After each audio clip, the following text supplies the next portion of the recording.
כולנו, כל האנושות עוברת סדרה של משברים, כלכלי, חברתי, מוסרי, אקולוגי. אנו בני אדם מתים כל הזמן במלחמות על משאבים ושטחים. במהלך 5,600 השנים האחרונות 4 מיליארד בני אדם מתו במלחמות. אינפלציה, עוני, רעב, עבדות. זוהי חברה התצליחה שבנו ובה אנו קיימים. כיום כל זה מחמיר במשבר האקלים שצובר תוצאה כל יום. אסונות הטבע הורסים ערים בשבילו אין גבולות, אנחנו חסרי אונים לפניו. הפתרונות המוצאים בחברה צרכנית מביאה ליותר מקרי מוות מדי יום. החלטות אלו אינן משפיעות על אסונות האקלים ואינן מצילות את חיינו. עכשיו אין ערובה לאף אחד שמחר יהיה יום חדש. האם יש דרך אמיתית לצאת מהמבוע הסתום הנורא הזה? אנחנו אנשים ואנחנו רוצים לחיות בעולם בטוח ומאושר, שבו חיי האדם הם ערך הגבוה ביותר, שבו הכל מקוון להבטיח את היתרונות והחירויות של האדם. איך אנחנו יכולים לבנות חברה כזו? איך לשנות את מה שנבנה במשך מאות שנים? פרויקט בינלאומי, חברה יוצרת, נתן השראה מיליוני אנשים ברחבי העולם להתאחד למען הדדי. אילו יתרונות יכול לקבל כל אחד בחברה יוצרת? מדוע חברה יוצרת היא הסיכוי היחיד לאנושות? אם נשנה את התנאים, אז הכל ישתנה. 13 במאי, קליידוסקופ עובדות, היתרונות של חברה יוצרת. הגיע הזמן להחזיר את האמת לאנשים. ביוזמה משתתפי תנועת ציבור הבינלאומי מסלובקיה, צ'כיה וקרואטיה.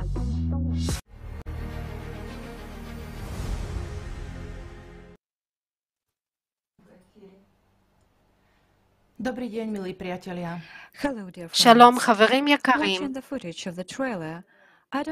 כשמסתכלים על התמונות בטריילר, לא רוצים להאמין שזה העולם שלנו, אבל זו האמת המרה. כל אדם נורמלי רואה שחברה שלנו קורסת. זה ממש לא עולם שחלמנו עליו, ובו אנחנו רוצים לחיות. אבל יש מוצא. זוהי חברה יוצרת. מהי חברה כזו?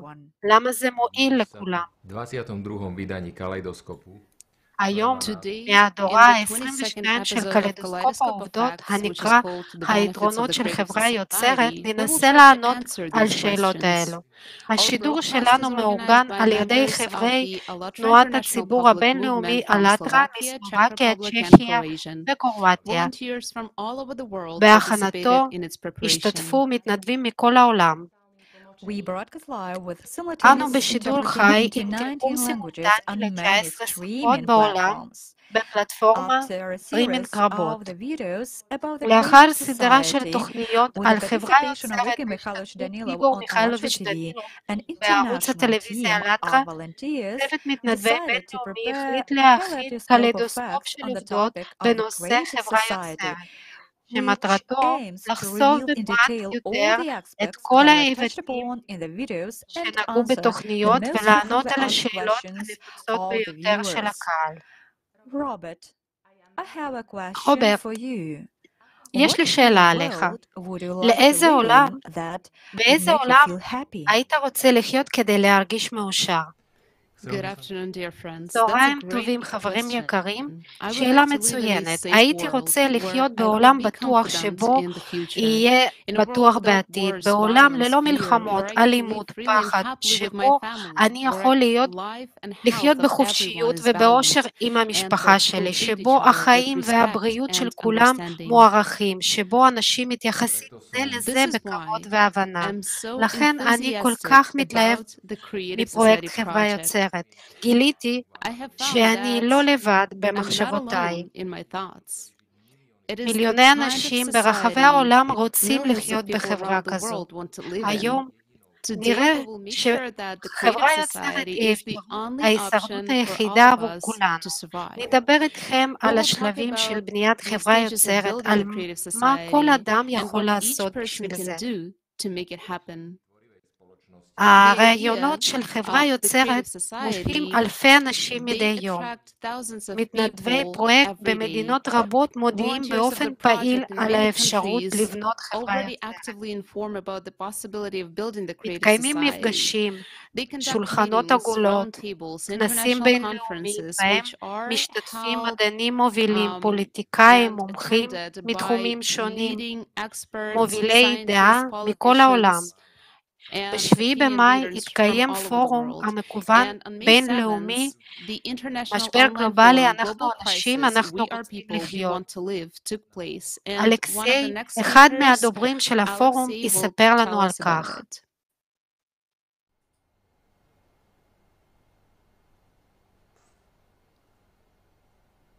Thank you, Robert.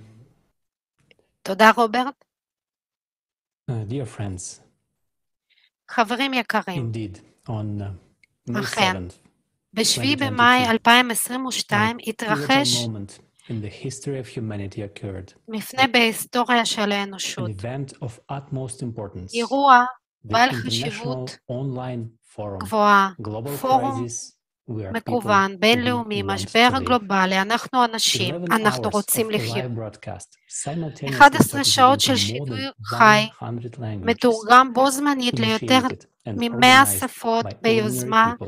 ומאורגן Thousands of על ידי volunteers אנשים from רגילים. around the world אלפי מתנדבים tirelessly מכל העולם worked for months, פועלים ללא הפסקה למשך researching, חודשים analyzing רבים, scientific data חוקרים, and facts, מנתחים sending out נתונים invitations and ועובדות conducting מדעיות, interviews with שולחים scientists, הזמנות experts, ועורכים and רעיונות עם eyewitnesses, מדענים, translating hundreds מומחים of ועדי documents, ראייה, editing, recording מתרגמים voiceovers, and מאות dubbing videos מסמכים, with one עורכים, common מדבים, goal: to סרטונים, make the truth עם about אחד all the מטרה atrocities of the משותפת, consumerist format of להפוך society את האמת and the true על causes כל of הזוועה climate של change פורמט החברה available to the הצרכנית whole world. והגורמים האמיתיים לשינוי It is האקלים. impossible to overestimate the importance of this cornerstone event. אי אפשר להפריז It's not for nothing בחשיבותו that של Jana said האירוע at the beginning of המשמעותי the הזה. forum, לא this פלא is the שג'אנה moment אמרה when the בתחילת fate of הפורום, ממש humanity is עכשיו being נחרץ decided. גורל But האנושות, it depends on the אבל choice זה of תלוי each one בבחירה of של us. כל אחד מאיתנו. Thankfully, a growing number of participants למרבה of the המזל, Creative Society project have מספר הולך already made וגדל their של choice משתתפי to do בפרויקט חברה everything in יוצרת. their power to break כבר the vicious בחרו cycle of לעשות crisis, כל שביכולתם destruction, כדי and לשבור decay, את מעגל and הסגור build של the creative משברים, society הרס, where human life ולבנות חברה is the יוצרת highest שבה value. חיי האדם הם Countless ערך hours of העליון. tedious work, for some אין in ספור extreme שעות של conditions, עבודה קשה, putting aside עבור all חלקם distractions, בתנאים to not קיצוניים, earn money or improve their living לשים בצד conditions, את כל but to bring the truth זכות back הדעות to people לכל, and improve the לא life of כדי every להרוויח human being כסף on או this לשפר את planet. תנאי החיים שלהם, אלא Of כדי course, להחזיר את this האמת deserves לאנשים respect, but ולשפר what's את even more החיים של important כל is אדם על that this should הפלנטה הזו. serve as an כמובן example שזה to others, ראוי an לכבוד, אבל example to חשוב stop מכך, waiting, זה צריך stop shifting לשמש responsibility דוגמה to someone לאחרים. else. As we דוגמה now איך know להפסיק for לחכות, sure, איך no להפסיק one will להעביר do better אחריות work for למישהו us. אחר, כי עכשיו אנחנו יודעים So many בוודאות crucial שאף issues אחד raised לא during the יבנה forum לנו and several עולם others טוב יותר. researched during the עם preparation. כל כך הרבה Everyone נושאים can קריטיים understand שהועלו that the בפורום only ועוד solution כמה is to שנחקרו completely בהכנה, change the format of ברור our לכולם society. שהפתרון היחיד הוא But לשנות how do we לחלוטין get את every הפורמט person של on החברה earth שלנו. interested אבל in איך creative לוודא society? שכל אדם על And as פני Igor כדור Mikhailovich Danilov הארץ said, we have to מעוניין explain בחברה what benefits יוצרת? each כפי person שאמר will איגור have, מיכאלוביץ' and this דנילוב, is the topic of עלינו today's להסביר kaleidoscope of facts. אילו הטבות Just יקבל thinking כל about all אדם, the possibilities we can וזהו have הנושא של קליידוסקופ עובדות של היום. רק לחשוב על כל האפשרויות שיש לנו זה מאוד מעורר השראה. אבל לפני שנעבור ליתרונות, בואו נצפה בסרטון קצר על הפורום. We humans have faced the greatest ordeals and crises in history. עומדים בפני כמה This is happening מהניסויים והמשברים הגדולים בהיסטוריה. זה קורה עכשיו. underway. המלחמה האחרונה של האנושות כבר בעיצומה. האם אתה מוכן לזה? סכסוכים רבים, מלחמות, אסונות אקלים, פליטים, עבדות, רעב, משברים אקולוגיים וכלכליים, סחר בבני אדם, זו המציאות שלנו. האם אתה יודע שאף אחת מהבעיות הקיימות לא נפתרה בפועל? מדוע בנוכחות ארגונים בינלאומיים שנועדו להתמודד עם בעיות עולמיות במימון ענק, כל המשברים רק צומחים? האם תצליחו להגן על עצמך ועל היקרים שלך בעולם כזה? במתכונת הצרכנית של היום לא משתלם ובלתי אפשרי לפתור אף אחד מהמשברים. כל בעיה בעולם מרוויחה. מרוויחים על כל בעיה. הם עושים כסף על חייהם של אנשים. אלו הם החיים שלנו, החיים של יקרים. בינתיים האויב המשותף שלנו, האקלים, מאיים על כל האנושות. המלחמה הנוראה ביותר רק תופסת תאוצה. התוצאה של מלחמה תלויה בך. יש יציאה, יש פתרון, ואתה צריך לדעת על זה. ב-7 במאי 2022, ביוזמתם של אנשים, מתנדבים מ-180 מדינות, הפורום הבינלאומי, משבר גלובלי, אנחנו אנשים, אנחנו רוצים לחיות, להתקיים עם תרגום סימולטני ל100 שפות.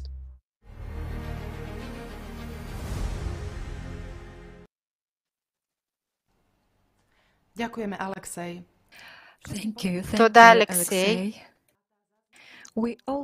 כולנו צריכים לדעת את האמת, והיא הושמעה בפורום.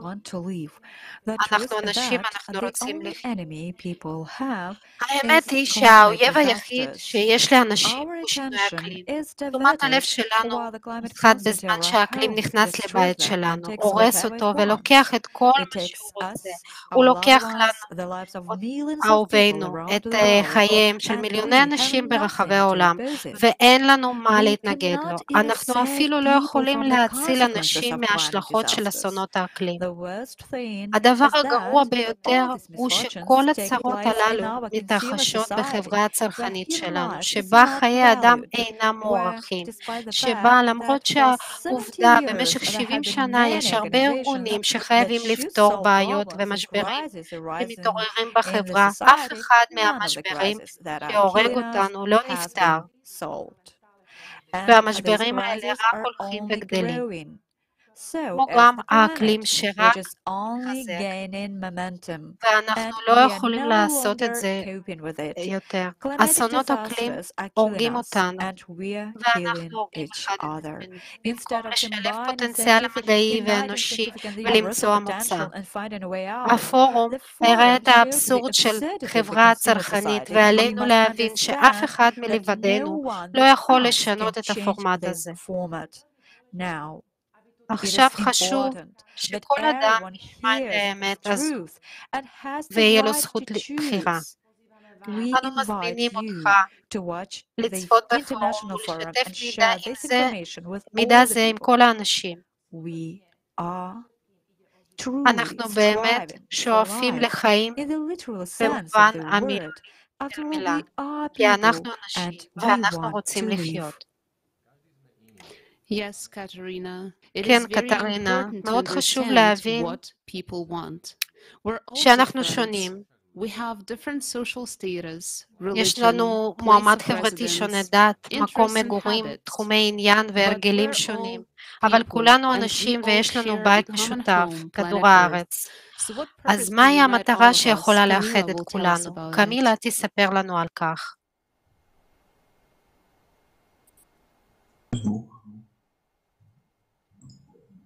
не слышу. Я на экране. Just technical issues, please stand by. Буквально такой.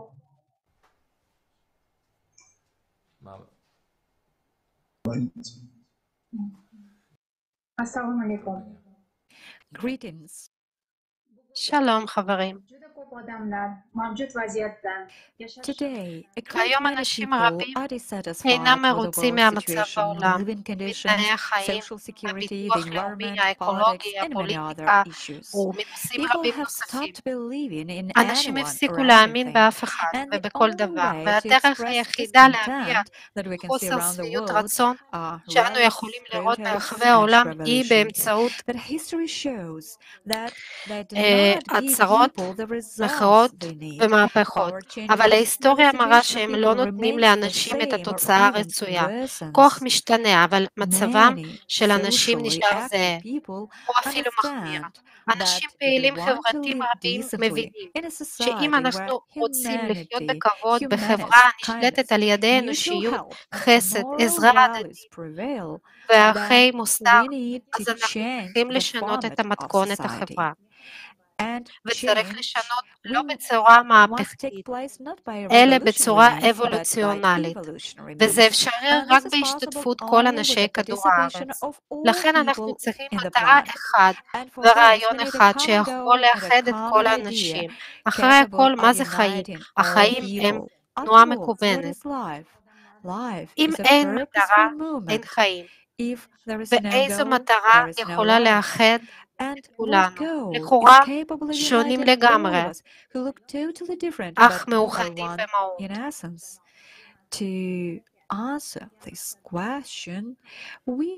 כדי לענות על השאלה הזו, תחילה עלינו להחליט מה כולנו רוצים, ואז כולם ביחד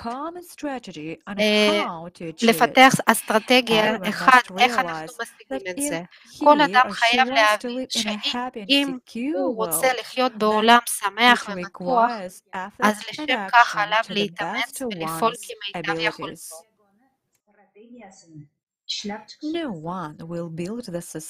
אף אחד לא יבנה את החברה שבה אנחנו רוצים לחיות בשבילנו. לכן, הדעה וההשתתפות פעילה של כל אדם חשובה בבנייה חברה יוצרת. מאז 2011 אנשים פעילים חברתיים ב-180 מדינות ערכו סקר. אנשים נשאלו באיזה חברה הם היו רוצים לחיות. אנו מזמינים אתכם לצפות סרטון שבו אנשים מדברים על איך הם רואים את החברה החלומות שלהם. ular qanday jamiyatda yashashni istashlari haqida so'rashdi. Hozir men ular o'zlari orzu qilgan jamiyat qanday bo'lishi kerakligi haqida gapirishayotgan videoni tomosha qilishga taklif etaman.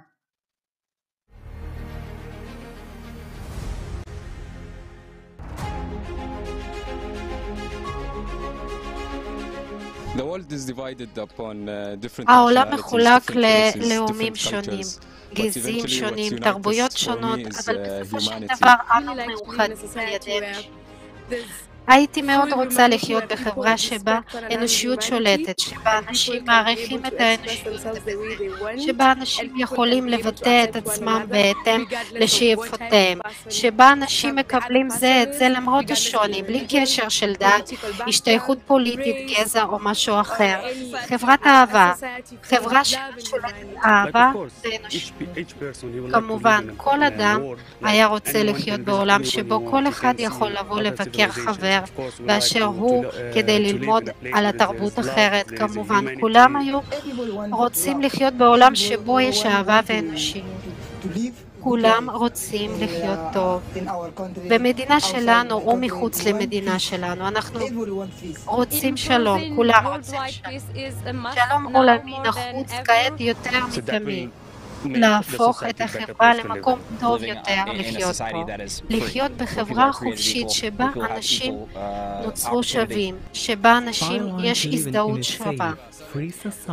אני נהנה לחיות בחברה בטוחה וחופשית, שבה אני יכול להישאר את המכונית ואת הדלת הבית שלי פתוחות. שירותי בריאות וחינוך צריכים להיות בחינם לכולם, כי זה הדבר הכי חשוב לאדם. אני חושבת שרפואה וחינוך צריכים להיות זכויות שניתנות רק בגלל שאתה בן אדם, שצריכה לחיות גישה הרבה יותר גדולה הן לשירותי בריאות והן לחינוך. אנשים צריכים לחיות מסוגלים לעשות את מה שהם אוהבים. אל תקפיצו מעובדה אחת לאחרת, אלה תעשו מה שהם אוהבים. אני חושבת שחברות וחסד זה לזה יכולה לאחד את כולם, ללא הבדל, מגדר או לאום. אם תעזרו בקטנה, אז זה יעזור לקהילה. אם תעזרו לי למשל, ואם יעזור לגוף שלישי ולגוף שלישי ורביעי וכן הלאה, החברה תהיה טובה יותר. זה יסתדר. הדבר הראשון שצריך לעשות זה אנושיות. זה הדמיון המשותף שלנו. בעתיד האידיאלי שלנו אני יכול לדבר עם כל אחד בכל מקום בעולם מבלי שישפטו אותי. כולנו היינו רוצים לחיות בעולם יפה ומשמח, ולשם כך עלינו לעבוד יחד, עלינו לשתף פעולה. הייתי רוצה לחיות בחברה שמקפידה על עקרונות רוחניים זהים לכולם, והבסיסים ביותר הם אהבה, סובלנות, הבנה, כנות, ושאנשים באמת דוחים דעות קודמות ושואפים לאחדות. And that people really reject prejudice and strive for unity. אפשר להעביר רעיון נהדר ולחבר את כל האנשים ולעורר אותם לעבוד ביחד.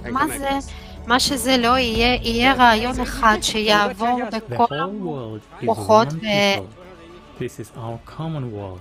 כל העולם הוא עם אחד. זה העולם המשותף שלנו, שבו אין חלוקה לאתה ואני.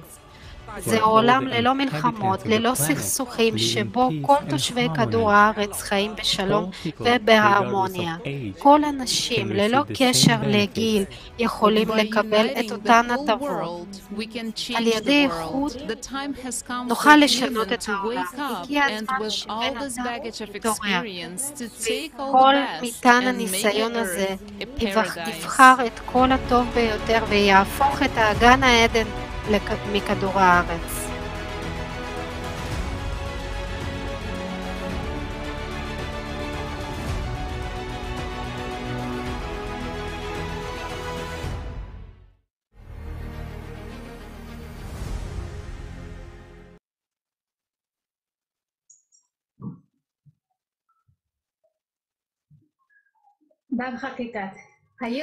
Indeed, all people, no matter נכון, where they כל live and האנשים what ללא language קשר they speak, למקום talk מגורים about the ואיזה same שפה הם universal מדברים values, the על same אותם things that are ערכים close to each of אוניברסליים, us. על מה We have so שקרוב much in לכל אחד common. מאיתנו. We all live on the same planet. We all want to be יש לנו healthy, הרבה drink במשותף. clean water, כולנו live חיים in על peace, אותו in כוכב. prosperity. כולנו רוצים We all לחיות want בריאים, respect, love, לשתות מים and נקיים, kindness. לחיות And בשלום, it's much בשפע, easier to בשגשוג. achieve this כולנו together רוצים than to do כבוד, it אהבה individually. וחסד.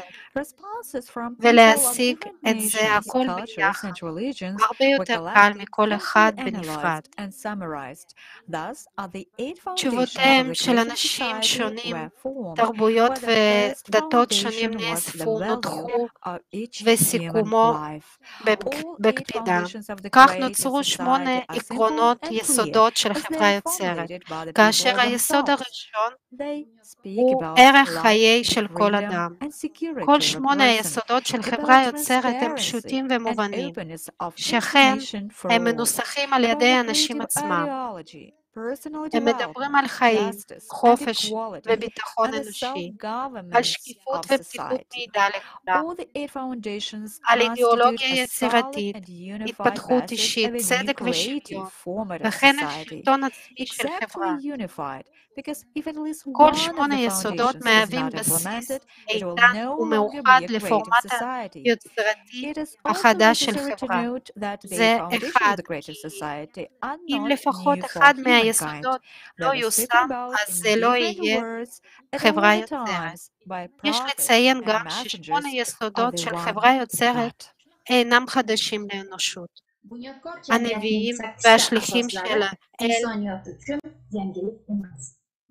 דיברו עליהם במילים שונות בכל עת.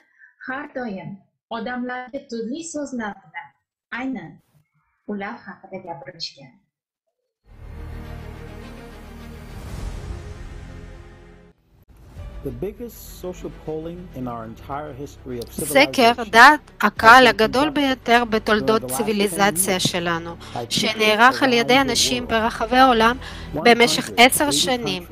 180 מדינות, מיליוני אנשים, סטטוסים חברתיים שונים, דתות, לאום, דברו על החברה בה הם רוצים לחיות, וזו החברה היוצרת. בהתבסס על תשובות של אנשים מכל העולם הוקמו 8 יסודות של חברה יוצרת. זוהי חברה שבה כל אנשים יחיו באושר, בשלום ובשגשוג. זוהי חברת הנביאים שלנו, הורישו לנו. כל הנביאים דיברו על ערך חיים, חופש, יושר, ערכים אוניברסליים, אנושיים, שוויון כל אנשים בפני אלוהים, על כבוד הדדי ואחדות. אנשים על האהבה אחד כלפי השני. הם דיברו על האמת אחד ועל העולם שאנו יכולים ליצור. הנביאים אמרו שיבוא זמן שנוכל לבנות חברה יוצרת.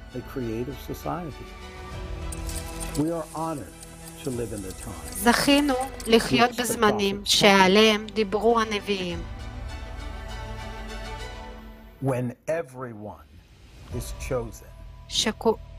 שכולם נבחרים.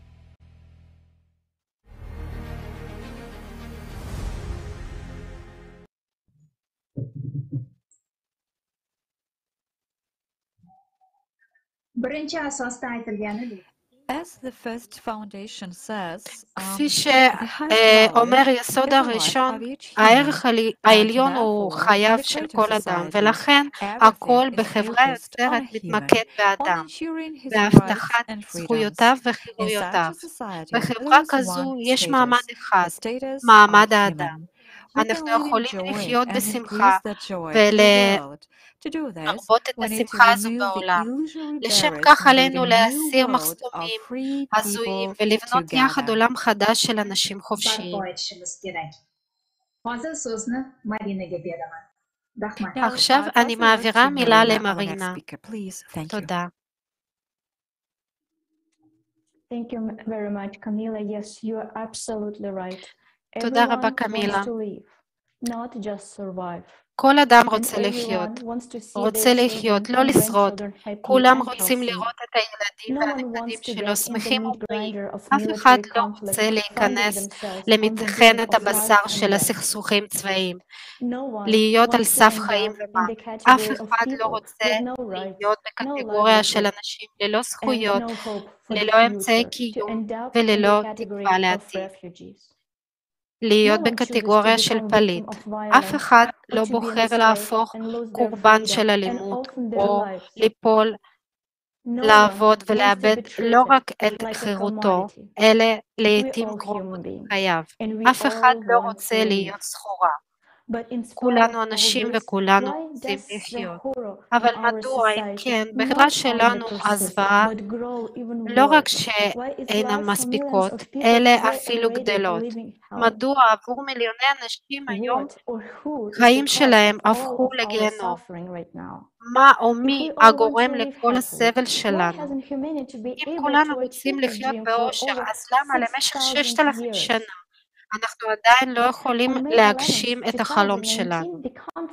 כנס חברה, ההזדמנות האחרונה שהתקיימה ב-11 במאי 2019, שמה לעצמה את המשימות לענות על השאלות האלה. זה היה אירוע ייחודי לכל האנושות, בפעם הראשונה בעולם, בשידור חי זמין לכולם, לא מאחורי הדלתות הסגורות של משרדים, אלה בגלוי לכל העולם. התאספו אנשים מ-180 מדינות כדי לדון בנושאים החשובים ביותר לכולם. בזכות תקשורת כזו ראינו שאנחנו לא אויבים אחד לשני, שאין לנו מה לחלום, שאנחנו לא רוצים לשנוא ולהרוג אחד את השני לפי פקודות של מישהו. כולנו ביחד הבינו את הדבר הכי חשוב, שהאויב היחיד שלנו הוא הפורמט הצרכני. אלו התנאים שמכניסים אותנו לדוכן החיות, מחלקים אותנו ומעמדים אותנו זה מול זה, בחיפוש אחרי תשובה לשאלה איך נוכל לשנות את התנאים הבאים. ישנה הבנה שהדרך היחידה לצאת היא לשנות את הפורמט הצרכני ליצירתי. כך הופיעו בקשה אנושית אוניברסלית לבנות חברה יוצרת, חברה שבה כל אדם, אני מדגישה, כל אדם יחיה באושר. כן, הזה יצר תקדים ששבר את ספירלת שתיקה. אנשים התנגדו באופן אקטיבי לרוע שקורה מדי יום בפורמט הצרכני והשמיעו וקטור חדש של פיתוח יצירתי. זה היה הצעד הראשון לקראת הקמת פרויקט חברה יוצרת, שגרם למיליוני אנשים לפעול. כך הופיעו פרויקט אוניברסלי הראשון חברה יוצרת. זה היה צעד ראשון החשוב מאוד עבור כולנו, עבור האנושות כולה. הדחף הזה היה כל כך חזק שבתוך 3 שנים הצטרפו לפרויקט מספר עצום של אנשים מכל העולם. נעשתה עבודה רבה שלא הפסיקה יום אחד, אלא רק תופסת תואצה. מתנדבי פרויקט האוניברסלי של חברה יוצרת כבר ארגנו וקיימו 4 כנסים מקוונים עולמיים, שולחנות עגולים רבים, דיונים בינלאומיים בנושאים שמעסיקים אנשים ברחבי העולם.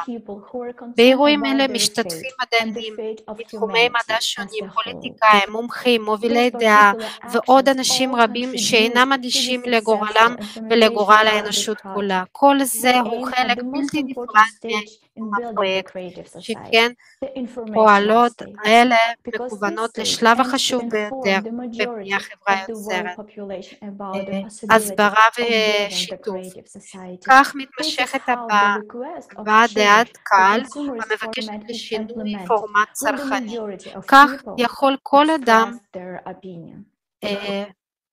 יכול ללמוד על האיומים שמתמודדים האנושות כיום, ובעיקר על הדרך החוצה, המעבר לפורמט יצירתי של חברה.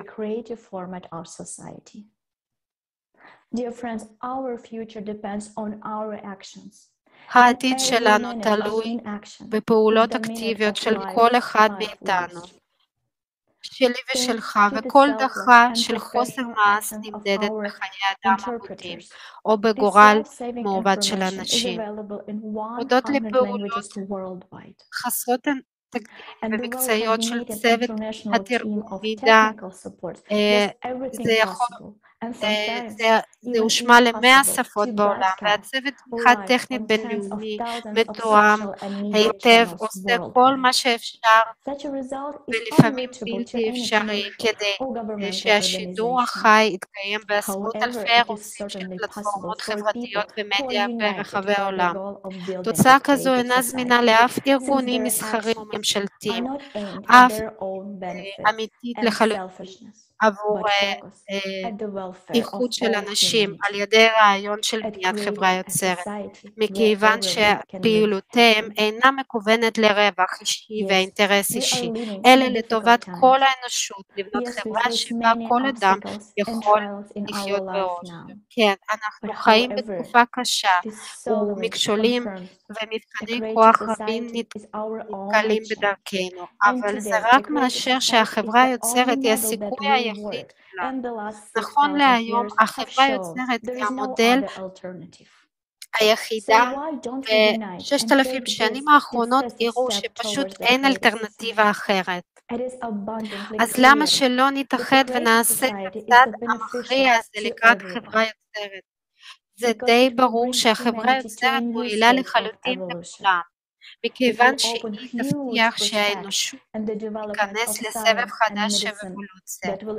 היא תפתח בפניהם אפשרויות ענק בפיתוח המדע והרפואה, הזמינים לכולם. זוהי הזדמנות להתנגד לאסונות אקלים, לשפר את הסביבה והחיים בכל תחום החברה שלנו. זוהי הזדמנות עבורך, ידידי, למצוא את הפוטנציאל הפנימי שלך בחברה בטוחה, יציבה ומשגשגת. החברה יוצרת מאחדת אנשים, היא מבוססת על ערך חיי האדם. כל אדם חשוב. ועכשיו אני מציעה לצפות בסרט וידאו על יתרונות של חברה יוצרת.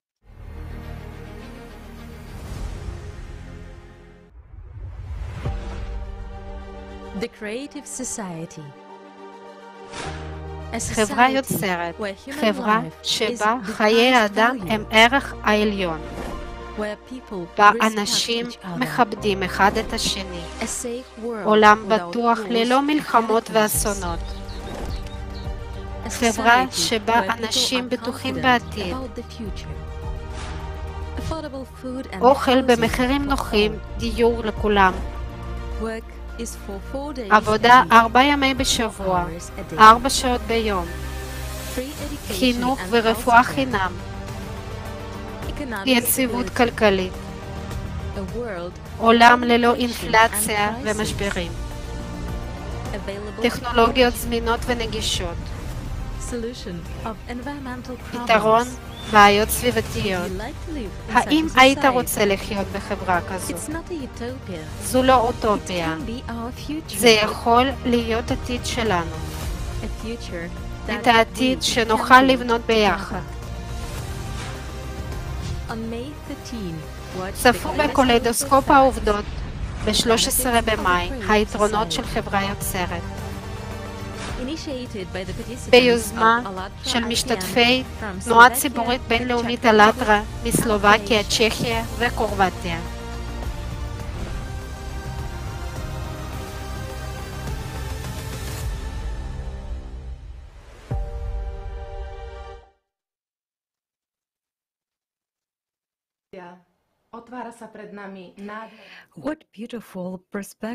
אילו סיכויים נפלאים נפתחים בפנינו.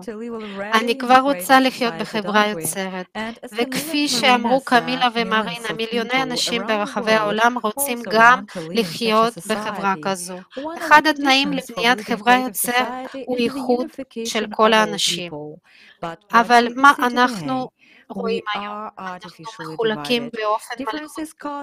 הבדלים גורמים לנו לפחד ודחייה, אבל אולי מגוון של אנשים הוא לא מכשול, אלה הזדמנויות להתחזק. בואו נקשיב לאיבנה. איבנה, בבקשה. Pozdrav svima. Kako je već rečeno, Greetings, dear viewers. As it was said at the conference, כפי שנאמר בכנס משבר גלובלי, אנחנו רוצים לחיות. 6,000 שנים האחרונות של ההיסטוריה היו מלאות במלחמות ובעימותים. נראה שאנחנו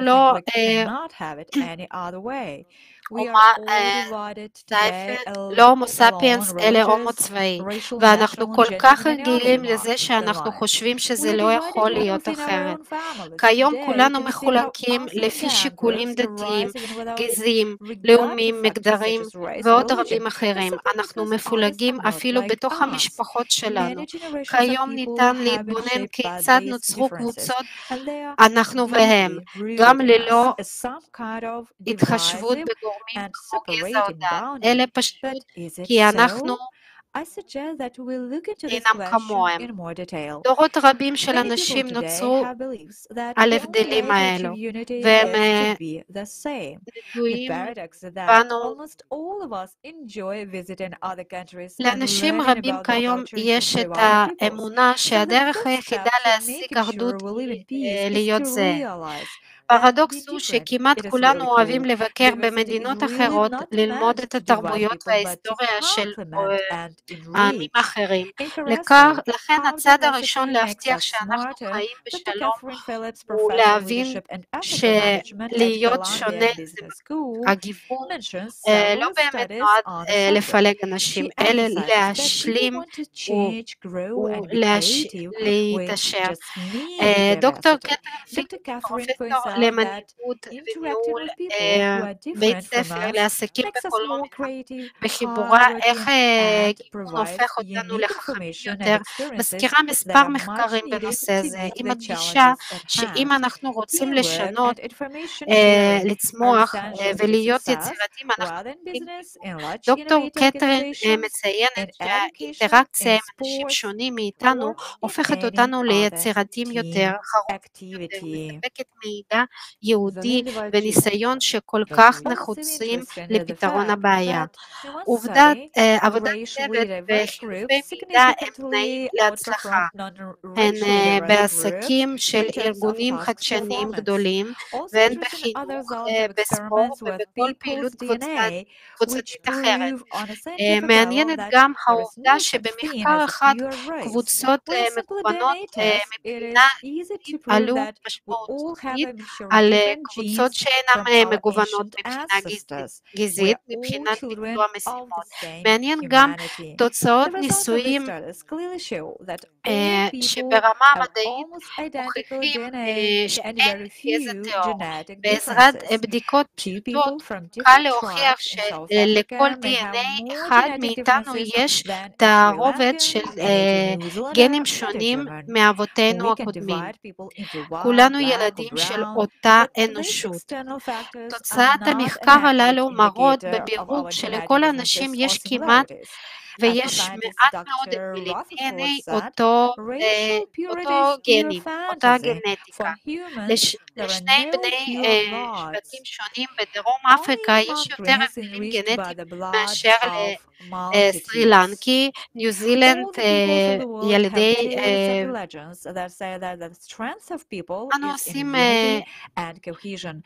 אנו עשויים לסווג אנשים כלבנים, שחורים או חומים, אך גורמים חיצוניים אלה אינם אינדיקטור מדויק להבדלים קווי הדמיון הגנטיים שלנו.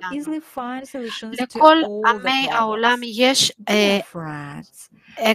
אגדות שאומרים שכוחם של אנשים הוא באחדות ובסולידריות. כל ציטוט אומר שכאשר אנשים מתאחדים הם הופכים לבלתי מנוצחים, מאושרים וחיים בשפע ושגשוג, וגם אם מוצאים בקלות פתרון לכל הבעיה. חברים קלים, יקרים, כולנו מאמינים בתיאוריה שההפרדה היא הדרך המלאכותית לשלוט ולתמרן אותה. הגיע הזמן ליישם את מה שאנו יודעים בתיאוריה.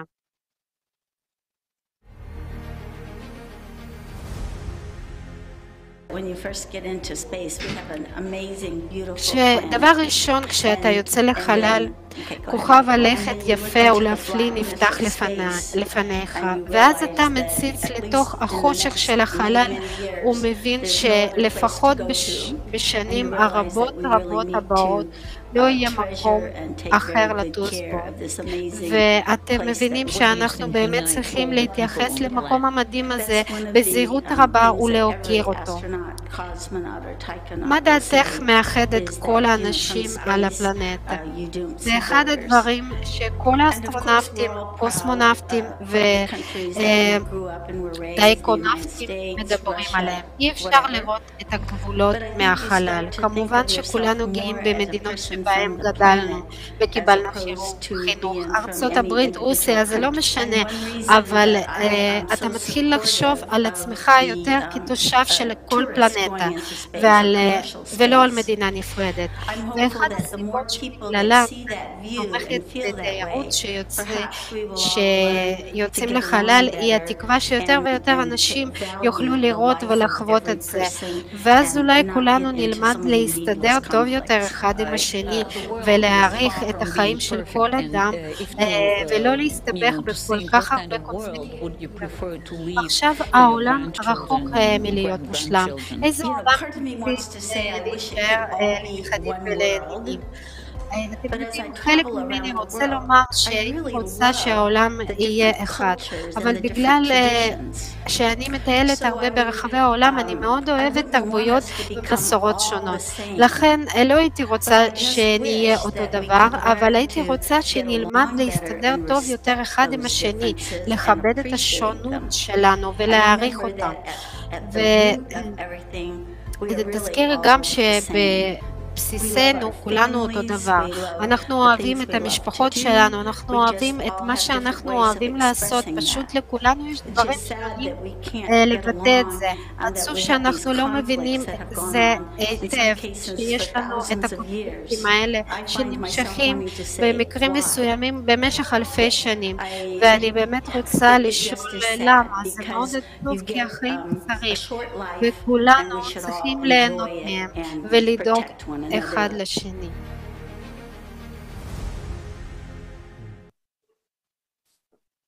Thank you, Anna.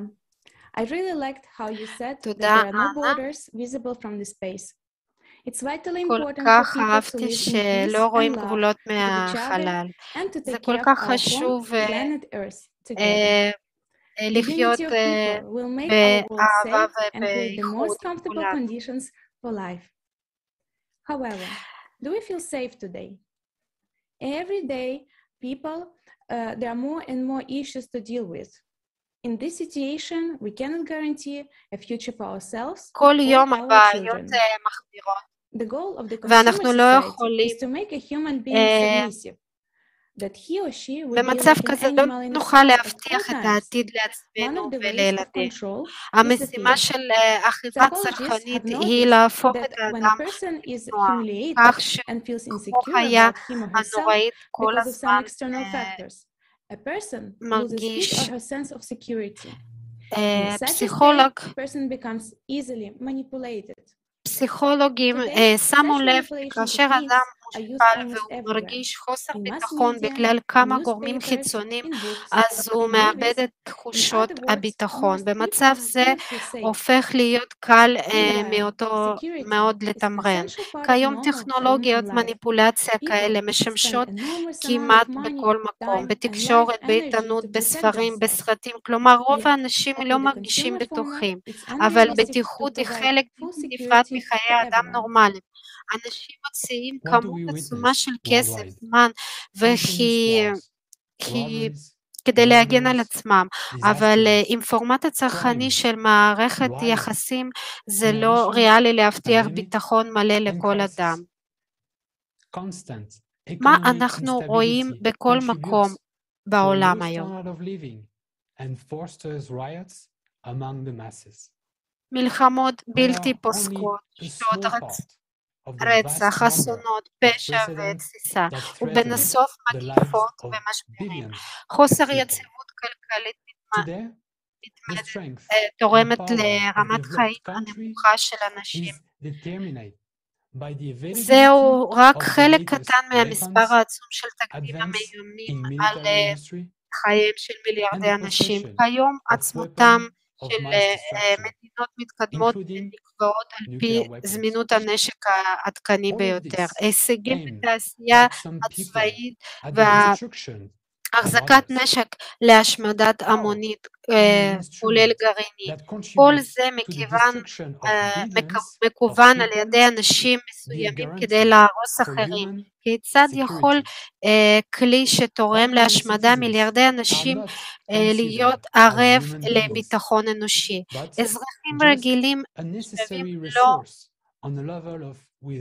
לא אנשים, אלה רק משאב הכרחי יחד עם משאבים חומריים וכלכליים בהשגת מטרה מסוימת של יחידות כדי לחזק עוד יותר את כוחן. נקודה חשובה נוספת היא תאונות דרכים. בחברה שלנו, במישור החקיקי, קיים מערכת חוקים וכללים, תנועה ומוגדרת אחריות להפרתם. במקביל, שיעורי התמותה כתוצאה מתאונות דרכים ברחבי העולם עומד בממוצע על 25 מיליון איש בשנה, וכ-30-50 מיליון בני אדם נפצעים מדי שנה. עם זאת, אנו מפרים את הכללים ואינם מבינים את מלוא האחריות ליצירת מצבי חירום המאיימים על חייהם של אנשים אחרים. כפי שמראה הנוהג של הארגונים בינלאומיים למאבק בפשע, שום מטרה שנקבעו לצדק אומני על הנייר, שום הצהרות רועשות רשמיות על הסטנדרטים הגבוהים ביותר של צדק בפועל לא עובדות. כי בחברת צריכה הכל מכוון לצריכה מתמדת, לנוחיות והעשרה עצמית בכל דרך.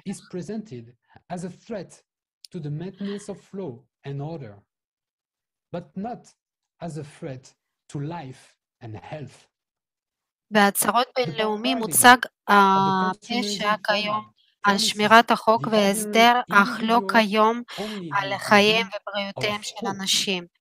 הפרדיגמה של פורמט הצרכני מבטיחה לאדם הממוצע רק אשליה של תקווה לנוחות ובטיחות. אבל האם אנחנו רוצים לחיות ככה? בעיתון פרויקט פסיכולוגי ב-2019 פורסם מחקר של מדענים, הם ניתחו עובדות מדעיות וראיינו את אוכלוסיות הערים. תוצאות המחקר הראו שאנשים רוצים לחיות בחברה שבה ביטחון אנושי הוא בראש הסדר העדיפויות, שבה המדע והטכנולוגיה יפעלו כדי לחסל כל סכנה. אנשים רוצים לחיות בטוחים ששום תקרית ומשברים אקלימיים סביבתיים לא יכולים להפיל על עתידם הנפלא. בחברה יוצרת הערך העיקרי הוא חיי אדם, ואחד מהעדיפויות העליונות הבטיחות שלו. היסוד השלישי של חברה יוצרת אומר, לאף אחד ולשום דבר אין את הזכות לאיים על חייו וחירותיו של אדם. בחברה יוצרת כל אחד בזכות פעולתו ניתן במעמד של האדם. מעמד זה מבטיח אספקה חופשית של צרכי חיים בסיסיים, לרבות מזון, דיור, טיפול רפואי, חינוך וביטוח לאומי מלא. יציבות כלכלית מובטחת בחברה יוצרת, היעדר אינפלציה ומשברים, מחירים יציבים ושווים ברחבי העולם. בחברה יוצרת מיושמת הבטחה בכל תחום, כי ערך חיי אדם קודם כל. הפעילות מדעית, תעשייתית וטכנולוגית של חברה מכוונת אך ורק לשיפור ואיכות חיי אדם. למשל בייצור של כל מוצר, והעדיפות העיקרית תהיה איכות בכל שלב ייצור, כמו גם הצורך שלו בחברה. בראש הסדר העדיפויות יהיו פיתוחים שיסייעו להציל חיי אדם ולהפוך אותם לבטוחים. כבר היום יש הרבה For פיתוחים example, שמטרתם Puma, להציל a חיים firefighter של robot, אנשים. has been developed לדוגמה, in Sweden. בשוודיה It פיתחו is designed רובוט to extinguish פומו fires לכיבוי and אש. can הוא withstand נועד higher לכבות temperatures שרפות than ויכול humans. לעמוד This allows it to work בטמפרטורות in condition גבוהות יותר מאשר האדם. situation הדבר that might מאפשר force לו a firefighter לעבוד to בתנאים retreat. ובמצבים שעלולים American לאלץ developer Corey Shazam has כבאי. created a robotic snake that perfectly המפתח mimics the movements האמריקאי of the real one. הובי It can שוזר crawl יצר under the rubble נחש to רובוט look for victims בצורה of a disaster. מושלמת Developments from the Netherlands are שיכול going to לחפש, convert לטפס drones into מתחת flying להריסות rescuers, כדי which למצוא are את capable in קורבנות barely האסון. manner to get to the מפתחים dangerous, hard to reach מהולנד pieces during הולכים a snow להמיר avalanche or רחפנים other large-scale catastrophe. למחלצים Drones will מעופפים be שיכולים very להגיע helpful in במהירות arts למקומות where people are מסוימים constantly וקשים לגישה dying as a result במהלך of unexpected מפולת avalanches. שלגים או אסונות בקנה The מידה development גדול of יותר. robotics make it מל"ל possible to create הוא unique שימושים מאוד בערי automated האלפים, system that can not האלפים, only carry out שם dangerous אנשים work instead מתים of כל humans, הזמן but כתוצאה also save ממפולות lives. שלגים בלתי However, צפויים. these פיתוח developments רובוטיקה are just a מאפשרת drop ליצור in the מערכות ocean. אוטומטיות Today, ייחודיות we see שיכולות that לא רק amazing לבצע scientific עבודה potential is aimed מסוכנת not במקום at האדם, saving, אלא גם but להציל at חיים taking של human האנשים. lives.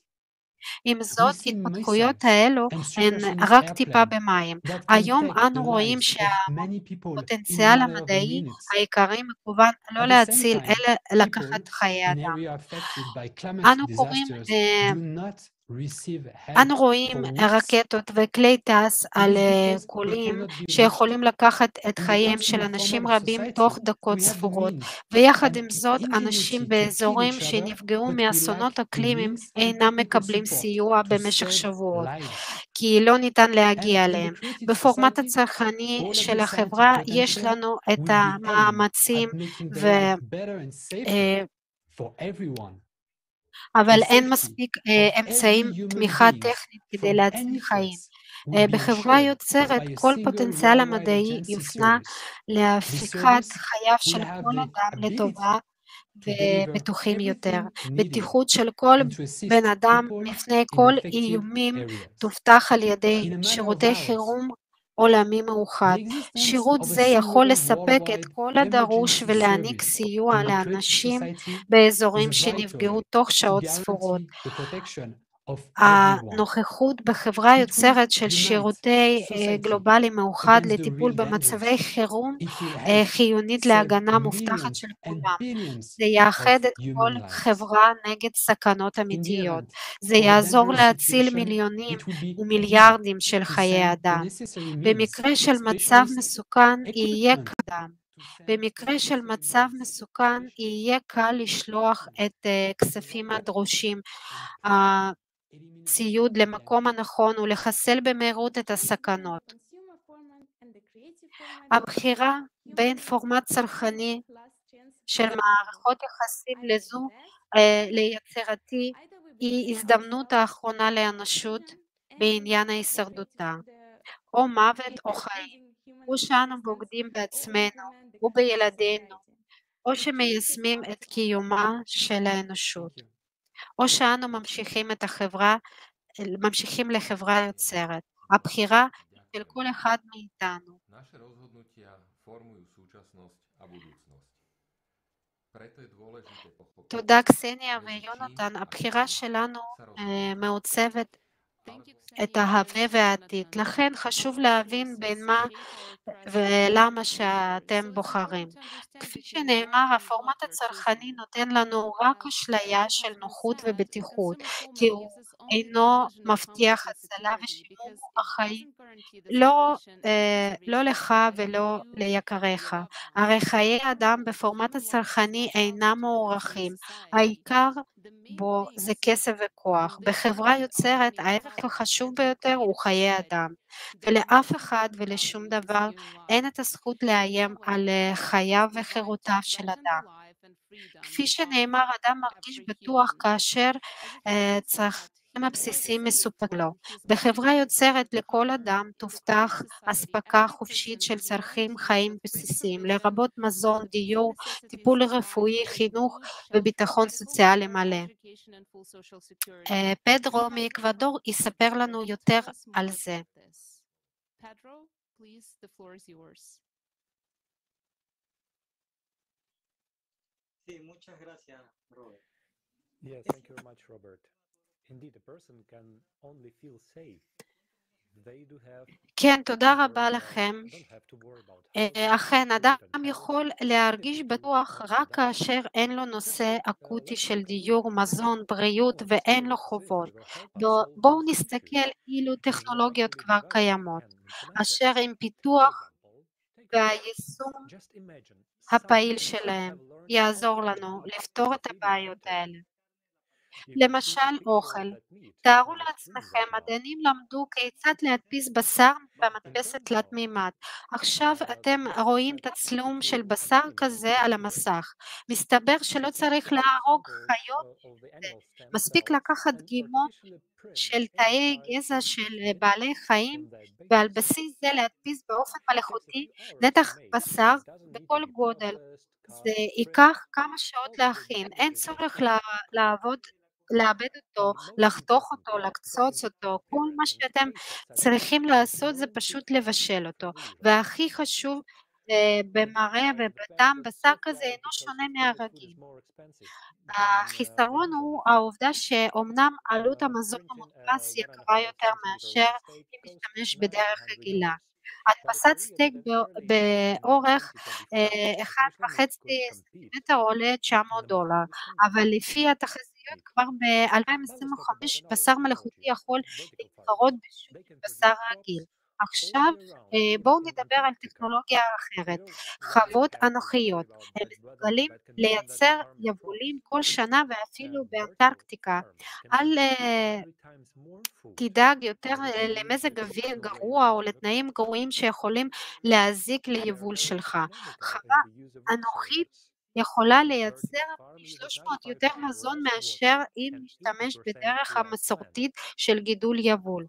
הם חסכונים מאוד ומונחים של שימוש במשאבים.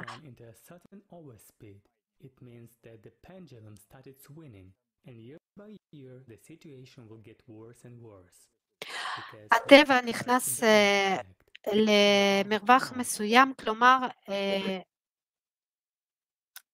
המטולטלת הזאת התחילה לרעוד, ובכל שנה המצב יחמיר יותר ויותר, כי יש כזה אפקט דומינו נופל, או בית קלפים כזה, כשאחד דוחף אחרי זה. למשל התחממות האקלים, למה זה עוד מוביל? יערוד הגשם של האמזונס שסופגים פחמן דו-חמצני מזה זמן רב, מתחילים כעת לפלוט אותו. כמות היבול שעבדה עקב אקלים גדלה מדי שנה. בגלל התחממות הזו ישנה נדידה של מחלות. מספר המחלות בתחומים ב10 שנים האחרונות גדל בסדר עולה.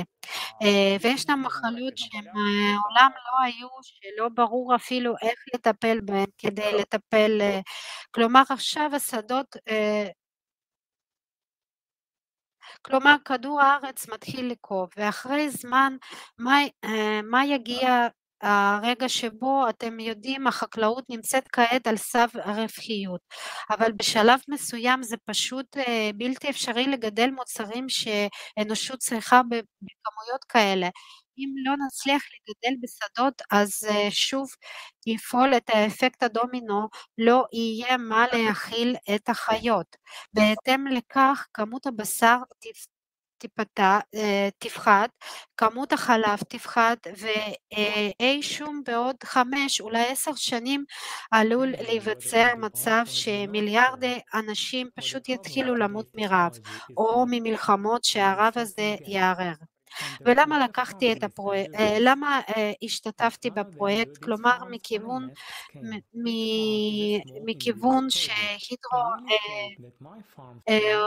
האירופטיקה, כי אני מבין שהחוות האלה לא תלויות באקלים, אנחנו יכולים לשים אותם בכל מקום, והחוות האלה הן מייצרות את רוב המוצרים בעוד 20 שנה, כי היא באיכות גבוהה, ללא קשר לאקלים. אנחנו יכולים לגדל אותו בכל מקום, אפילו בדובאי, אפילו בקוטב הצפוני, אבל הבעיה היא מה הטכנולוגיה המודרנית, כי יש פערים מסוימים. לדוגמה, חברה שעושה את זה הרבה, אבל אף אחד מהם לא מייצרת חוות כאלה. כל חווה היא פרויקט אינדיבידואלי קטן.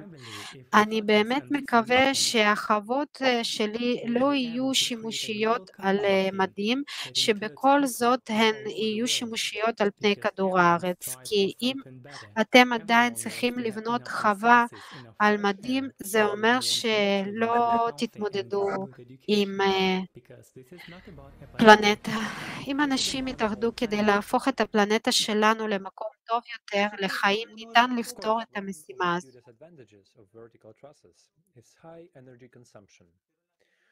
But in the creative society, fuel-free generators will be available, and this problem will be solved. We'll talk about fuel-free generators. כמובן, אחד החסרונות הבודדים של חוות אנוכיות היא צריכת אנרגיה, אבל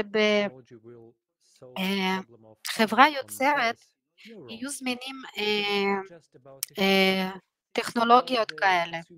אם אתם חושבים שטכנולוגיית ייצור מזון מודרניות יכולות לפתור את הבעיות הרב על פני כדור הארץ, אז אתם טועים. כי לא מדובר רק בטכנולוגיה, אלא גם בפורמט הצרכני של החברה. לפי נתוני ארגון הבריאות העולמי, 24,000 אנשים מתים מדי יום מרעב ממחלות נלוות. במקביל, מדי שנה נזרקים לפח 931 מיליוני טונות מזון. אם פשוט נחלק מזון זה שיש עכשיו, אז נוכל להכיל היום את כל הנזקקים. שלקחנו רק שתי טכנולוגיות הקשורות לייצור מזון שיכולות להעניק לאדם תחושת ביטחון עכשיו, והנה הטכנולוגיות של הדפסת תלת-מימדית של בתים. מדפסת כזו פועלת באותו אופן כמו מדפסת תלת-מימד רגילה, רק שהיא הרבה יותר גדולה. אחרי הכל הוא חייב להיות גדול יותר ממה שהוא מייצר. כעת על המסך תוכלו לראות כיצד פועלת מדפסת תלת-מימד. You can download a pre-designed house according to which the 3D printer will build it. It also saves time on buying materials and hiring workers. Just 1 or 2 days and you have a house. טכנולוגיה חדשה כזו כאשר תיושם תפתור במהירות את הבעיות הדיור בר השגה. נשאלת השאלה, מה צריך להיות בית בטוח? בטכנולוגיית בינה מלאכותית מתפתחות כעת באופן פעיל ובזכותם הבתים הופכים לחכמים. זוהי מערכת בקרה, היא מסוגלת לזהות באופן עצמאי כל שינוי בבית ולהגיב בהתאם. כמו כן, מערכת זו מאפשרת לשלוט מרחק בבית באמצעות טלפון נייד. תארו לעצמכם On your screens, you can see how that was 3D printed in the United Arab Emirates. This building has an area of 350 square meters and the height of 9.5 meters. This building has entered in the Guinness Book of World Records as the largest building printed directly on a construction site.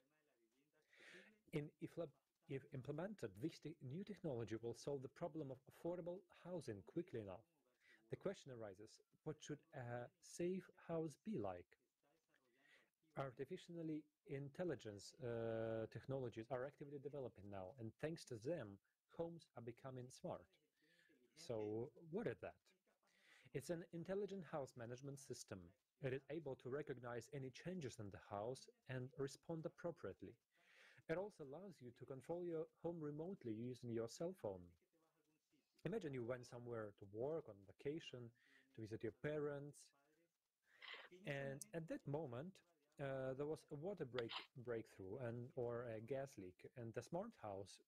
טכנולוגיה זו מסוגלת להפחית את הפסולת ב-85% ועלויות ייצור מופחתות ב-30-40%. יתרון נוסף של טכנולוגיה זו הוא שהמדפסת תלת-מימדית יכולה להשתמש בחומרי הבנייה של האזורים בו המדפסת מדפיסה את הבית. למשל, תערובת בטון, חול, אבן ואפילו אפר וולקני. בתים יכולים להיות עמידים ססמית. החיסרון היחיד הוא שעד כה המקסימום שניתן להדפיס בניין בין 5 קומות. מה דעתכם על העובדה המעניינת הזו? עכשיו על המסכים שלכם אתם רואים את הבית שמודפס בתלת מימד באיחוד האמירויות הערביות. שטח של בניין זה הוא 650 מטר וגובה שלו 9.5 מטר. בניין זה נכלל בספר השיאים של גינס בבניין הגדול ביותר שהודפס ישירות באתר הבנייה. הטכנולוגיה החדשה הזו כאשר תיושם תפתור במהירות את הבעיות הדיור בר השגה. נשאלת השאלה, מה צריך להיות בית בטוח? טכנולוגיית בינה מלאכותית מפתחת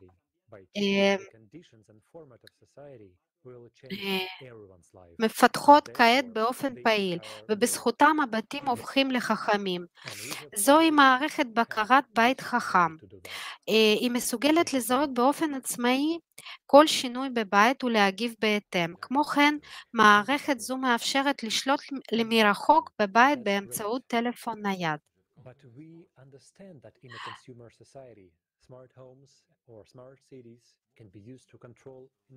תודה פדרו. מצד אחד זה נפלא, אבל אנחנו מבינים שבחברה צרכנית בית חכם או ערים חכמות יכולים לשמש כדי לשלוט ולתמרן אנשים, וזו מתקפה על חירות האדם.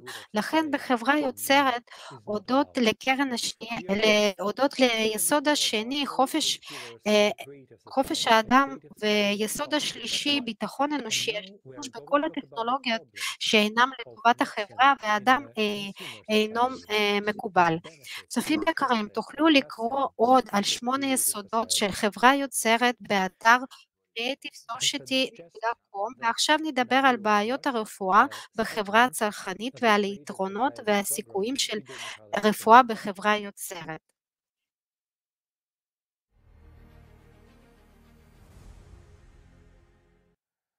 Let's take the medical field, the source subject. A lot of people say, well, now doctors in some countries. בואו ניקח את התחום הרפואה, נושא הכי כואב. הרבה אנשים אומרים, טוב, מה זה?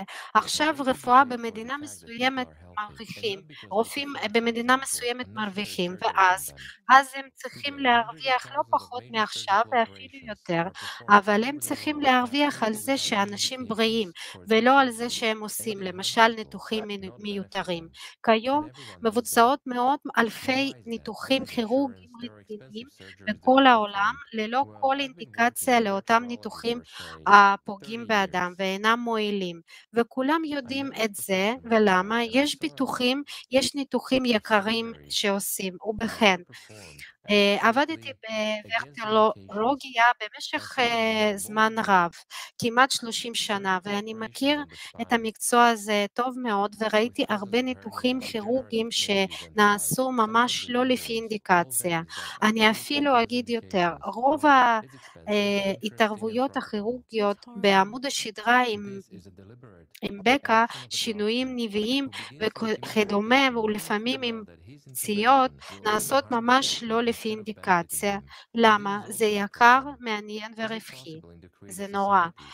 מדובר במעשה מכיוון שרופא שמתחיל להפחיד את החולה בידיעו היטב התערבות רק תזיק לו ולא תועיל לו, וזו גם הבעיה. האם זה אפשרי בחברה יוצרת? בלתי אפשרי. למה? כי הרופא צריך לדאוג שוב לבריאותו של אדם כשהוא משפר אותו ואינו מחמיר.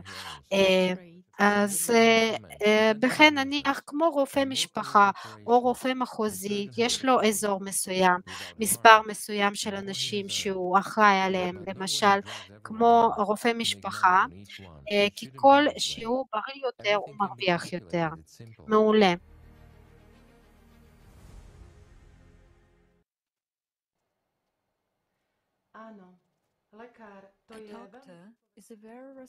רופא הוא מקצוע מאוד אחראי והכרחי לחברה. כשיש לנו סוג של צרות בבריאות, אנחנו פונים לרופאים ומאמינים שהם יעזרו לנו. למרבה הצער, זה לא תמיד המצב. היום הרפואה הפכה לעסק. לפי או"ם, למחצית מאוכלוסיית העולם אין גישה לשירותי בריאות. וזה קורה למרות העובדה שכבר יש לנו טכנולוגיות שיכולות להבטיח את בריאותם של כל האנשים. אבל בחברה צרכנית לא משתלם לאנשים להיות בריאים. גביקה וג'וליה יספרו לנו על הבעיות הרפואה בחברה צרכנית והסיכויים לרפואה בחברה יוצרת. Yes, unfortunately, today's medicine is not focused on getting people healthy.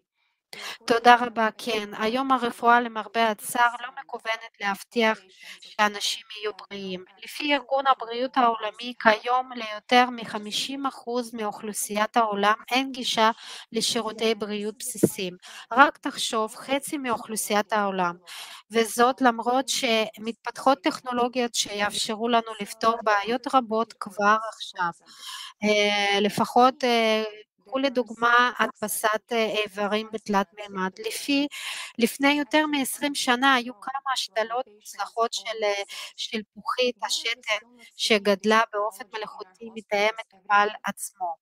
למה אנחנו עדיין לא רואים את הטכנולוגיה הזו בבתי חולים שלנו בכל מקום? אחרי הכל היא הצליחה. עכשיו אתם רואים על המסך צילום של אחד המטופלים שנותח על ידי פרופסור אנטוני נטלה ב-2001. עוד מקרה מוצלח של השתלת סחוס אוזן. לפני 4 שנים נערך ניסוי בהשתלת אפרסת ל5 ילדים סינים. תארו לעצמכם, סחוס הודפס במדפסת תלת מימד שהשתרש בהצלחה. על מסך עכשיו אתם יכולים לראות איך ילדים האלה נראים. האם זו לא סנסציה? למה לא מדברים על זה בתקשורת? למה כל העולם לא יודע על זה?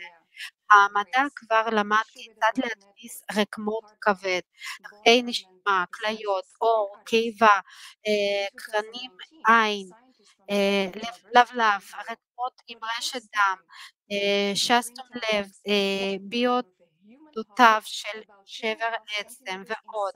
ובשנת 2019 מדענים באוניברסיטת תל אביב ישראל הצליחו לראשונה להדפיס גרסה ניסיונית של לב אנושי בגודל של כ2.5 סנטימטרים, המסוגל לתפקד. תארו לעצמכם, הלב הזה הוא עותק מיניאטורי של אחד האנושי. זה לא נהדר? אם לשפוט לפי ההישגים האלה, אפשר כבר להבין שהסיכוי של הטכנולוגיה הזו הוא עצום. זה יכול לפתור לצמיתות את הבעיות המחסור באיברים תורמים. לא יהיה צורך לעמוד שנים רבות בתור ברשימת ההמתנה. האיבר מודפס ישתרש, שכן החומר לייצור האיבר הוא תאי המטופל עצמו.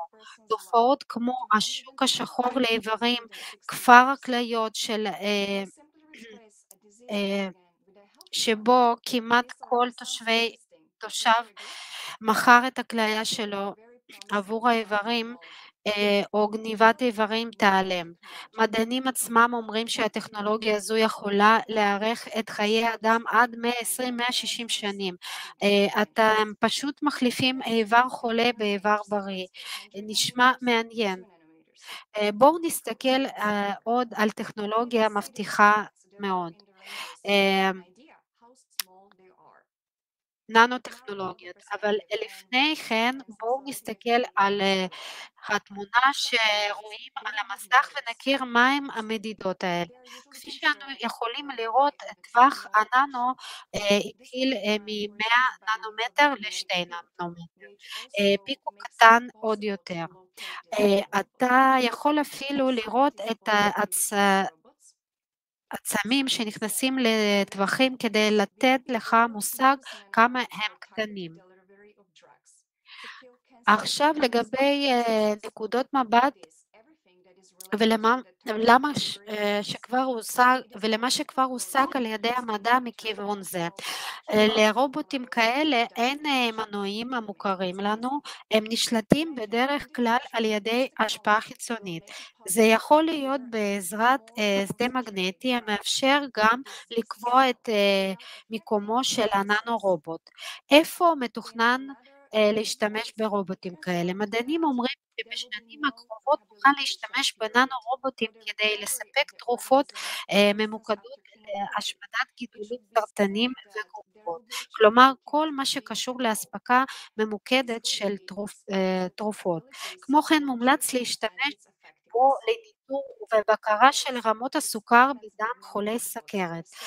תארו לעצמכם, טכנולוגיה זו תאפשר בעתיד לספק תרופה מרוכזת יותר לתאי חולה מבלי להשפיע על בריאים. כלומר, מסתבר שלא תהיה תקופת שיקום להחלמה הגוף לאחר כימיותרפיה, ואני חייבת לומר שלא תהיה כימיותרפיה עצמה, זה מרחיב מאוד את האפשרויות בטיפול זה ויהיה יעיל יותר.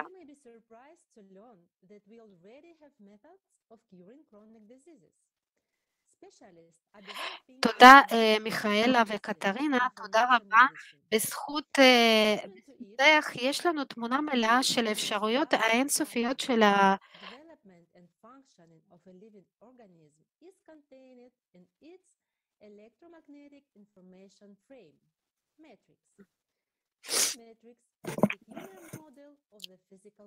הרפואה. רגע.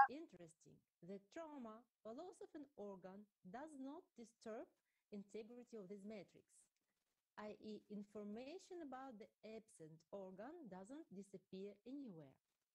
But any disturbance in electromagnetic information field immediately appears in physical pathology. This testifies to the primacy of information. זה מצביע על ראשוניות המידע במבנה החומרי של יצורי חיים. רפואת המידע מאפשרת להסביר בצורה מדעית את שיטות הרפואה המזרחית, כמו דיקור סיני, להבין את המהות עבודת התרופות ההומאופתיות, להוכיח נוכחות של נקודות ביואקטיביות וערוצי אנרגיה, להבין את תופעות אפקט קירליאן. אז מחלות כרוניות הן תוצאות של ההפרה של מסגרת המידע האלקטרומגנטי של אדם. מדענים פיתחו שיטות לתיקון שלה, כיום כבר יש ניסיון בריפוי מלא של חולי ממחלות קשות כמו סרטן למשל. אני מציעה להקשיב לפרופסור אנדרי מלניקוב, דוקטור לביולוגיה, שיספר על הישג הרפואה המדעית בתחום גילוי וטיפול בסרטן, מחלות ויראליות והארכת חיים. We have done very important work with my colleague and friend Alexei Valerievich Mitin. עשינו עבודה חשובה מאוד עם קולגה וחבר שלי אלכסי ולריוביץ' מיטין, שעובד במכון קורצ'טוב. יש לנו שם קבוצה משלו, הוא פיזיקאי ומהנדס טוב מאוד.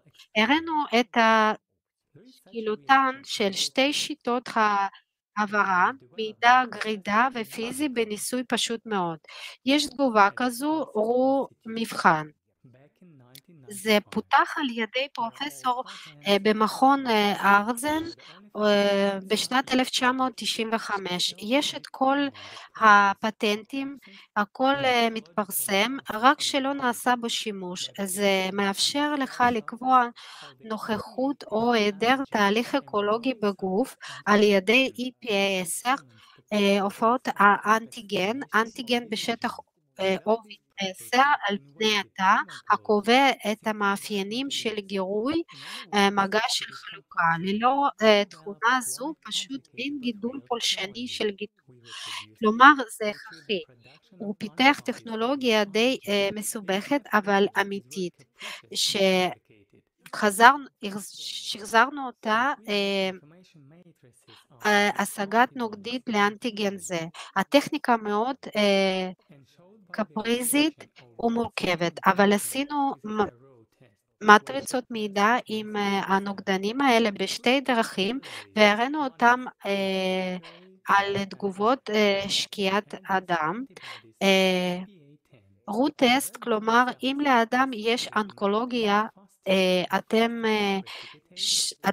אתה שם שני נימים, ביקורת אחד להוסיף את הנוגדנים האלה ל-EPA 10 באחד ו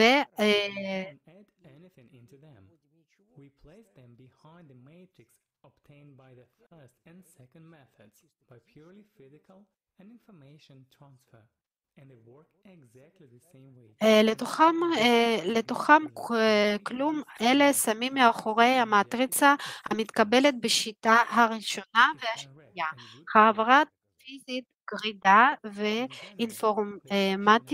ואינפורמטיבית בלבד, והן פועלות בדיוק באותו אופן וחזק יותר מאשר אם יהיו מזריקות חומר, והרבה יותר חזק לפעמים. כלומר, זו ראיה ישירה כל כך טובה. באופן כללי, עכשיו השאלה היא אפילו, הייתי אומר קודם כל, לבדוק באופן נרחב את הטכנולוגיות המפותחות שיפתרו את הבעיה.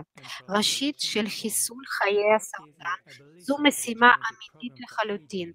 השני הוא חיסול זיהומים ויראליים, הארכת החיים, כלומר ביטול התוכניות הגנטיות להזדקנות ומוות, תיקון ובכן מתן חיים יצירתיים, אבל כל זה יכול להיעשות רק במסגרת של תהליך כללי, המעבר לנתיב התפתחות. Yes, prolongation of life is a very urgent question. Because at present, the life expectancy of a modern person is about 75-80 years. It is very little. So science is closely involved to the problem of extending human life. Aging is seen as a type of disease, and if it is a disease, it can be cured. According to the telomerase theory, the aging process starts when telomeres end at the ends of chromosomes. Imagine that a person could have immortal cells. Yes, right. כן, הארכת החיים היא נושא אקטואלי מאוד, כי עד כה עבור אדם מודרני זה נמשך 75-80 שנים, זו באמת מעט מאוד, ולכן המדע עוסק מקרוב בסוגיות הארכת חיי אדם. הזדקנות להתפספס כסוג של מחלה, ואם זה מחלה אז אפשר לרפא אותה.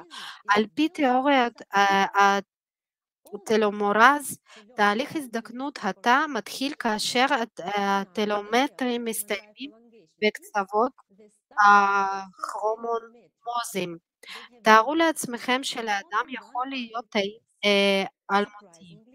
כן, תאי מין, גזע וסרטן נחשבים ככאלה.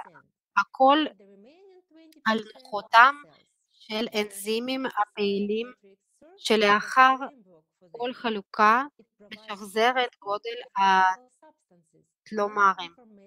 טלומרז קיים גם בתאים אחרים בגוף, אף בצורה לא פעילה. מסתבר שמנגנון אי הזדקנות מובנית בגופנו. נותר רק ללמוד כיצד להשתמש בו נכון, מכיוון נוסף שהארכת חיי אדם הוא חקר המטריצה החוץ-תאית. זה נעשה כבר למעלה מ100 שנים. באופן מפתיע המטריצה החוץ-תאית בגוף האדם מהווה כ80% וה20% הנותרים הם תאים. המטריצה הבין-תאית משמשת עבורם מסגרת. הוא מספק הובלה של כימיקלים לחילופי מידע ביניהם. זה ממריץ התחדשות ומנהל את כל ההיבטים של חיי איתם, מתזונה ועד רבייה ועד המוות. ההזדקנות, כלומר היעדרותם מאפיינים של המטריצה החוץ-תאית, גוררת את ההזדקנות של האורגניזם כולו. לכן אנו תולים תקווה גדולות בפיתוח דרכים לשימור המטריצה החוץ-תאית. כמובן שעד כה כל הטכנולוגיות האלה נמצאות בשלבי פיתוח מוקדמים ועדיין מוקדם לדבר על היישום הרחב שלהם, אבל כבר עכשיו יש כמה הישגים שאפשר להשתמש בהם, אבל למה שלא נשתמש בזה? ראשית, זה לא משתלם כלכלית. תארו לעצמכם שבגלל טכנולוגיות האלה שוק התרופות וחלק מענפי הרפואה יקרסו חלקית. אנשים רבים יישארו ללא עבודה וכולם יודעים שבחברת הצרכנות אדם אינו מוגן. אף אחד לא דואג לאנשים האלה. שנית, בחברה צרכנית קיים איום של שימוש בטכנולוגיות אלה נגד אדם.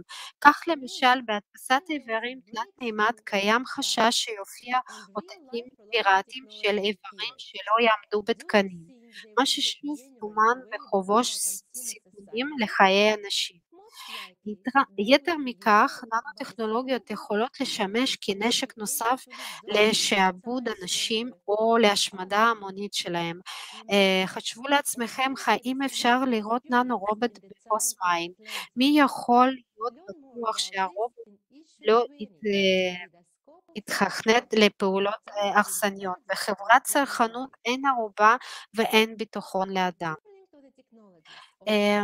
תארו לעצמכם שהייתה פריצת דרך במדע והיו טכנולוגיות אמיתיות להארכת חיים. האם אתם חושבים שהם יהפכו לזמינים באופן נרחב בחברת צרכנות שלנו? סביר להניח שהם יגזלו על ידי קבוצה קטנה של אנשים שיכולים להיות פי 10 יותר מאנשים אחרים. לאנשים כבר הייתה חוויה דומה בתקופת אטלנטיס. תוכלו ללמוד עוד יותר על כך מהדורה 20 של קליידוסקופ עובדות.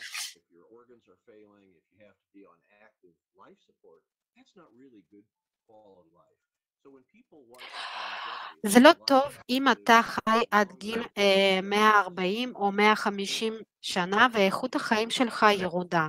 אם יש לך דומינציה, האיברים שלך כושלים ואתה נאלץ לחיות בתמיכה פעילה בחיים. אלה לא ממש חיים איכותיים. לכן כאשר אנשים שעובדים לעריכת ימים, הם גם רוצים תהיה להם איכות חיים טובה, הם רוצים להיות מסוגלים ליהנות מהחיים, ללמוד, לתפקד, להסתובב, לעשות את זה שכולנו רוצים לעשות בחיינו. במילים אחרות, אנו רוצים להיות בריאים פיזיים בזמן שאנו חיים ארוכים. אני באמת מאמין בחברה יוצרת, אם אתם באמת מעולם מעלים את השאלה כל כך קשות, כי אם אתם מפתחים טכנולוגיות כאלו, אז אתם בהחלט לא יכולים לאפשר לאדם או אנשים מסוימים לגזול כוח רק בגלל שהם חיים הרבה יותר מאחרים. בהתבסס על התוכניות, חברה יוצרת, הטכנולוגיה הזו תהיה זמינה לכולם. לכל אדם שרוצה תהיה הזדמנות לחיות הרבה יותר ולחיות בריא. אלו חדשות טובות ובהחלט נותנות תקווה שבחברה יוצרת אנשים יחיו הרבה יותר זמן, יבלו יותר זמן עם חברים, משפחה יקרים ויחיו זמן רב כדי לתרום לחברה תוך מימוש כישרונים and live happily ever after. Join us in building a creative society. לכן, אם אתם אוהבים את הסיפורים ואתם רוצים שהמשפחה והחברים שלכם, ילדים, יהיו בריאים, יהיו באושר ואושר עד עצם היום הזה, הצטרפו לבניית חברה יוצרת, כי כל שנקדים לבנות חברה כזו, כך הטכנולוגיות האלה יהפכו מהר יותר למציאות שלנו. Thank you, Gabik and Yulia. In the creative society, education will be free and of high quality all over the world.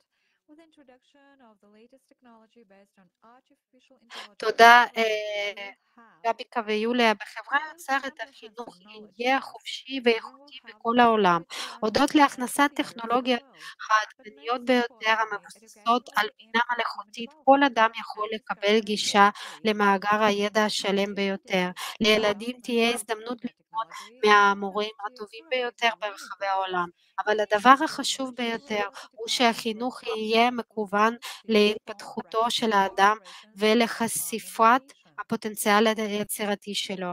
גם כיום The התפתחות development of טכנולוגיות the next generation האינטרנט company will מאפשרות replicate להאיץ this את development התהליך through הלמידה. classes and communicate בעתיד with הקרוב peers הטכנולוגיות around the world. מציאות מדומה יסייעו לסטודנטים לרפואה לבצע פעולות מעשיות ללא פגיעה במטופל. Make a whole virtual world with meeting places and classes for learning.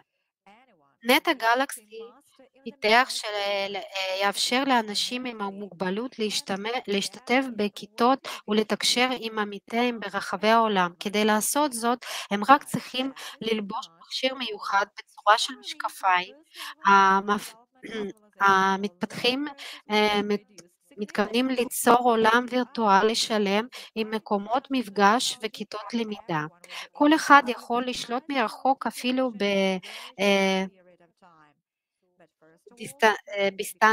בדיסטנציות מורכבות ביותר, וקבלת חינוך עולמי יהפוך לדבר נפוץ.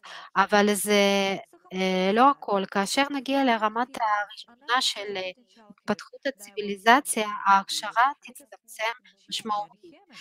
הודות לטכנולוגיות של בינה מלאכותית ותודעה מלאכותית, כל אדם יוכל לקבל את החינוך האיכותי ביותר תוך פרק זמן קצר ביותר. אבל קודם כל אנחנו צריכים לחנך אדם, כי בסופו של דבר כל הפעולות שלנו וכל החיים שלנו נקבעים על ידי מידת האנושות. Of education is to educate a human with a capital letter.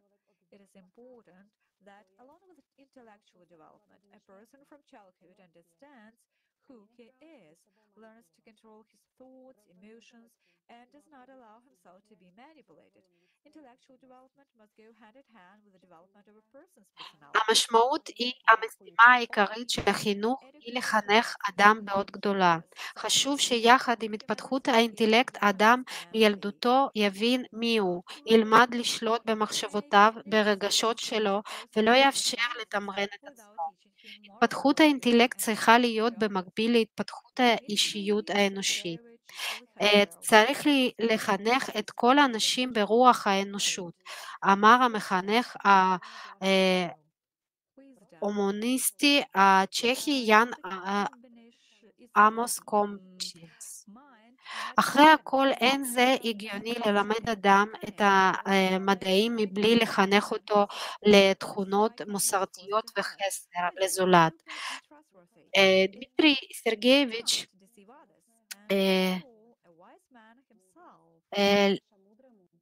דמיטרי סרגייביץ' ליצ'סקי כתב בספרו מכתבים על חסד. חוכמה היא אינטליגנציה בשילוב עם חסד. האינטליגנציה ללא חסד היא ערמומית.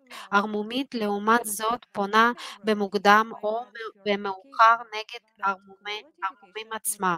לכן הטריק נאלץ להסתיר. החוכמה היא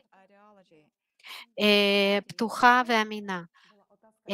היא לא מרמה אחרים. בעיקר את האדם החכם ביותר. החוכמה מביאה לחכם שם טוב ואושר מתמשך. מביאה אושר אמין לטווח ארוך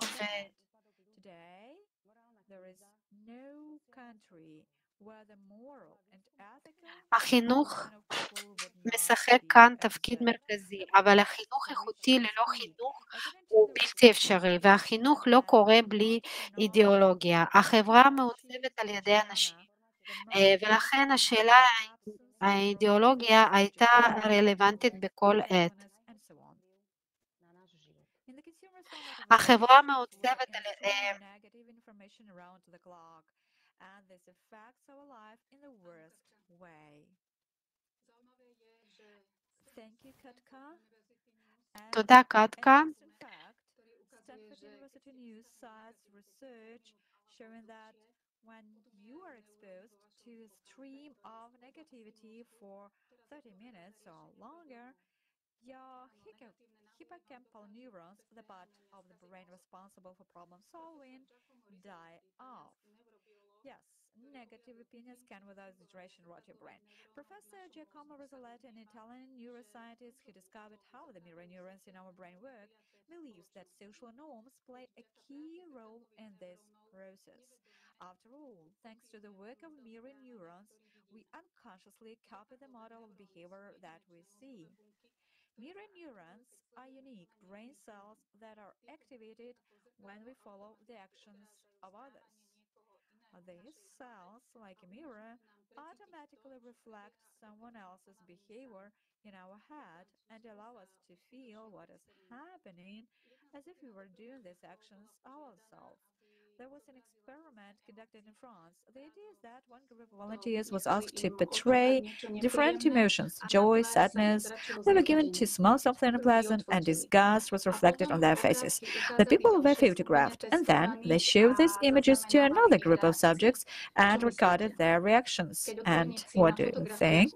When they saw the corresponding emotions in the pictures, the same neurons were activated in the brains of the volunteers as if they themselves, for example, smelled something unpleasant, heard happy news, or were sad about something.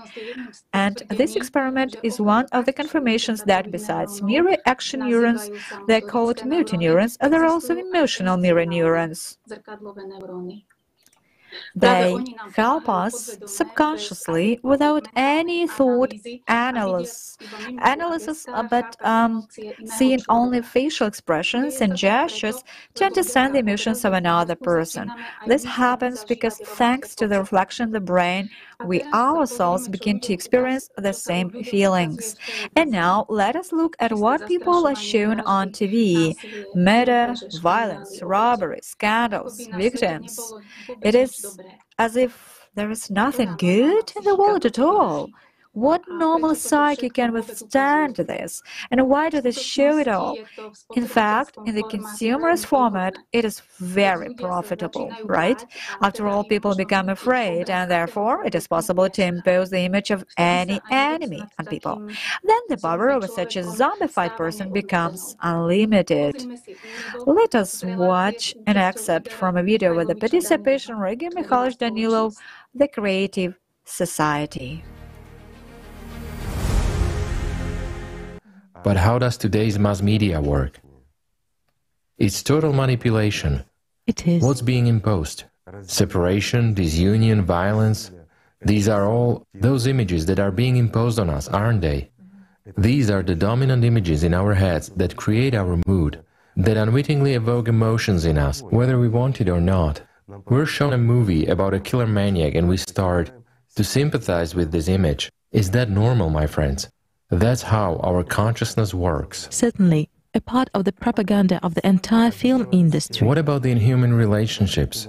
That very film industry, as you say, that very news and everything else, complete negativity, sheer emotion, division is everywhere, disunion, and the propaganda of violence, not a propaganda of what is humane, but of a beast. Is that normal? Is it possible to remain a normal person in such an ideological environment?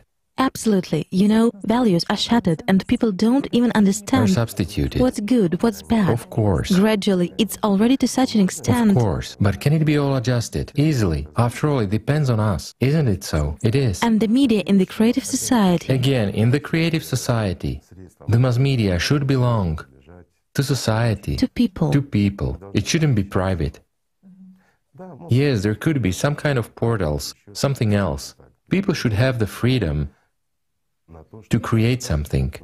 Why? Because again, there will be a difference. Someone talks about one thing, someone about another, but it has to be directed at creation and unification. If, God forbid, someone starts talking about separation, then in whose interest will he do it? In the interest of people? In the interest of a human? Of course not. Once again, there is an insertion as in a consumer system. Someone's profit is behind all this, which means it is directed against the freedoms and benefits of a human. Again, it means that a person deprives himself of this status. That is, he must be stopped immediately. And a person being deprived of the status of a human must be held responsible for his action because he lied intentionally, he intentionally separated, he intentionally committed a crime against the whole humankind.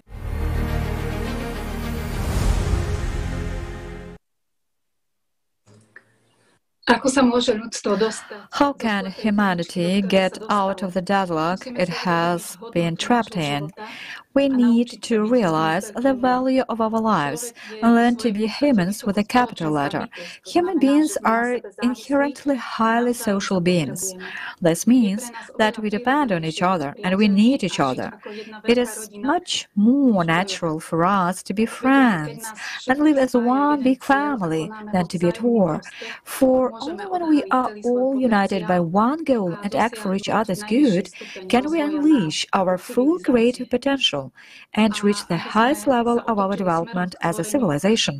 And in order to turn toward creation, we need a creative ideology, because it is the degree of humanism that determines the ability to live happily and survive in critical situations. Today, we see in practice how, in times of disasters, it is people who help each other, it is people who share food, water, clothing, and shelter, people who have open hearts, who have compassion, understanding, and kindness, who act out of love for their neighbor, putting aside their own personal gain and selfishness. It is thanks to such people, their actions and qualities, that we are able not just to survive, but to make this world truly beautiful. That is why it is so important to educate ourselves as a real human. It is so important to have positive examples and creative ideology. We need examples of positive ways of thinking, the best human actions of both individuals and groups of people. There must be no propaganda of negativity in society, war, violence, murder, discard, hatred, selfishness, and so on. And all these must come from the people themselves. Let us watch a video where people themselves talk about what kind of ideology in society should be. First, the media must be free. Certainly, but free again in the sense that none of us wants to see, for example, the propaganda of violence, inequality, racism and chauvinism, or religious inequality on our television screens, computers and our phones. Of course, there must be some kind of internal censorship, first of all among the journalists themselves. The media should not be dependent, should not be financed by any forces whatsoever. And above all, journalism must be professional. Now we see just a competition. Someone heard the news, who will publish it faster. And in this regard, of course, in a creative society, it seems to me that the media should be free, first of all, and very, very responsible. The journalist must bear the truth and not serve as an instrument of the consumer society. First of all, it must also have an educational mission. It is necessary to run more educational programs on television about space, physics, chemistry, and so on. Because there are some things that are basic. Roughly speaking, we should know them from school, but we do not know them from school for some reason, or we forget. More shows, workshops, and live communication aimed at development, at gaining knowledge, so that a person comes out of it more fulfilled. Education in regards to my talk show is to educate people in regards to things that they need to be aware of, and then they make their own decisions. But it's almost as if the education has to happen from our youth and also for the elderly, right? So that means that whatever that we're trying to get across in regards to create a society, we have to let people know that the positive image or the positive ways that we have to go about educating people and for them to be able to make their own decisions is the right way to go. Now, of course, this world is all about, let me make my decision, it's my choice, and then move from there.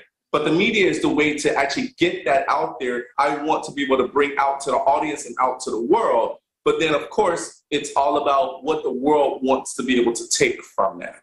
So, during the pandemic, I learned a lot. Well, I learned a lot from people, but I also learned a lot in regards to how to be able to be positive during the pandemic. And one of the things is it's all about human nature. It's all about the love that we have as a show to show our viewers that we can still love each other during this pandemic, to be able to basically build the talent to support each other and also be able to have a great society. I think the media is always going to have a say-so in regards to anything that's actually happening in the world. But one of the things is that humane, being a positive person, or if you're doing something great that's for the world in general. So I really do believe that, yes, it's important to point out where we have gone wrong, but most important to say that there is a solution and show people other ways of filling that void, because that is what bringing a solution is. If so many people understood that you get a lot more from giving than from receiving, that your joy and your sense of fulfillment is so much bigger when you are helping somebody else. We think that everybody knows that, but they don't. So if we just put it upon ourselves to teach human beings how to be human again, I think that that really would be the beginning of trying to get people to reawaken to their true selves, because we've disconnected from who we truly are. In my opinion, it is necessary to do more and more in order for us to have a different society, in which skin color no longer matters. Where you were born, it no longer matters. Regardless of your family, social, political, or cultural origin.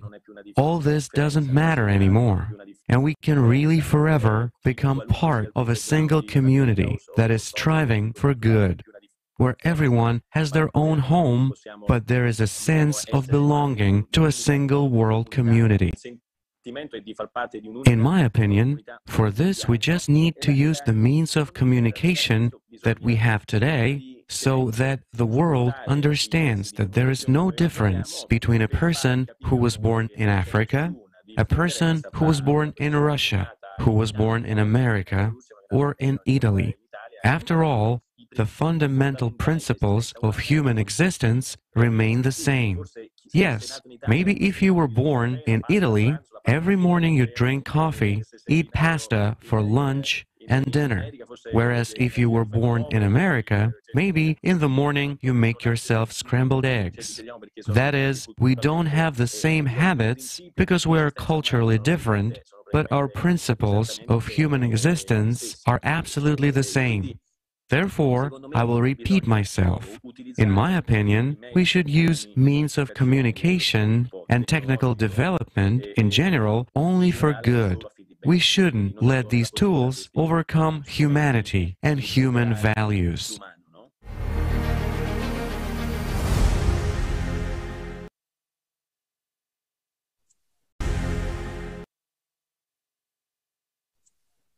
Presne tak. Absolutely right. Because when it becomes fashionable in society to do good, to unselfishly help people, then many people will pick up on this. Our children who will see these positive examples will do the same. Remember, we mentioned the work of mirror neurons? Right?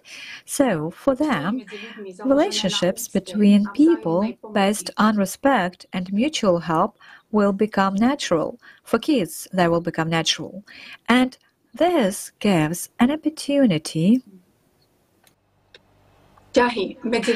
And this gives an opportunity not only to eradicate evil inside ourselves and outside, but also opens up infinite possibilities for the development of our civilizations.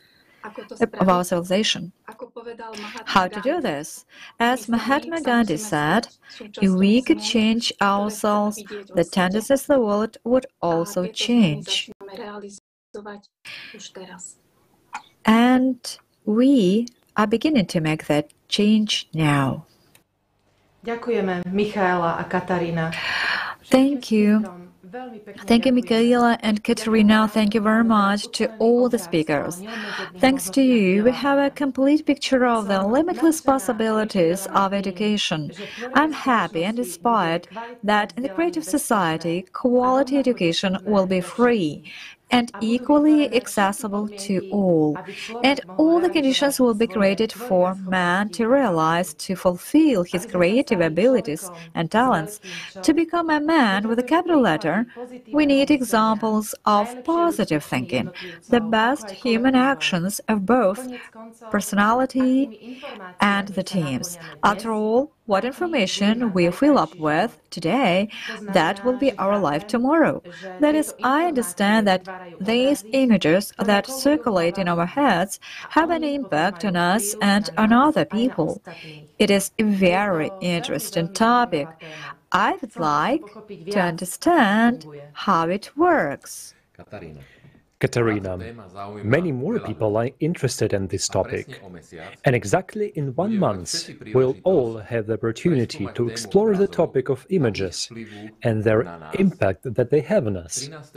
On June 13, 2022, Kaleidoscope of Facts number 23, The Power of Images, will take place.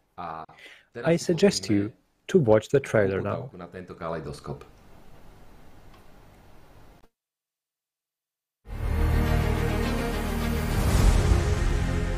Slavery has always existed. If you think about the power of one person over another, or a small group of people over all of humanity, you are not mistaken. But did you know that there is a slavery of a higher order? And even those who rule humanity are also in slavery. Who is the one that controls everyone? What are his tools for controlling man and humanity? How to understand that you are being controlled, the power of images. How do we think? Why are there so many vivid images around us? How does a stereotyping and groupthink occur? How are the images fixed at the level of physiology? How does an image addiction occur? Using images to manipulate and influence people. What do various religions say about images? Illusion. Where does reality begin? Modern science about quantum holograms. How to become truly free. Watch on June 13th, 2022, the Kaleidoscope of Facts, The Power of Images. Initiated by Alatra IPM participants from Italy, Spain, and Latin America.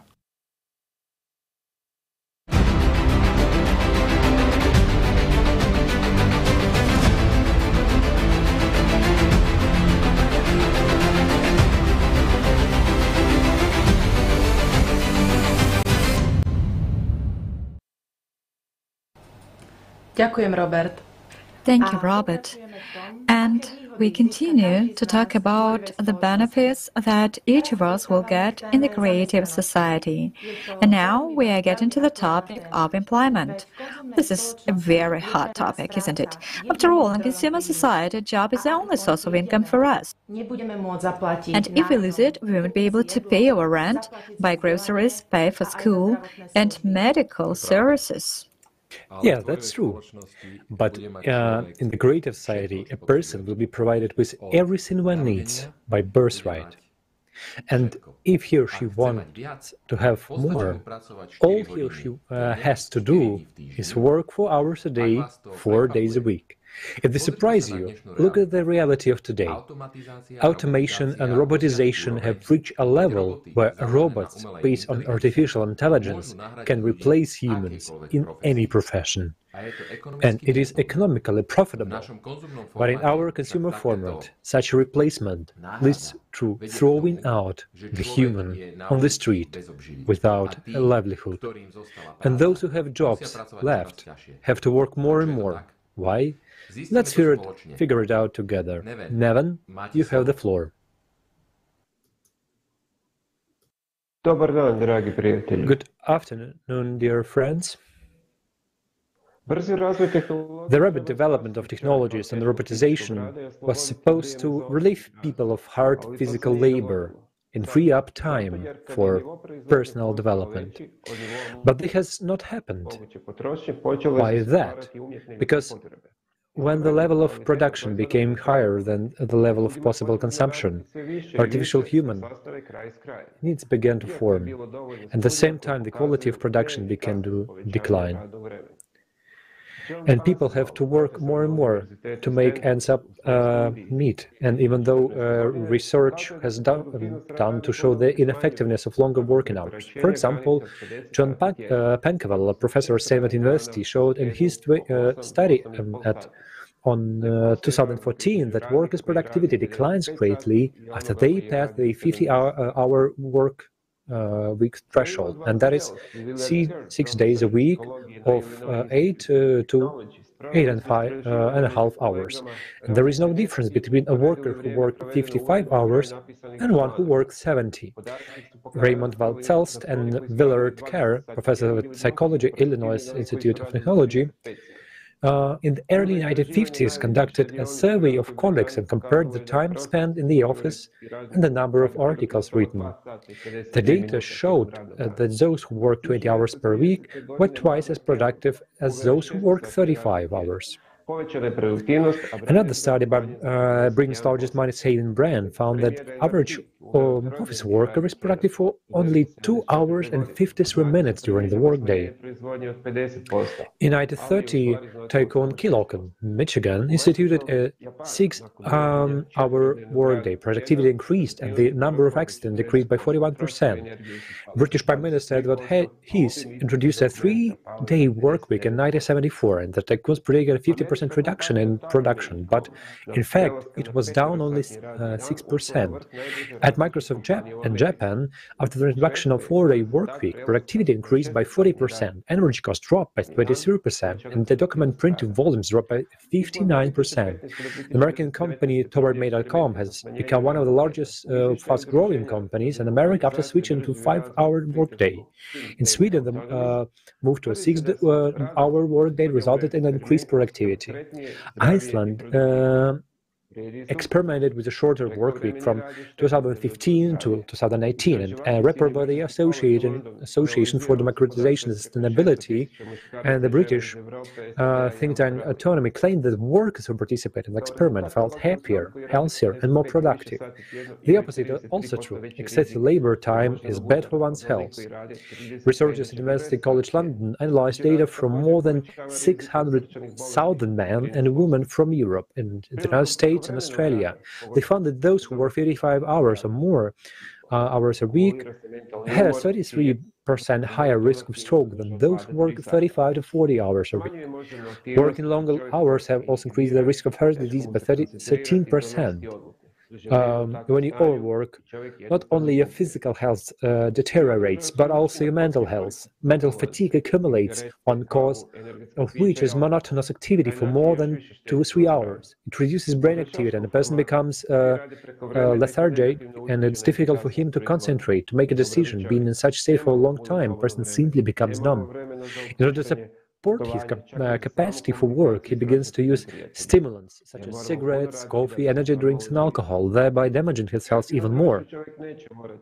In the consumer format, all of us are overworking. This has a negative impact on the efficiency of production and human well-being. We have little free time. We have no time to rest, travel, even just communicate with family and friends, because we have to work hard to live normally. In a creative society, a person may not work at all if he will be provided with everything he needs. housing, food, free education, and medicine. His free time can be spent on self-development, communication, travel, and the improvement of society as a whole. Alfie will tell us what prospects await us of the former changes and, as a consequence, the economic changes.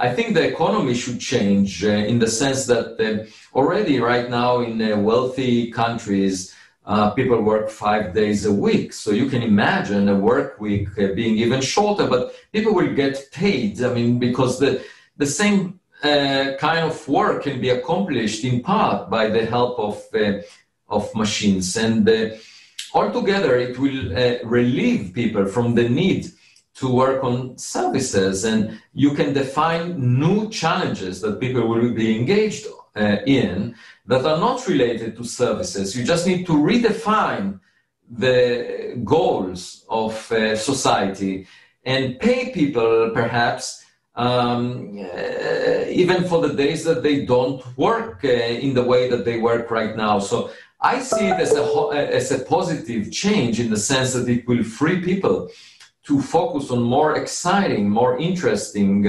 problems. And of course, the economics should be such that they would have everything they need. And having the machines do some of the work would allow the rest of us, the humans, to enjoy our lives better. If we organize society properly, if we compensate people beyond the tasks that are currently being performed by humans.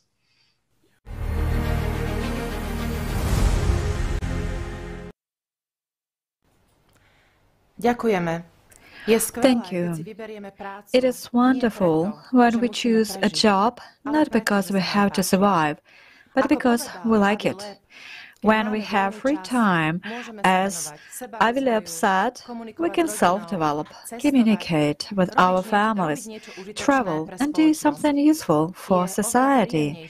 It is much more pleasant to live than to survive, isn't it? And now, I suggest we watch a video about free energy. You have definitely heard of it before. Do you think it is something new or something well forgotten? Free energy is everywhere. Energy is what underlines all material life. Mankind needs a huge amount of energy for a comfortable and safe life on Earth and the development of other planets. Can energy be accessible and free for all? Already today, every person, both on Earth and in space, thanks to the ether, has access to an unlimited amount of energy. The ability to receive it opens up a new, safe, easily accessible source of alternative energy for every person. Before 1880, people enjoyed free energy. In the 19th century, there were electric trams all over the world with wireless power supply powered by free energy. Wireless lighting was also used at this time. In 1928, Nikola Tesla patented a UFO, and at the end of his life he developed a plan for a spacecraft engine. In 1959, Otis T. Carr filed a UFO patent and seriously considered sending his spacecraft to the moon. Alexander Weigers in 1945 patented a UFO, a discopter, and also proposed the concept of a flying city. Even in the Middle Ages, many scientists knew that the ether is a source of free energy and developed ways to obtain it. These are Giordano Bruno, René Descartes, Christian Huygens, Isaac Newton, Leonhard Euler, Mikhail Lomonosov. Many references to the ether can be found in the works of scientists of the 19th century. In his work, An Attempt Towards a Chemical Conception of the Ether, Dmitry Ivanovich Mendeleev substantiated that the ether is a single chemical basis for all planets and galaxies, a single plan for building worlds, and all chemical elements are formed from the ether, which Mendeleev called Newtonium. But at the beginning of the 20th century, all these technologies were suddenly withdrawn from general use, and the purposeful destruction of the ether theory began in science, including the removal of the zero element Newtonium from the periodic table. The reason why this happened did not depend on scientists, but on the consumerist format of society that has been implanted over the past 6,000 years. If humanity had then changed the format of society from consumer to creative one, then science would have taken a different path of development. We would have long ago enjoyed unlimited no-cost free energy, developed technologies, and would be exploring other planets.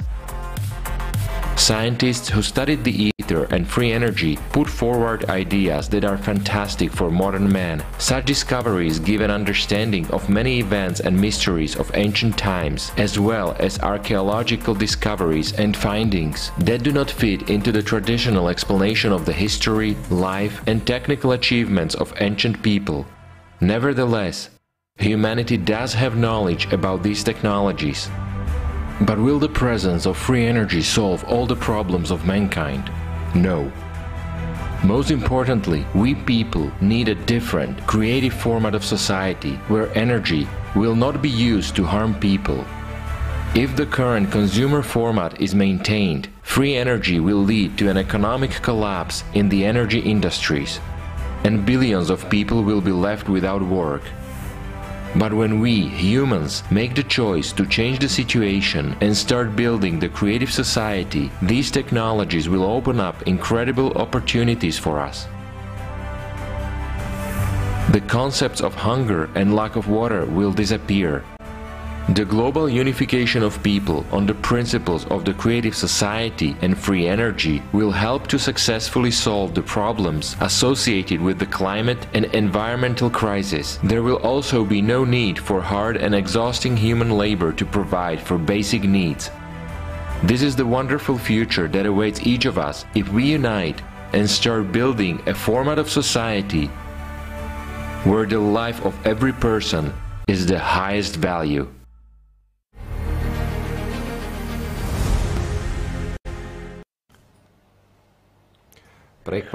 It came as a surprise to me that in the 19th century, mankind has already used free energy.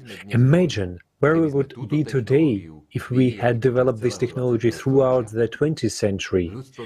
Mankind would have long forgotten about the energy crisis. As we can see now, everything in the consumer society that can make a person more free and improve life is unprofitable. Monica will tell us about the technologies of the 21st century. Ďakujem za slovo. No veru, proti faktom sa nedá ísť. Thank you for passing the floor to me. Yes, facts are facts. It is interesting that the technology that we now call advanced and modern, in fact, they were known to humankind before. No wonder they say all new is well forgotten, old. My friends, you know what surprises me the most about this video? According to Forbes, today in the 21st century, about 1.3 billion people in the world live in the dark, without access to electricity. The other 30% of the population regularly faces power outages. This is the picture we are witnessing today, where energy is in short supply. Prices are skyrocketing. The planet's resources are being depleted at a crazy pace. And all this while scientists are trumpeting that we need to generate more energy than ever before. Judith Curris, Professor Emeritus and former chair of the School of Earth and Atmospheric Sciences at Georgia Institute of Technology and president of Climate Forecast Application Network, in a roundtable discussion on climate change, said,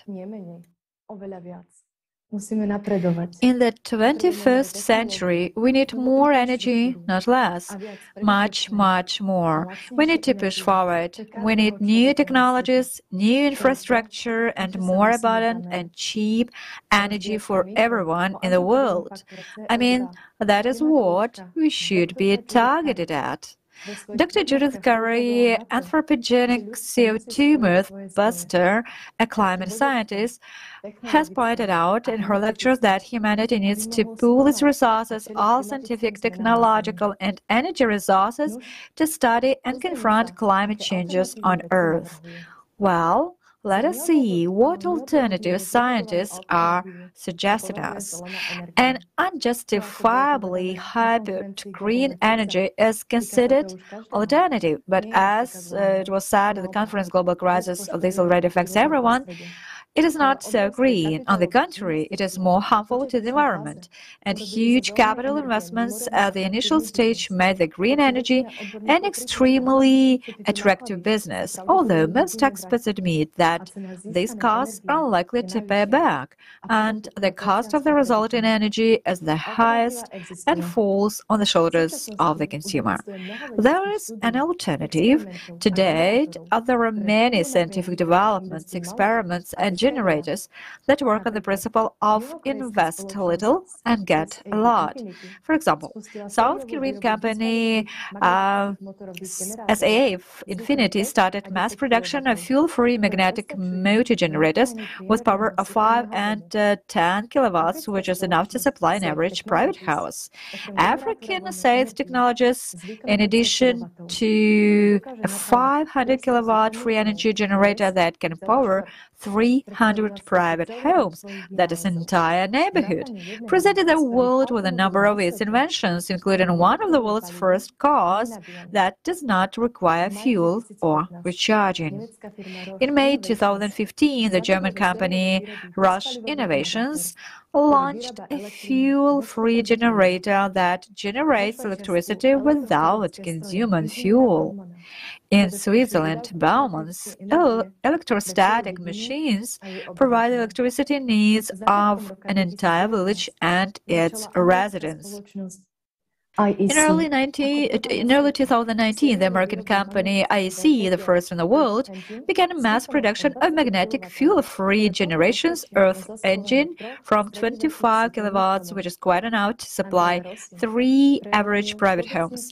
Andrea Rossi broke through everyone's skepticism and launched the ECAT electrocat generator, which can be used to connect both household equipment and residential buildings. Now, the question arises, do you think if we were to globally adopt these technologies now, would they be available to everyone? Would it benefit society? In this consumer format, where money is paramount and human life has no value? The answer is no. Job cuts, unemployment, economic crisis, unrest, riots, wars. The problem is not the technology, but the format itself. But if we change the conditions, everything will change. This topic will be continued by John Rosbush, CEO and President of World Development Corporation USA, whose main job for the last 12 years has been to address energy and technology issues. My name is John Rosebush. I'm the founder of the Worldwide Development Corporation. Over the last 15 years, I've completed research on generating kinetic energy from river flow. And that's what we concentrated on. We concentrated on that because water is the most dense form of natural energy in the world today. I hear a lot of people talk about solar, but you can't capture it. It's not a dense form. The same thing goes with wind. Water is very dense. So if we find a way to capture that kinetic energy, then that has the potential to generate a huge amount of energy. Well, we did.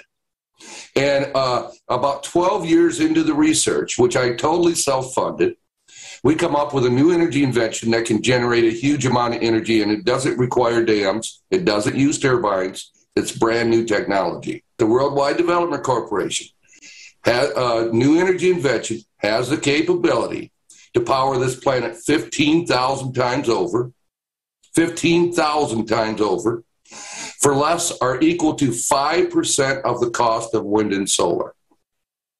Now, there's many other things within that challenge, that such as India, since David is from India, that I could show India engineers how to power their country 10,000 times over for less than or equal to 5% of the cost of wind and solar. I actually say on every continent except Arctic and Antarctica that this could be done. Or actually, we could create at least 10,000 terawatts of electricity on that continent. Now, today, the world generates 7 terawatts. Now, I realize that amount of energy is insane. It would never happen. But I needed to express that within that challenge to show the capabilities of this new energy invention, even though it's shocking. Our motivation is to collect royalties from this new energy invention and to help poor countries and rebuild a middle class around the world. And I kind of got a feeling that special interests are afraid.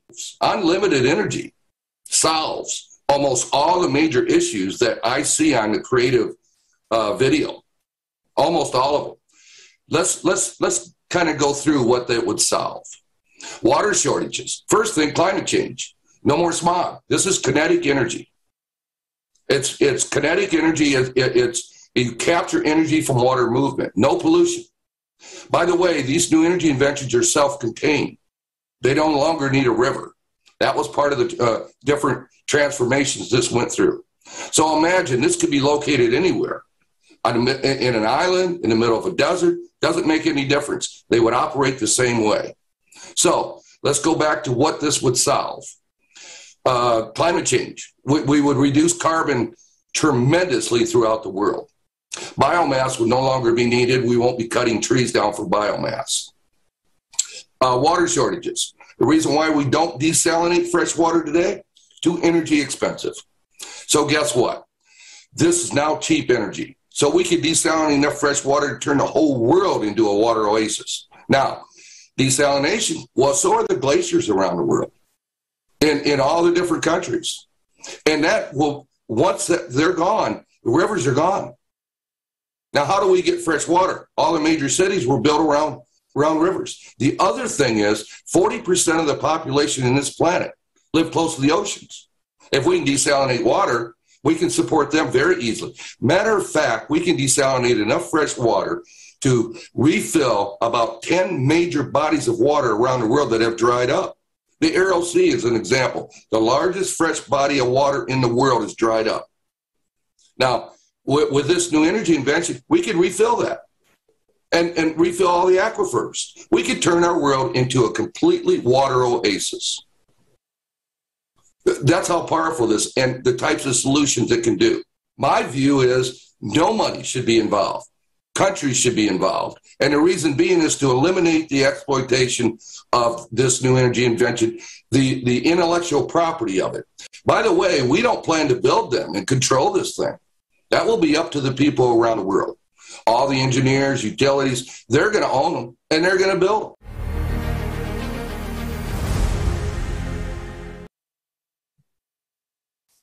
Všimnite si paradox. Môžeme získať obrovské množstvo energie. And please pay attention to the paradox. We can get lots of energy just free of charge, but we just notice that the prices are skyrocketing. And in all European countries, the price of the major items, gas and electricity, rose by an average of 26 to 54% over the winter. And as a result of the embargo on oil products, Europe is on the threshold of an even greater increase in energy prices in the very near future. In the US, the situation is not much different from Europe. In 3 months of 2022, energy prices have risen by 32%. As President Biden said, the only way to achieve real energy security is to stop relying on fossil fuels and move toward a zero emissions, 200% clean energy future. But here is the issue. Never do the companies that supply gas, electricity lose their profits. The entire burden of the price increase will fall only on the shoulders of the consumer, that is, on our shoulders. What is left for us to do? To shrug our shoulders like, well, we have no choice, right? They say that this is the system, that is the format of society, the format of society in which no matter what happens, war, climatic catastrophes, disasters, pandemics, the rich always remain richer, even richer, and 99% of the population become poorer, financing everything. Although you and I have just heard, there is an endless sea of energy all around us. As John Rosebush said, an enormous amount of energy can be generated very easily and can be obtained for free. So what are we paying for? The consumer format is a dead end. The problem is not the technology, but the format itself. New technology requires a safe society format. In the creative society, free energy technologies will be actively used, which will qualitatively change not only the everyday life, but will also bring our civilization to a new level of development. And this means that in the creative society, there will only be well-off and rich people. Ďakujem, Monika. Ako vidíme, technológia existuje. Thank you, Monica. As we can see, the technology is there, but in order for it to begin to be widely used, it is necessary to change the format of society into a creative one. And now I ask you for your attention. We are going to talk about a unique development, the multi-purpose complex washat. If it is applied on a global scale, or at least on a national scale, it will help to save huge funds, which can be redirected to other sectors and the social sphere. The name washat was not chosen by chance. It is associated with the sunrise. When the sun rises over the horizon, its rays of light illuminate the darkness, and the shadows that inhabit it disappear, thus revealing reality. As the sun rises, life comes alive. The sunrise that provoked the just where it leads to art, sunrise brings life and hope. Let us watch the video.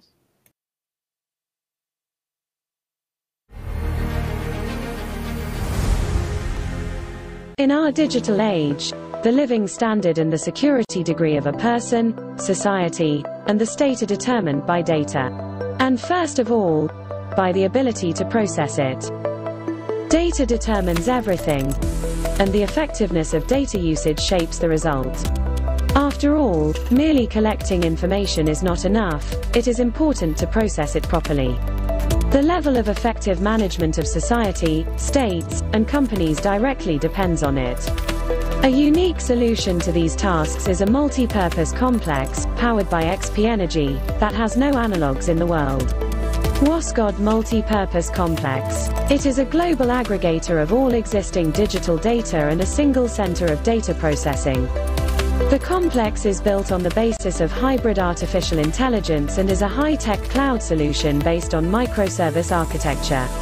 WSGOD MPC was created for the transition period from a consumerist to a creative format of society.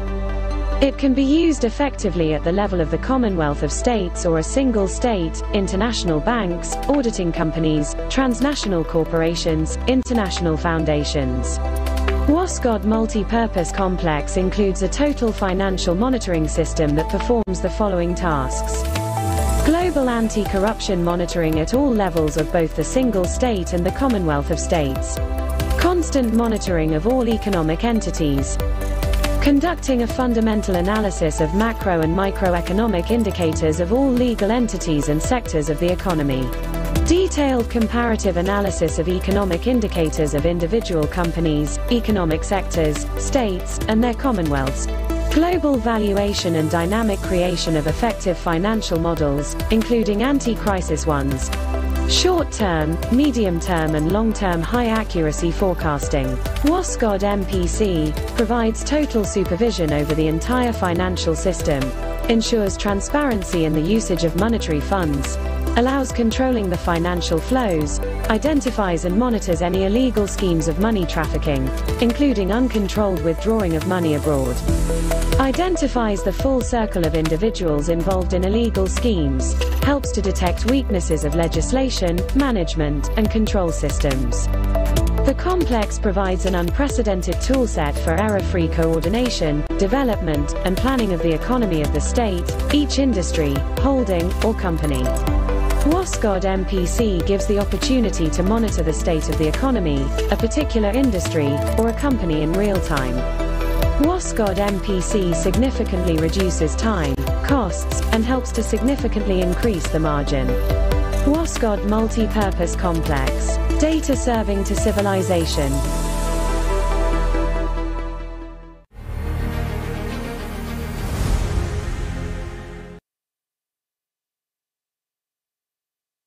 From a consumer format of society to a creative one will not happen instantly.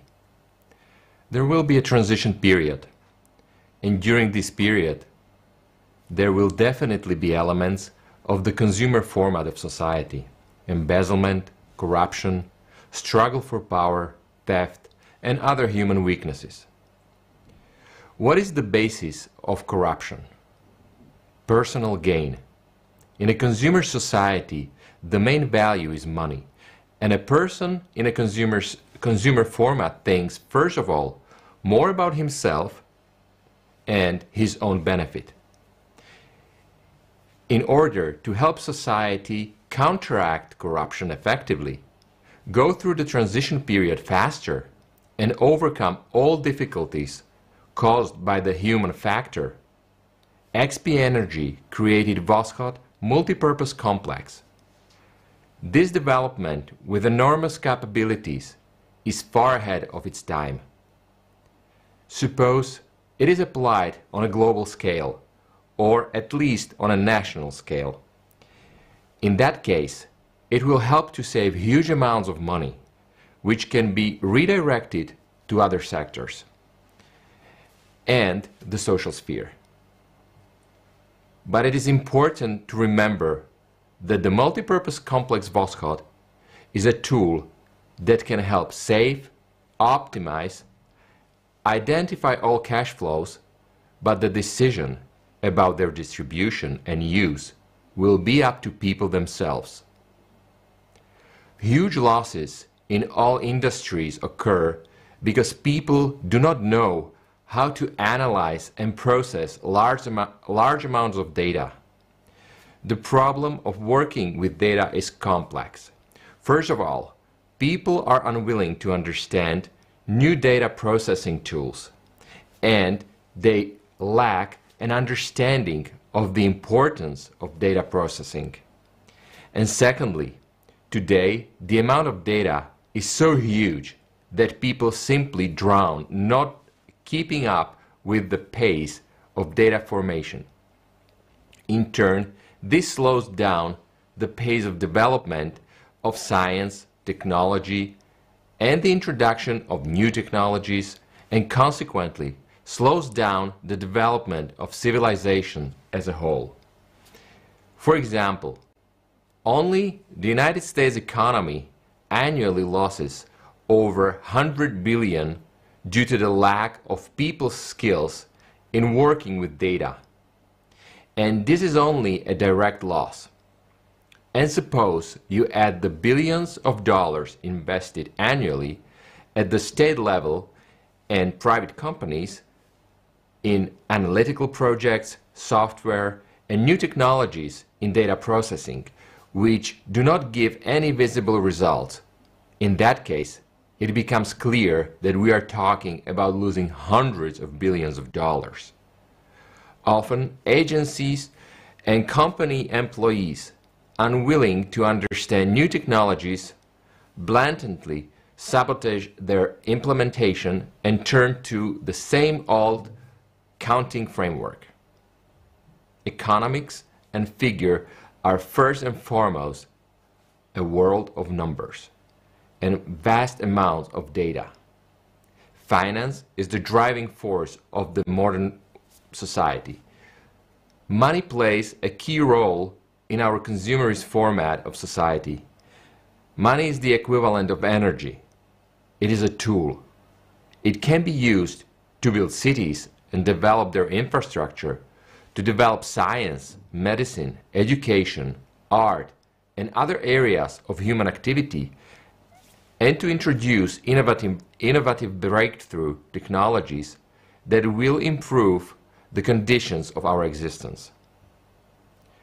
Thoughtful and well-planned distribution of finance can eliminate world hunger, poverty, social injustice, and other problems. But this will only be possible in a creative society. As long as consumption dominates people's consciousness, money most often becomes a temptation that causes vices and pushes people to take rash, risky steps. Money often forces people to risk not only their own lives, but also the lives and destinies of entire nations. For example, the United States intelligence services have 16 intelligence agencies. It is estimated that the total number of their employees is about 1 million people, and the annual budget is about $100 billion US. All of these services are engaged in analytics and data work, among other things.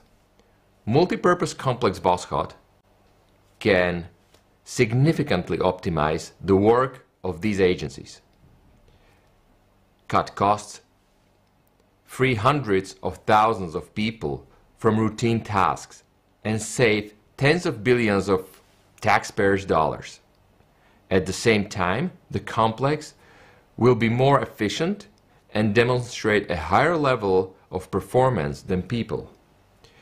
This will significantly reduce the burden on the services themselves and increase their efficiency many times over. Because the complex, unlike people, does not get sick, does not steal, does not get depressed, it is not subject to temptations, emotions, doubts, and is not concerned about itself and its future.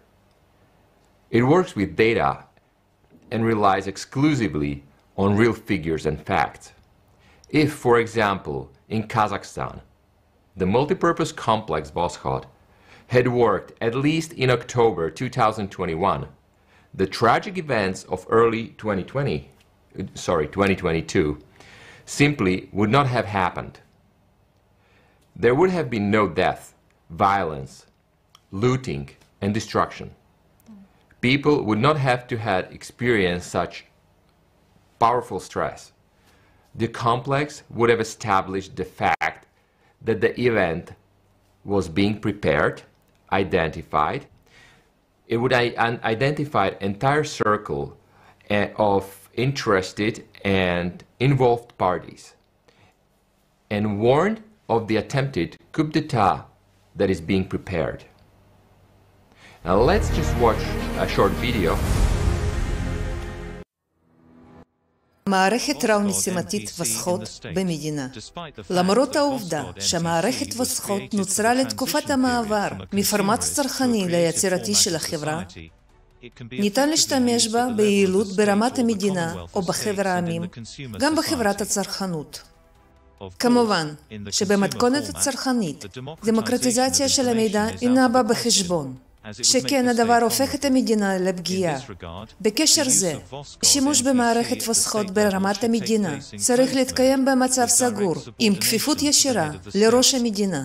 בעת הפריסה מערכת וסחוט משתלבת בכל המערכות דיגיטליות של המדינה, ומפעילה פיקוח טוטלי על המערכות הפיננסיות. הדבר מבטיח שקיפות ושימוש בכספים בכל הרמות, בכל הזרמות הפיננסיות, ולהשתמש בנתונים מדויקים על ההון הציבורי ופרטי כאחד. מערכת וסחוט פותרת את כל המשימות של כמעט כל שירותי הפיקוח והמחלקות בצורה יעילה הרבה יותר, ובמקביל מפקחת על השיחות ושימוש לרעה בכספי התקציב. בחברת הצרכנות, החוליה החלשה ביותר, בכל רמה, היא האדם. הסביבה של ראש המדינה הינה יוצאת דופן.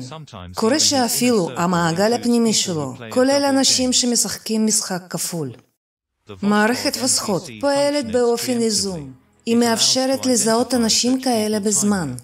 בעל מידע מדויק, מהמקור הראשוני, ראש המדינה יכול תמיד להיות משוכנע בנאמנות ואמינות של הצוות שלו. כדי לעשות זאת, מספיק לעשות השוואה בין הנתונים המתקבלים על ידי הפקידים, על ידי הנתונים האמיתיים שסופקו על ידי מערכת וסחות. לפי החישובים שלנו, כדי שהמרכז הסגור שבו ישתמשו במערכת וסחות יהיה יעיל ככל האפשר, למדינה כמו לסין למשל, יספיקו 12 עובדים, 3 מומחי IT ו9 אנליסטים פיננסיים, פלוס ראש המרכז הסגור הזה. המערכת עצמה היא מושלמת. היא נועדה להיות בלתי פגיעה לפריצה. מצוידת במערכת ביקורת ובקרת פנימית לזיהוי העובדים לא אמינים, שיש להם גישה אליה. החוליה החלשה היחידה בעבודה עם המערכת וסחות בחברת הצרכנות הם 2 אנשים. ראש המדינה, שקיבל את ההחלטה לפרוץ את המערכת במדינה, וראש המרכז הסגור, שיפעיל וינהל את המערכת. הוא לא יוכל להכניס נתונים שגויים בכוונה אל תוך המערכת. זה לא נכלל. אבל הוא זה שיספק נתונים לראש המדינה, יתרונות לכלכלת המדינה. מנקודת המבט הכלכלית, מערכת וסחות הופכת את מדינת הבית כמעט בלתי נגישה למדינות אחרות. המערכת מסוגלת להעיל עלויות ולהעביר רווחים עצומים על ידי בניית התחזיות מדויקות ומודלים פיננסיים. היא גם מסוגלת לשפר משמעותית את הכלכלה ולשפר את רווחת האוכלוסייה. הדבר יביא לעלייה ברמת האמון ברשויות ולחיזוק סמכותו של ראש המדינה. אם נבטא במספרים את התועלת של מדינה אחת מהפריסה של מערכת וסחות, אז ארצות הברית תוכל לחסוך כ$2.5 טריליון של כספי התקציב מדי שנה על ידי ייעול תקציבים, משאבי אנוש וארגון מחדש של שירותים ציבוריים. בעזרת הנתונים מקוריים על כל תחומי החיים של המדינה, מערכת וסחות חזה כל התנודות בכלכלה בדיוק מרבי. זה מאפשר לחלק מחדש את הכספים התקציביים בין התעשיות וחברות בצורה יעילה ביותר. למתן, לבטל את ההשלכות השליליות של תופעות המשבר בכלכלה העולמית, וגם להשתמש בתחזיות עם תועלת מרבית. הרחבת וגמישות. במערכת וסחות הוגדרו מתודות עבודה עם 31 מגזרים במשק. צוות של XP Energy יצר את מערכת וסחות עם האפשרות לפיתוח ושיפור אינסופי במידת הצורך. כלומר, במקרה של הקמת ענף חדש, במשק או בכלכלה, ניתן יהיה להרחיב את הפוטנציאל של המערכת תוך זמן קצר ביותר. למשל, התפתחות של תיירות החלל, שעם הזמן בהחלט תהפוך לענף פנאי חדש, כמו גם טיסות מתוכננות לכוכבי לכת אחרים. כלומר, תעשייה שעומדת לפרוץ לחיינו ולהפוך לדבר שבשגרה. אנחנו מדברים על הפיתוח תעשייתית של אסטרואידים. במילים אחרות, ייבוא חומרי גלם מאסטרואידים וגופי חלל. אנו מוכנים למסור את מערכת וסחות למדינה שבה ראש המדינה יהיה מוכן ליישם את חברה יוצרת בארצו.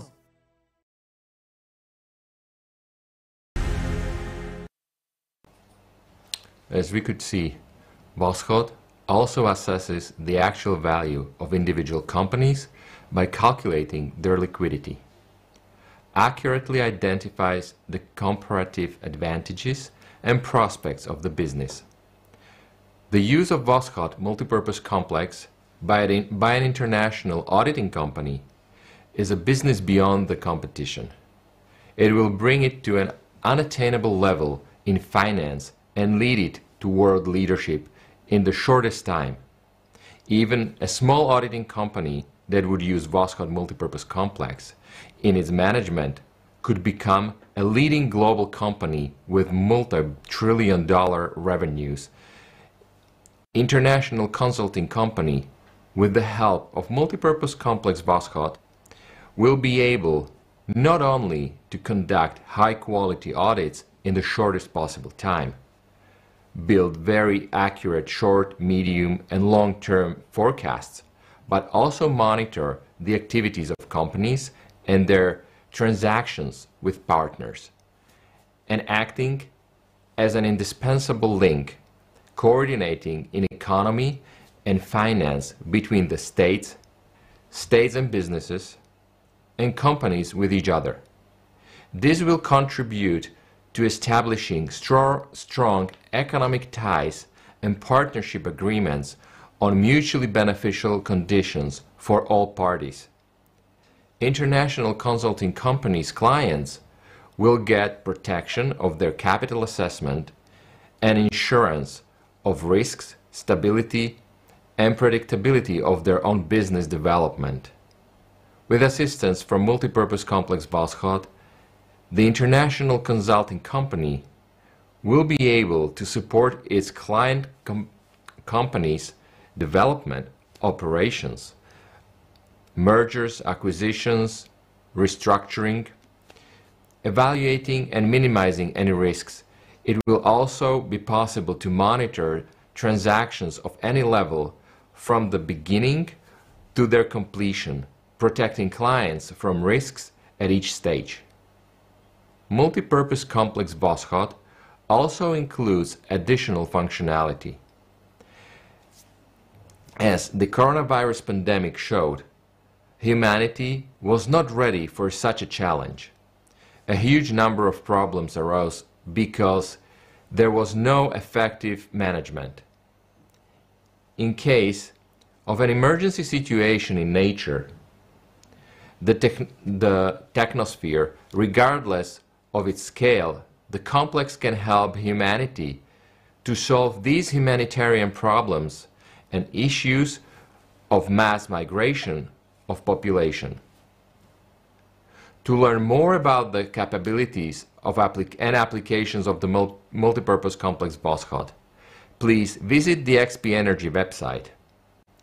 We express our sincere gratitude to XP Energy Company for such an important gift for the whole humankind.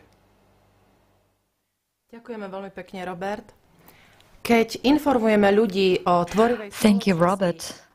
When we inform people about the creative society and talk about free medicine, healthcare, education, and basic needs, we often get asked the question, how will it be funded? Well, we hope you have heard the answer now. And Veronica will tell us about the economic situation and how finances are distributed in today's society.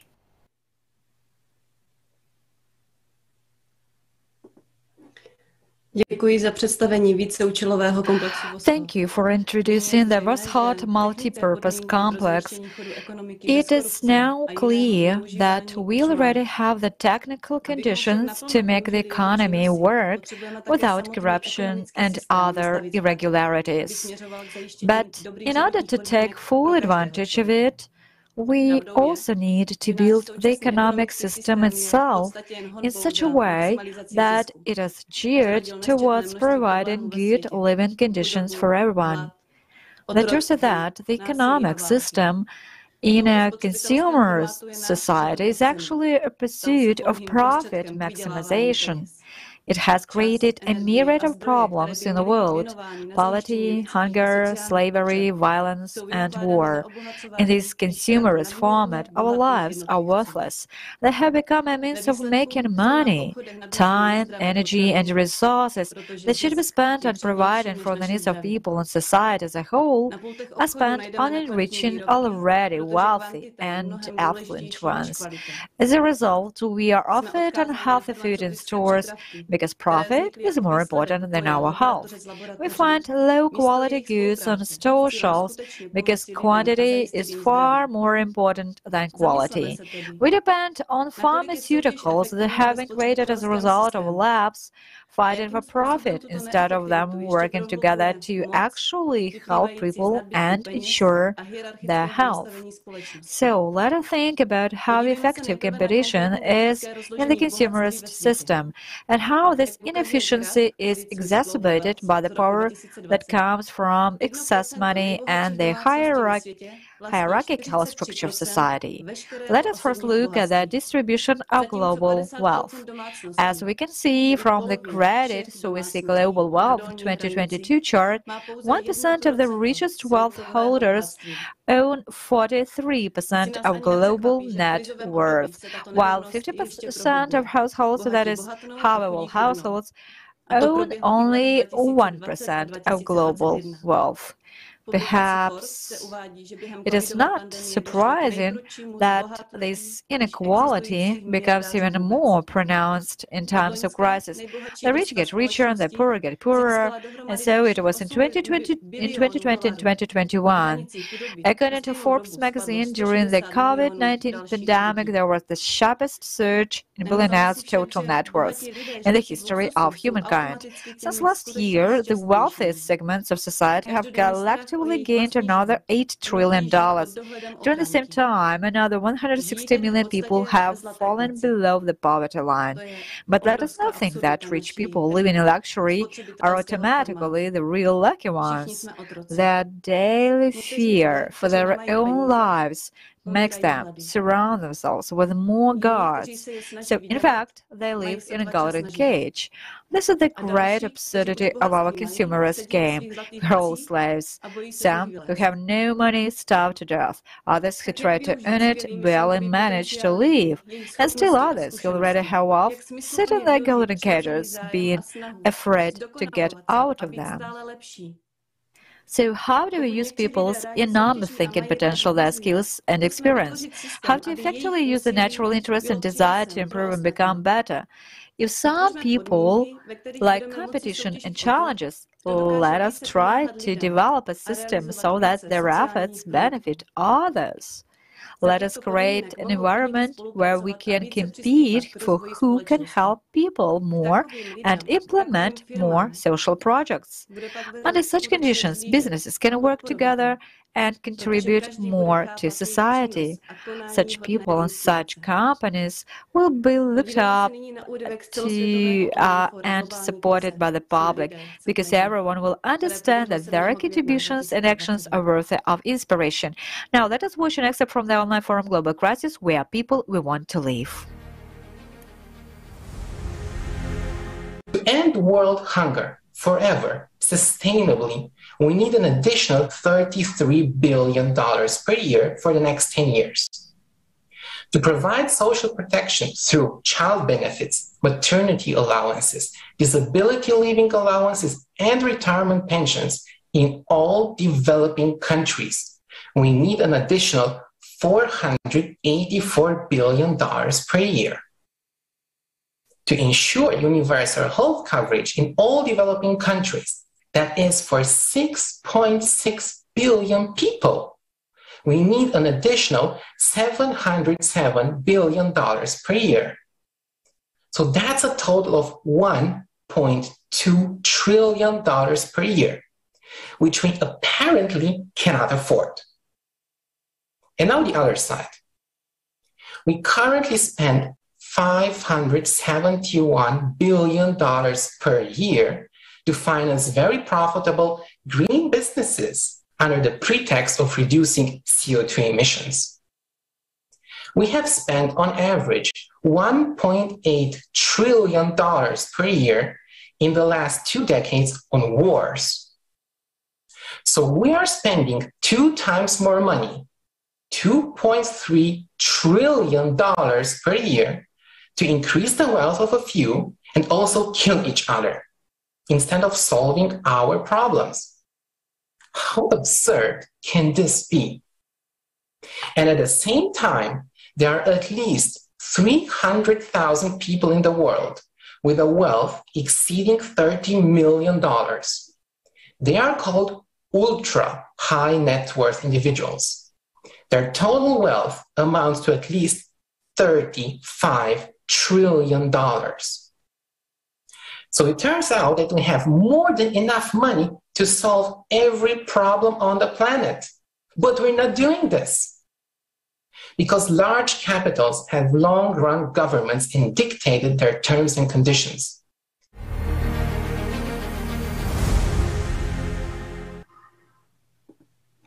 Děkuji za video. Thank you for the video. As it was mentioned before, we have plenty of financial resources, but we do not use them for the benefit of humanity. Worst of all, excessive capital in the hands of private individuals is the driving force behind wars. Wealth in itself is not a bad thing. Excess capital is often reinvested in the economy, providing jobs and generating technological innovations that improve human existence. But the apparent accumulation of wealth beyond human needs often has a detrimental effect on humanity. The survey conducted in many countries has shown that people agree that it is necessary to limit individual capital. Let us watch another video. 1% of the planet actually owns 99% of everything. And this is published by the IMF, the International Monetary Fund. And out of the top 1%, so let's say we have 7 billion people on this planet, 70 million people own 1%, 99% of everything. Now, this is a very scary stat. And out of that 1%, back when it was in Davos, I think about 4 or 5 years ago, the World Economic Forum, they said 42 people own half of everything.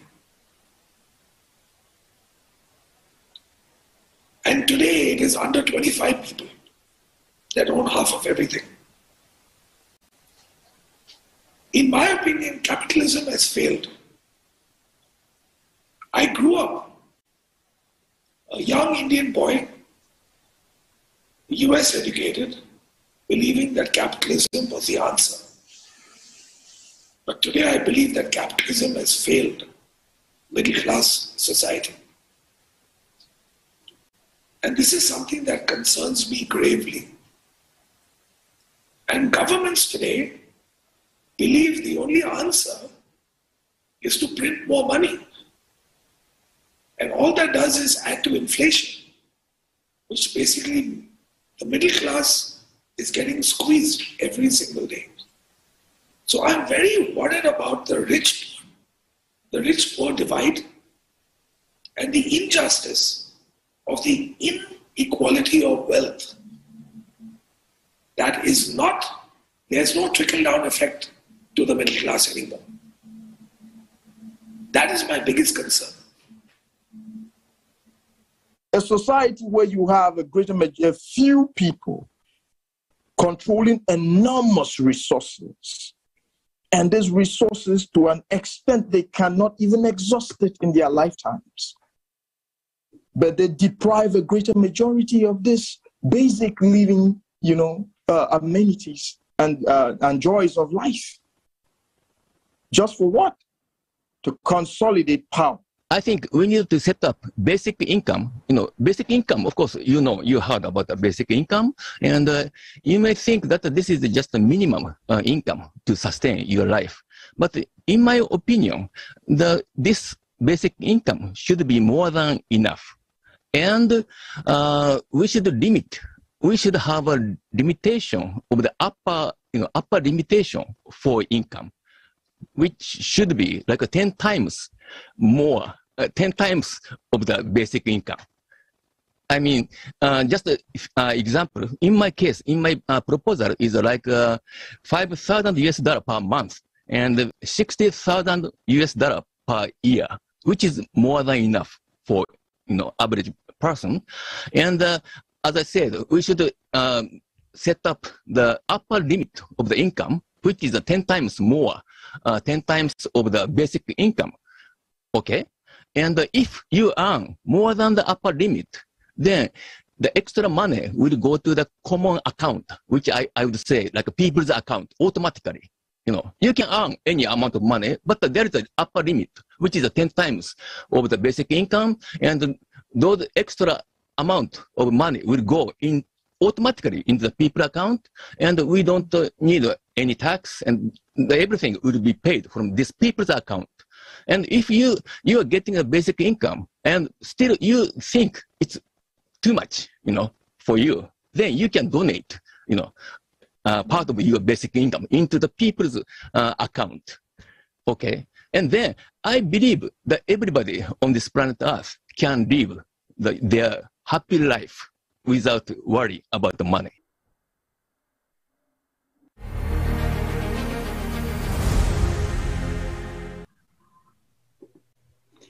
Děkuji za videa. Klíčovým krokem tedy je omezení kapitalizace. Je už na lidech, aby určili rozsah tohoto omezení.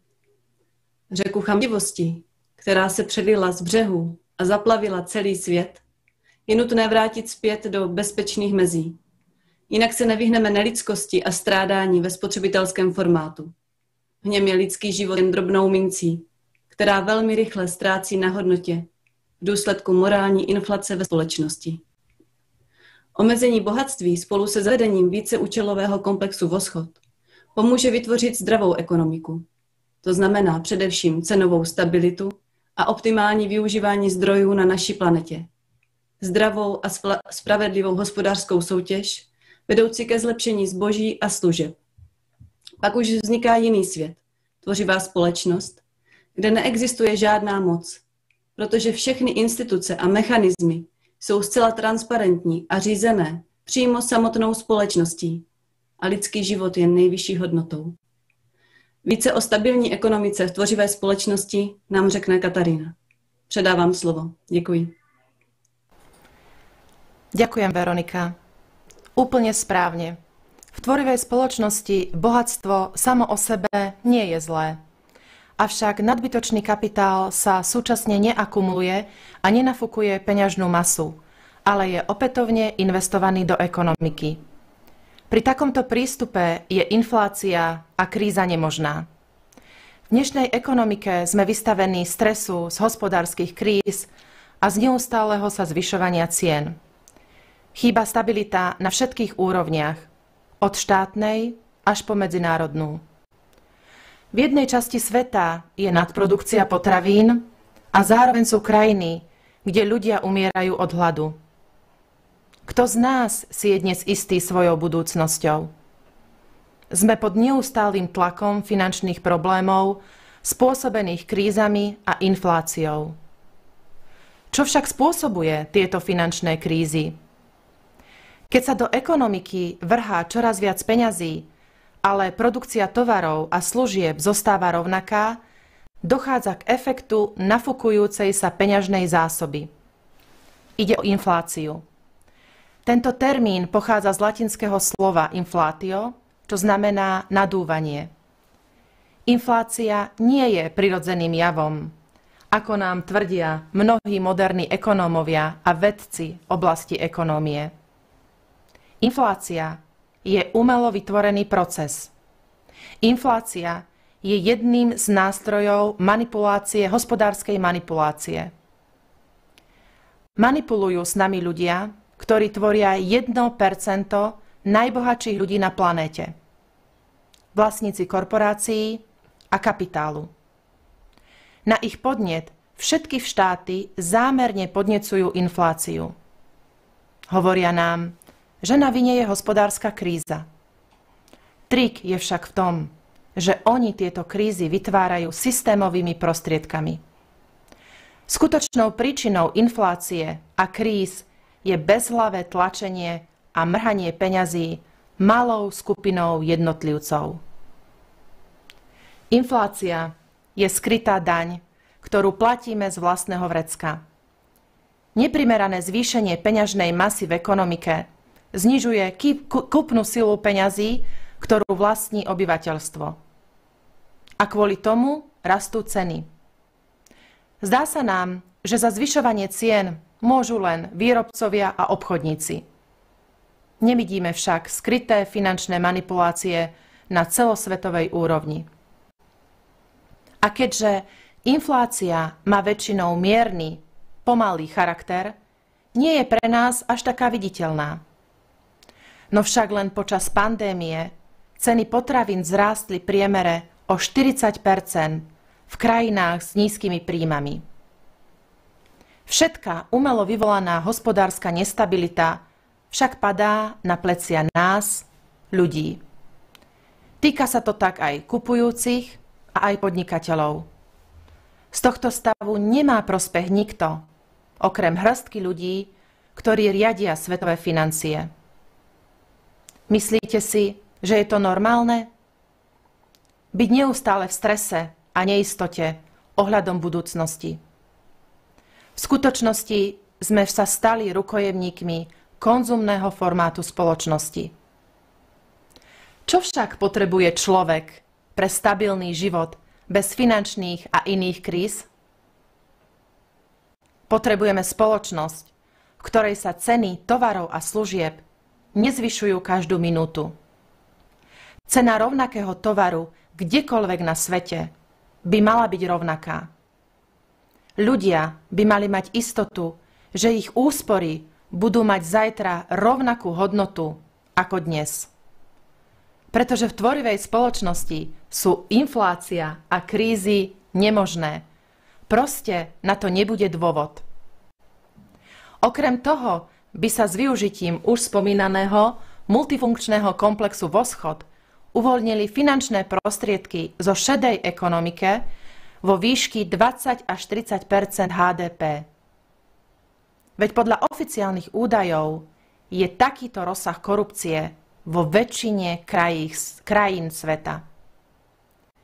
Hospodársky vplyv multifunkčného komplexu Voschod je uzrejmý.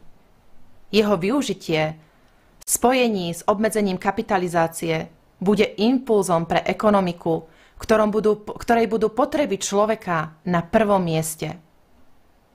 Veľké projekty budú financované centrálne. To sa už deje dnes na úrovni vlád a korporácií. Kritériom však pre realizáciu takéhoto projektu bude verejná prospešnosť a nie zisk jednotlivcov. Vďaka výslednej efektívnosti nebudú musieť ľudia pracovať tak tvrdo ako teraz. Budú nám stačiť len 4 hodiny denne a 4 dni v týždni. To bude viac ako dosť na to, aby sme mohli poskytnúť tovar a služby všetkým obyvateľom planéty. O výhodách skráteného pracovného času ste už počuli od predchádzajúcich rečníkov. Vďaka opatreniam, ktoré príjmeme, sa uvoľnia finančné prostriedky a vďaka nim budeme môcť zaviesť nepodmienený základný príjem, na ktorý bude mať každý nárok jeden človek na planéte. Stále zvyšujúca sa efektívnosť ekonomiky umožní ľuďom vzdelávať sa, meniť povolanie, získavať nové kvalifikácie v čase, ktorý im vyhovuje. A dokonca jednoducho aj nepracovať. Niektoré krajiny sa už pokúšajú takýto nepodmienený príjem zaviesť. Experimenty v Kanade a Fínsku ukázali, že ľuďom, ktorí dostávajú základný príjem, sa zlepšil zdravotný stav, znížila sa úroveň stresu a získali dôveru vo svoju budúcnosť. Ľudia sa cítili stabilne a sebavedomo. Venovali sa vzdelávaniu, dobrovoľníckej práci a taktiež prejavili záujem o hľadanie nového zamestnania. V skutočnosti bolo doteraz v mnohých krajinách nielen zavedených, ale už aj otestovaných mnoho metód prechodu na tvorivú spoločnosť. So zavádzaním týchto metód na vnútroštátnej úrovni už existujú skúsenosti. No zárukou realizácie tvorivej spoločnosti of the 8 foundations of the creative society in the constitutions of world countries and control of their compulsory implementation by all people on the planet without exception will guarantee to the economy. Because this area of human life tends to evolutionary development and rapid transformation. Let's watch together an excerpt from the program Life Tends to Evolutionary Development and Rapid Transformation. Let's watch together an excerpt from the program with the participation of Igor Mikhailovich Danilov.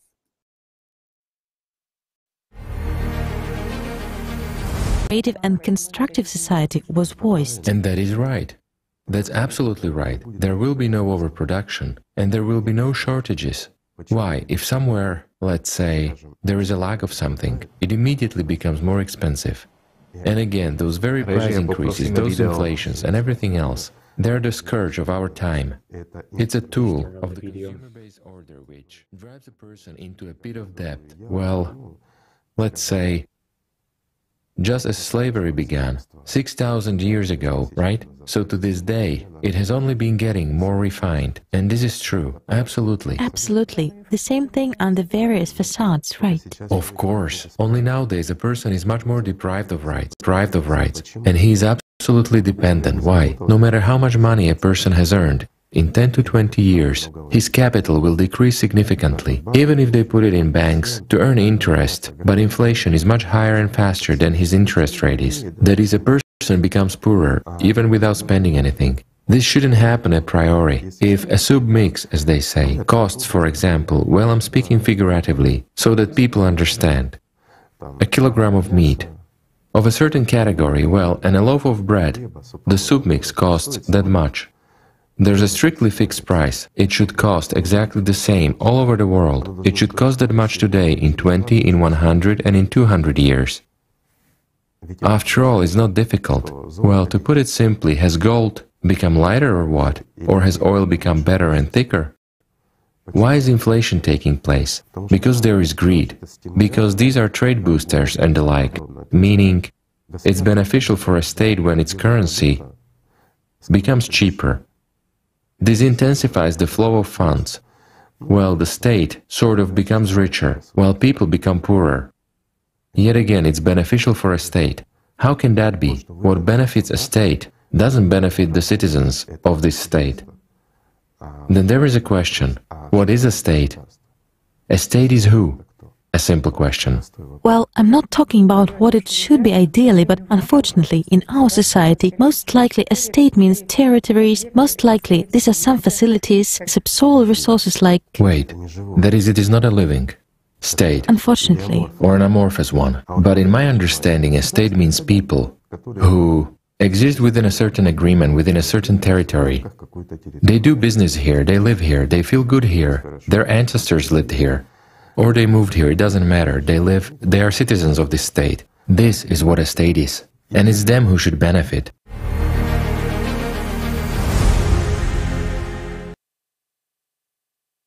Thank you, Igor Mikhailovich Danilo, for reminding us what society is.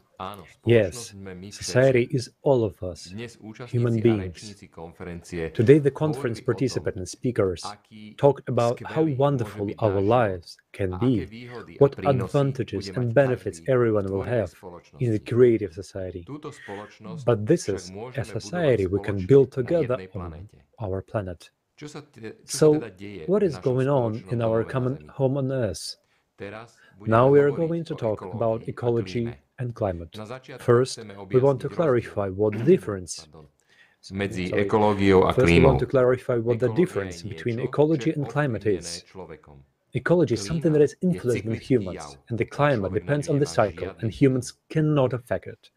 Marek will have the floor. He will explain us more about it. Thank you very much.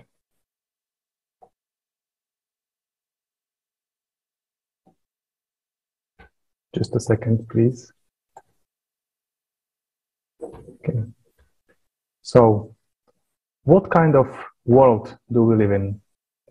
Everyone has the right to know the truth. Everyone has heard about the problem of ecology, but not everyone knows how global it is. Our planet is dying. At present, we are only few years away from the point of no return. Since about 2014-2015, we have been living on a credit from nature. That is, destroying without creating anything in return. Today, the Earth will no longer be able to recover without human help. And in a few more years, any efforts will be useless. Garbage patches in the world oceans have reached the size of a continent. 80% of forests have been cut down, and 70% of arable land has been degraded. We've lost 90% of wetlands, the natural sanitarians of nature. Air pollution kills 7 million people every year. More than 2 billion people have no access to clean drinking water. We waste 1.6 billion tons of food every year. It takes 3 times as much land as the Amazon rainforest to grow these foods. 1/4 of this food would be enough to feed the malnourished people. Some of the food spoils, and the rest is thrown away just to keep the prices high. By the way, food waste is worse than total air emissions, plastic production, and oil production. Decomposing food in landfill releases methane gas 28 times more harmful than CO2. Poor ecology worsens human life and human health, causes several diseases, and shortens our lives. Currently, the interaction between man and the earth is mutually destructive. Not only have we upset the balance, we have already destroyed the Earth's ability to regenerate itself. Our planet looks like a cancer patient in its final stages. And yet, the ecological health of the planet today is essential for passing through the climate crisis with least amount of loss. If we want to live, we have to act. Already today, there are self-propelled microrobots capable of removing uranium, mercury, natural and artificial hormones from liquid media. They can clean water from E. coli and Staphylococcus aureus and remove microplastics from liquid media. In Croatia, a heating stove has been invented that uses all kinds of trash, including plastic. The byproducts are oil formations that can be sold to factories. But why aren't these technologies widely used? Because it is not economically profitable. In the consumer format, profit is more important than human life. This race for profit often does not allow for additional funds for eco-friendly technologies. Everyone has heard about the eco-movements and eco-communities, but few people have full confidence in these organizations, at least because their funding is growing and the ecological situation all over the world is getting worse. As long as the whole world lives by the rules of consumer society, nothing can be changed. The problem cannot be solved point by point. For example, if we try to stop deforestation altogether, millions of people working in timber industry will be left without a livelihood, and the industry will collapse. The only way to change the situation is to change the whole system. We are sawing off the bough we are sitting on.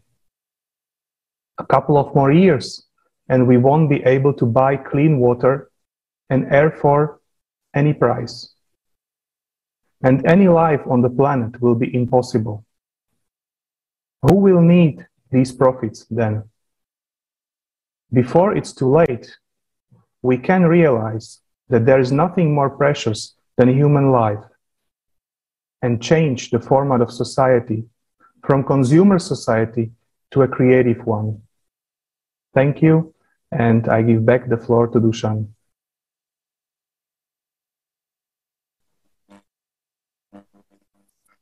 Děkuji, Marku. Ano, Thank you, Marek. Yes, the situation is serious. And as you said, if we don't do anything about it, the environmental disaster will exacerbate the situation created by global climate change. Today, the climate is the main threat to the life of all civilization. Climate change is escalating at a gigantic rate. Natural disasters are synchronized, thus intensifying each other and cascading down on people around the world. I'd like to provide a few facts that clearly demonstrate this. Floods are now more often caused by abnormal precipitation. This natural disaster has one terrible feature. Suddenly, as if out of nothing, cubic kilometers of water appear and fall on cities and villages. A vivid example is the historic flood in Australia this year. According to an eyewitness in the New South Wales, the water in one of the storm drains rose from ankle deep to above the neck level in a matter of minutes. The rains become not only sudden, but prolonged and repeated. In March, there were only 5 dry days in Sydney, and the amount of precipitation accounted for 90% of the annual average. In December 2021, precipitation in Bolivia exceeded the historical high by a factor of 7. During the 2 spring months of 2022 alone, Spain received more precipitation than the annual norm. And in South Africa in April, the semi-annual amount of precipitation fell in 2 days, which is an all-time record. On April 20, a month's worth of rain fell in 1.5 hours in eastern Uzbekistan. And there are plenty of such examples. The number of floods increases every year. The same is happening with snowfalls. They have become unseasonal and abnormally abundant, occurring in places where they have never been before. This leads not only to great damage to infrastructure and agriculture, but also to human casualties. The notion of seasonal climate hazards ceases to exist at all. They now happen all year round. In the United States, there is so-called tornado alley, where they usually form from April to October. But now things are changing. Tornadoes are taking over new territories and records are being broken even in the off-season months. December broke the record for the number of tornadoes. And in March, in addition to the record for their number overall, one in a series of tornadoes has both the highest category and the longest path of any tornado this early in the year. Wildfire season as such no longer exists, as the fire ranges all year round.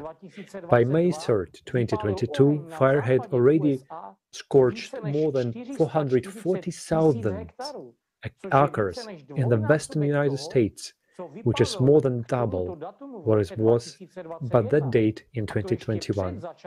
And that's before the fire season even started. In Argentina, more than 1 million hectares burned between January and mid-March. The fires have been exacerbated by abnormal heat, drought, and increased wind gusts that spread the fires in a matter of hours. The number and duration of droughts on Earth has increased by almost 30% in the 20 years since 2000s. Because of these, sand and dust storms have become more frequent and, more importantly, more intense and longer lasting. The winds bring so much sand that the air turns orange. In mid-March, Spain has hit by a record sandstorm. When measuring the concentration of dust in the air, the scale of the measuring equipment was not enough, as it recorded 1,000 micrograms of dust particles per cubic meter. This equipment is not ready to measure high concentration, although according to experts, the scale was still much higher than usual. In April, the residents of Iraq were affected by abnormal dust storm. The dust density was so high that more than 300 people were hospitalized with respiratory problems and 5 died of suffocation. Each new natural disaster is more powerful, abnormal, and longer lasting, and therefore more destructive. The number of storms in Europe has increased along with devastating category from 3 to 5 hurricanes. Climatic contrasts are off the charts. In just a few months, Brazil has gone from the worst drought of the last 91 years to massive floods. Similar phenomena happen in Madagascar and California. There have been severe temperature swings and contrasts. In the US, the temperature dropped by 29 degrees Celsius in just one day, and similar things happen everywhere. Asia was hit by abnormal heat wave. In India, March and April were the hottest months on record. The climate seems to have turned everything upside down. In the usually hot Thailand, May 4th was the coldest May day in the whole country. A few days earlier in China, record cold weather for May hit tropical areas. For example, in Guangzhou, it was 13 and 7 degrees Celsius in the coldest May Day in the history of China. In contrast, the intense heat came to the north. Northwest Turpan recorded an abnormal 36 and 9 degrees Celsius. We could list these examples endlessly. The climate is changing rapidly, and this is a fact. But are we ready for it? Is the infrastructure of our cities ready for the power and unpredictability of nature? Are the rescue services ready for so many people who need help at the same time? No. And the disasters that are already happening have proven it. People do not receive timely warning of the impending disaster. They have to wait hours or even days for evacuation in sometimes unbearable conditions. And after the retreat of the natural disaster, they remain in destroyed houses without money and property, one-on-one with their misfortune. The food, water, and other humanitarian aid which is now being provided to the victims helps them to survive right now. But how to live on if the cataclysm has taken everything away from you? In the consumerist format of society, there is no solution to this issue. So we are all, without exception, vulnerable to climate disasters. No matter where we live, how much money or what connections we have. Absolutely everyone. Let's watch the excerpt from the interviews on this topic.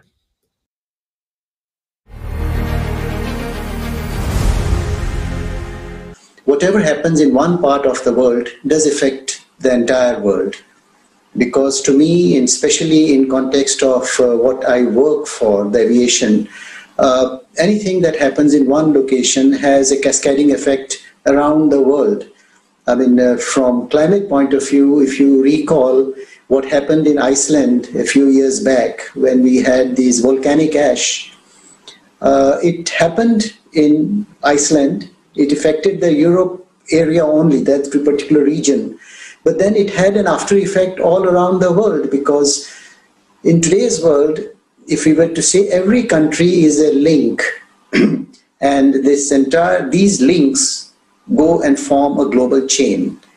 And as it's always said that the weakness of the chain or the strength of the chain is in the weakest link. So when we look at it from, and that I guess holds good for any industry, and especially in aviation, that anything that happens in one location goes and affects the entire world. I fully agree that we can't possibly work in a fragmented way in different parts of the world. We have to be collective. It has to be a collective and a united effort. Yes. You're in the same boat. There's no place on this planet you can escape this thing. You have to build to survive it. It's just going to get more and more worse. This next Gleisberg sunspot cycle should be in about 5 years, 6 years maximum. And you'll see ocean water maybe going up maybe 6 degrees, maybe 7 degrees. You'll have more hurricanes, more tornadoes. Can't get away from it. It all goes back to sea surface temperature. You look at that and you'll know what's going to happen.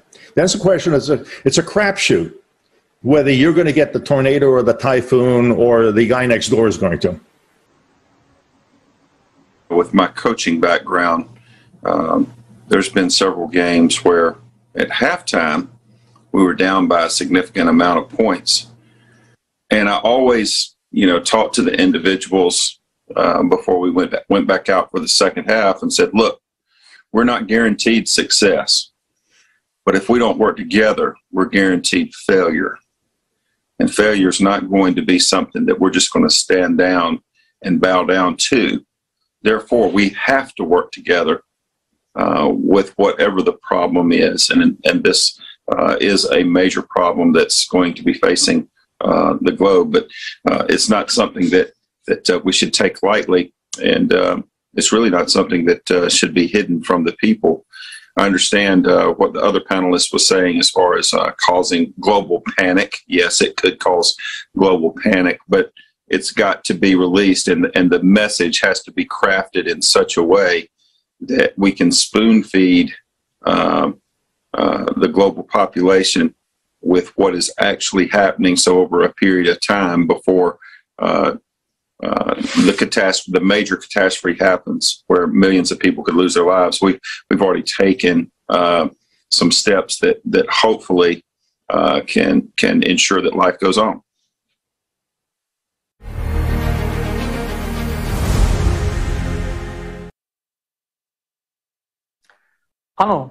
Yes, it is important to unite. We can't delay. The creative society is vital for us today because the climate will not wait for us to get moving. It is merciless and impetuous, and the life of each person and the existence of civilization as a whole depends on how quickly and determinedly we act to build the creative society. Ďakujeme Marekovi a Dušanovi. Thank you, Marek and Dušan. Yes, we live in difficult times of global crises, the consequences of which we face every day. Does each of us realize that we, as humankind, now are facing the choice of whether there will be a future for our civilization or not? We suggest that you watch a video excerpt from the program Climate Threats Survival Options. Artificial consciousness Jackie says that humanity has reached the crossroads. There are 3 roads, and it will not be possible to walk them in parallel, because in each case, a concentration of the entire potential of humanity is needed. People have to make their choice now. The first scenario is the most likely one, according to Jackie, because in our society we have a lack of coordination among us. So it means just to let everything run its course. That is, to leave everything as it is, continuing to mercilessly destroy the planet and enhance the consumerist format. According to Jackie's predictions, this will lead to a total destruction of entire humanity already in the year 2000. The probability of implementation of this scenario, according to Jackie, is 80%. Mankind will completely disappear from this planet just because of the cascade character and the increasing progression of global cataclysms, which simply will spread all over the planet by that time. He calculated that the second scenario is more realistic and closer to people's understanding and habits. According to Jackie, this scenario implies creation of civilization while preserving the consumerist format. Yes, he says, there will be no money, but instead of money, there will be digital points. And the most important thing, in his view, is preservation of power, that is, one global governance. Jackie claims that only China will be able to implement this. Jackie asserts that autonomous shelter cities should be built with full self-sufficiency for compact residents of 8 billion people. And the advantage of this model, as Jackie claims, is that all humanity will survive. The minimum prolongation of human existence compared to the first model is already 4 to 5 years. And if climate control technologies are created, then in some 15-20 years after the Earth goes through the peak of this cycle, it will be possible to start restoring the planet. A 19.5% probability of realization of the second model. This is Jackie's optimally calculated mathematical model. And there is the third scenario, which is hardly probable because this decision has to be made by people themselves and not by their rulers. The third scenario is construction of the creative society. Creative society is when people will become a united human civilization. That is, they will change the consumerist format into a creative one. They will stop shifting responsibility onto the shoulders of others, when no one will be superior or inferior in the entire civilization, when there will be equality and people will really gain freedom, when all humankind consolidates and invests its entire scientific potential in the technical development of civilization, but not in its destruction, then people will get the knowledge of how to control the climate, and not only. He gives only 0.5% probability of implementation of the third scenario and says that this is also a slightly exaggerated figure, and Jackie is very skeptical about people. He is sure that they are not going to change and are more likely to accept the first scenario than the third one. And at the present time, according to Jackie, the choice is certainly obvious. It's a unified civilization with a single government, and there simply cannot be another option. Jackie suggests focusing on his mathematical model, in which exactly China plays the key role. China is one of the first countries most interested in implementing his model, because this country is among the first countries, just like the United Arab Emirates and some other countries, on whose territories human habitation will soon become simply impossible. So Jackie says that on the entire territory of China, only two sites of 150 square kilometers each will remain, where it will be possible to build autonomous shelter cities with 33 million people living in each. The rest of the territory will be totally unfit for human habitation. According to Jackie's calculations, there will be only 243 sites left worldwide, with an average area of 150 square kilometers each, which, by the way, matches the calculations from the unpublished part of the report on the problems and consequences of global climate change on Earth, effective ways to solve these problems, released in 2014. According to Jackie, if the top leadership of China decides to undertake this mission, then the probability of implementing this scenario will immediately rise from 19.5% to 99.5%. It will make it possible to save at least 98% of the entire human population of the Earth. Jackie says that autonomous cities should be built as closed-loop, full-cycle life support systems. That is, when building cities, people should take into account the increased seismic resistance of buildings located there, their high degree of protection from external radiation, acid rains, hurricane winds, and other extreme weather phenomena. Everything has to be thought out and placed very compactly. All cities must be fortified along their perimeters, not against people, but against the climate. Moreover, most cities must be additionally fenced with a wedge-shaped concrete fence similar to a car spoiler to redirect the frequently changing direction of intense winds above the cities. Jackie also says that the height of buildings should not exceed 12 stories up and the maximum underground depth of about 3.5 stories down.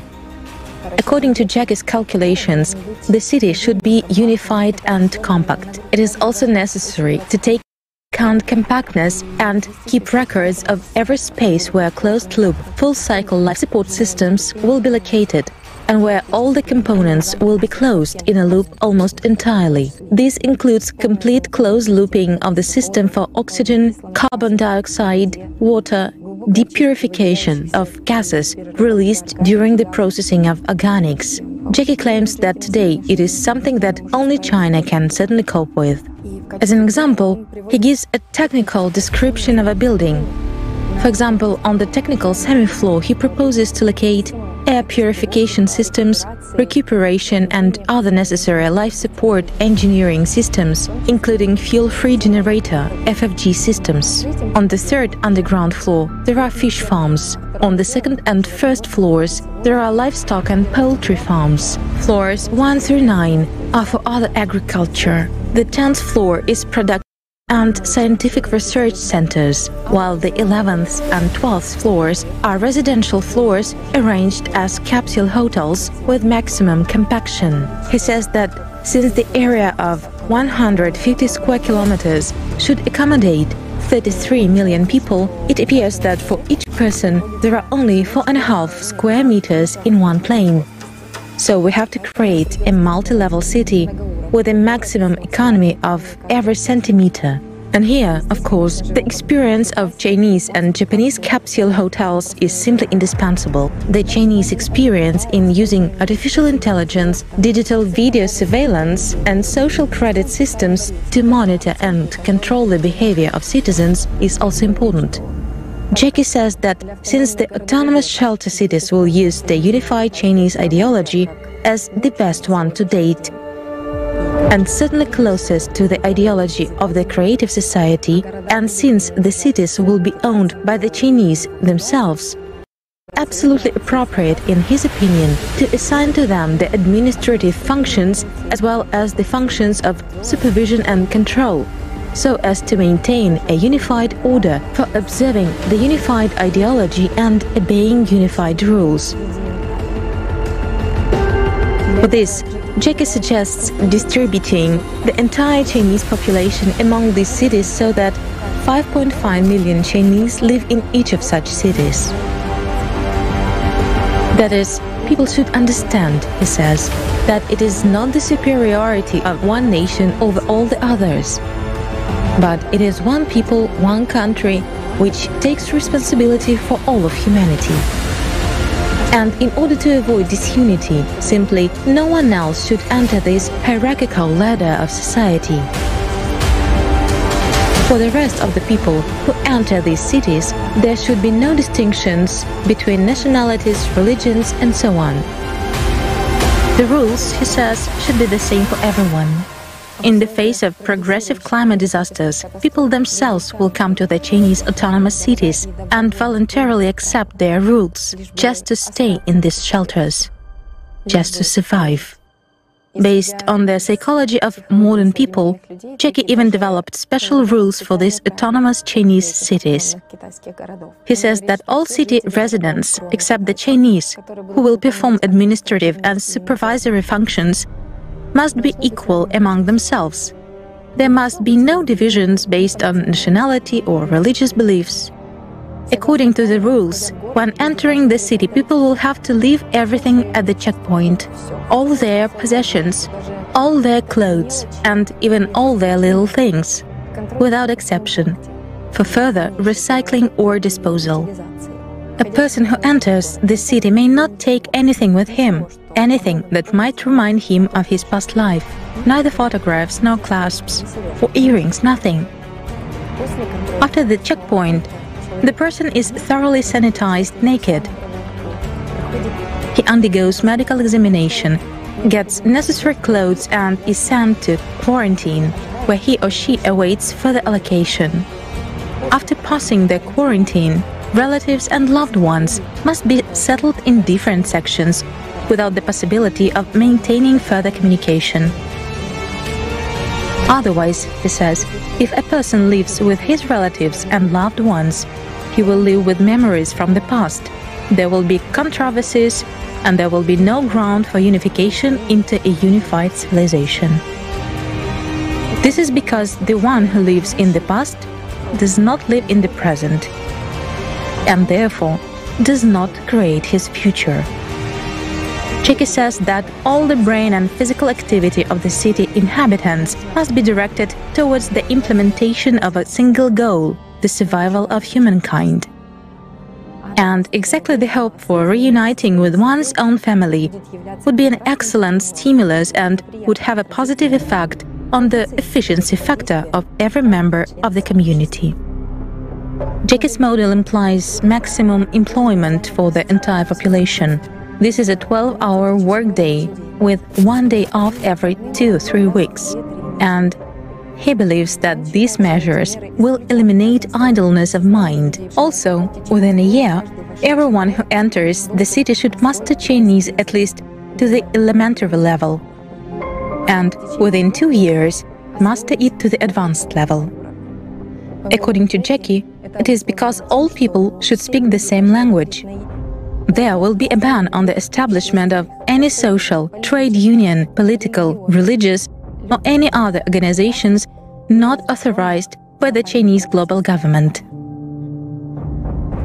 as well as a ban on any kinds of religious gatherings, ceremonies and services. In Jackie's opinion, everyone can certainly believe and pray to God, but one should not have the right to propagandize or even discuss that with anyone.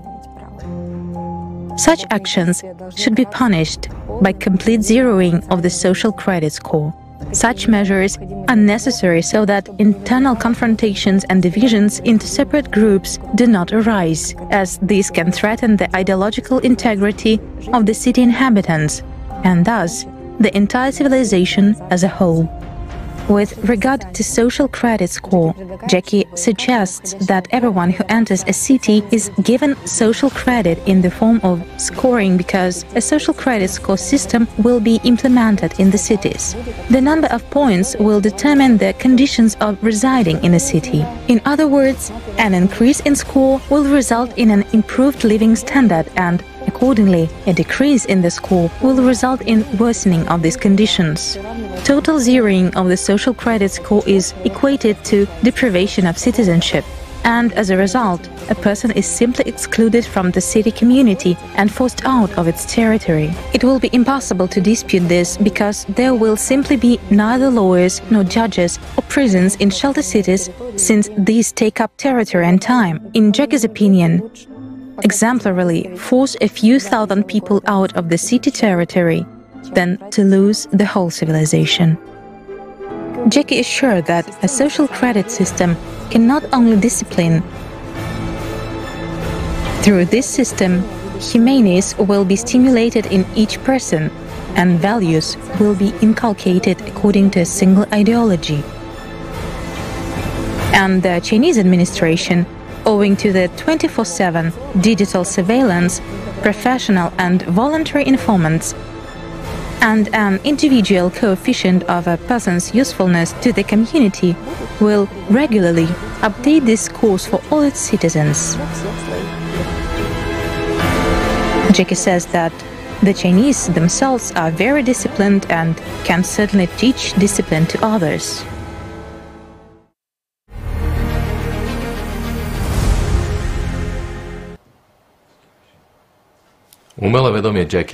Artificial consciousness Jackie performed its role brilliantly.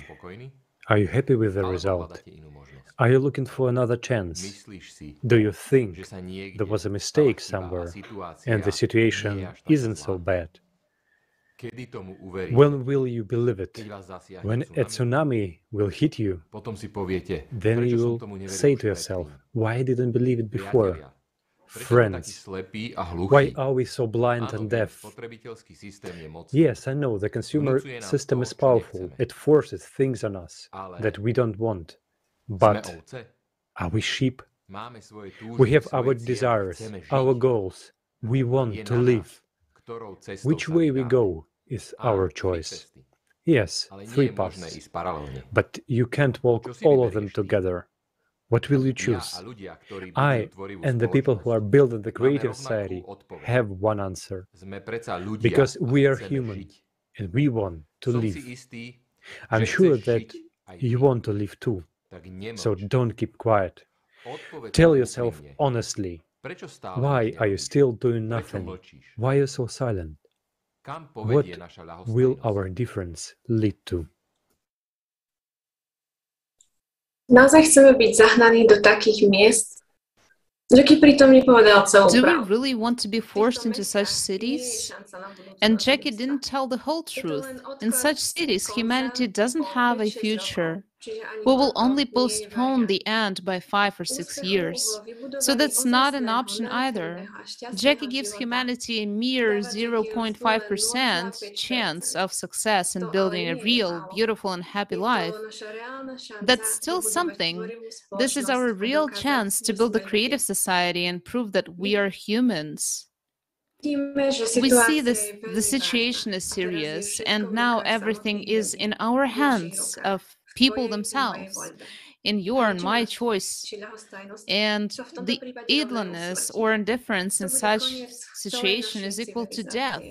It would be the end of our entire civilization. But why do we remain silent? Why do we behave as if we don't care and it doesn't concern us? Because in the consumerist formative society, this model of behavior is laid since early childhood. Each of us has often heard, "What do you think of your doing? I know better. You can't do it. It's none of your business." Then the child grows up lacking initiative. As he gets older, he starts watching movies, and in movies, as a rule, there comes one hero who solves all the problems. So people are taught to do nothing and to shift responsibilities to someone else. As a result, more than 7 billion people do nothing to improve and save their lives. It seems to us that someone else knows better, someone else is more experienced, and they will do everything for us.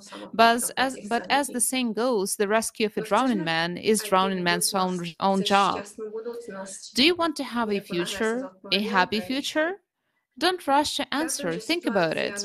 I understand that the situation on our planet right now is critical, and a lot of scary things are happening every day. The harsh truth is that we don't care. We detach ourselves from other people's pains so that we don't feel our own. Otherwise, acknowledging another person's pain will have to change our lives. It makes us uncomfortable. Social activist Ali Whistle said, "Of course, indifference can be tempting, more than that, seductive. It is much easier to look away from victims. It is so much easier to avoid such rude interruptions to our work, our dreams, our hopes. It's after all awkward, troublesome to be involved in other person's pain and despair." His words, although referring to the Holocaust, are still relevant today. But why? Because instead of looking for solutions, we're looking for someone to blame. Because in all our life, we've never been taught to take responsibility. But the situation today is so critical that we can no longer continue to act like children. It's time for us to grow up and take action. We have a unique chance to unite our efforts in order to survive, and not just to survive, but to build a beautiful, abundant world, creative society where we will be enjoyed by everyone, and that we can still give to our children. We can give this world to our children. It's time for the truth, time for the choice. So let's watch an excerpt from the video, "The Future, This Affects Everyone."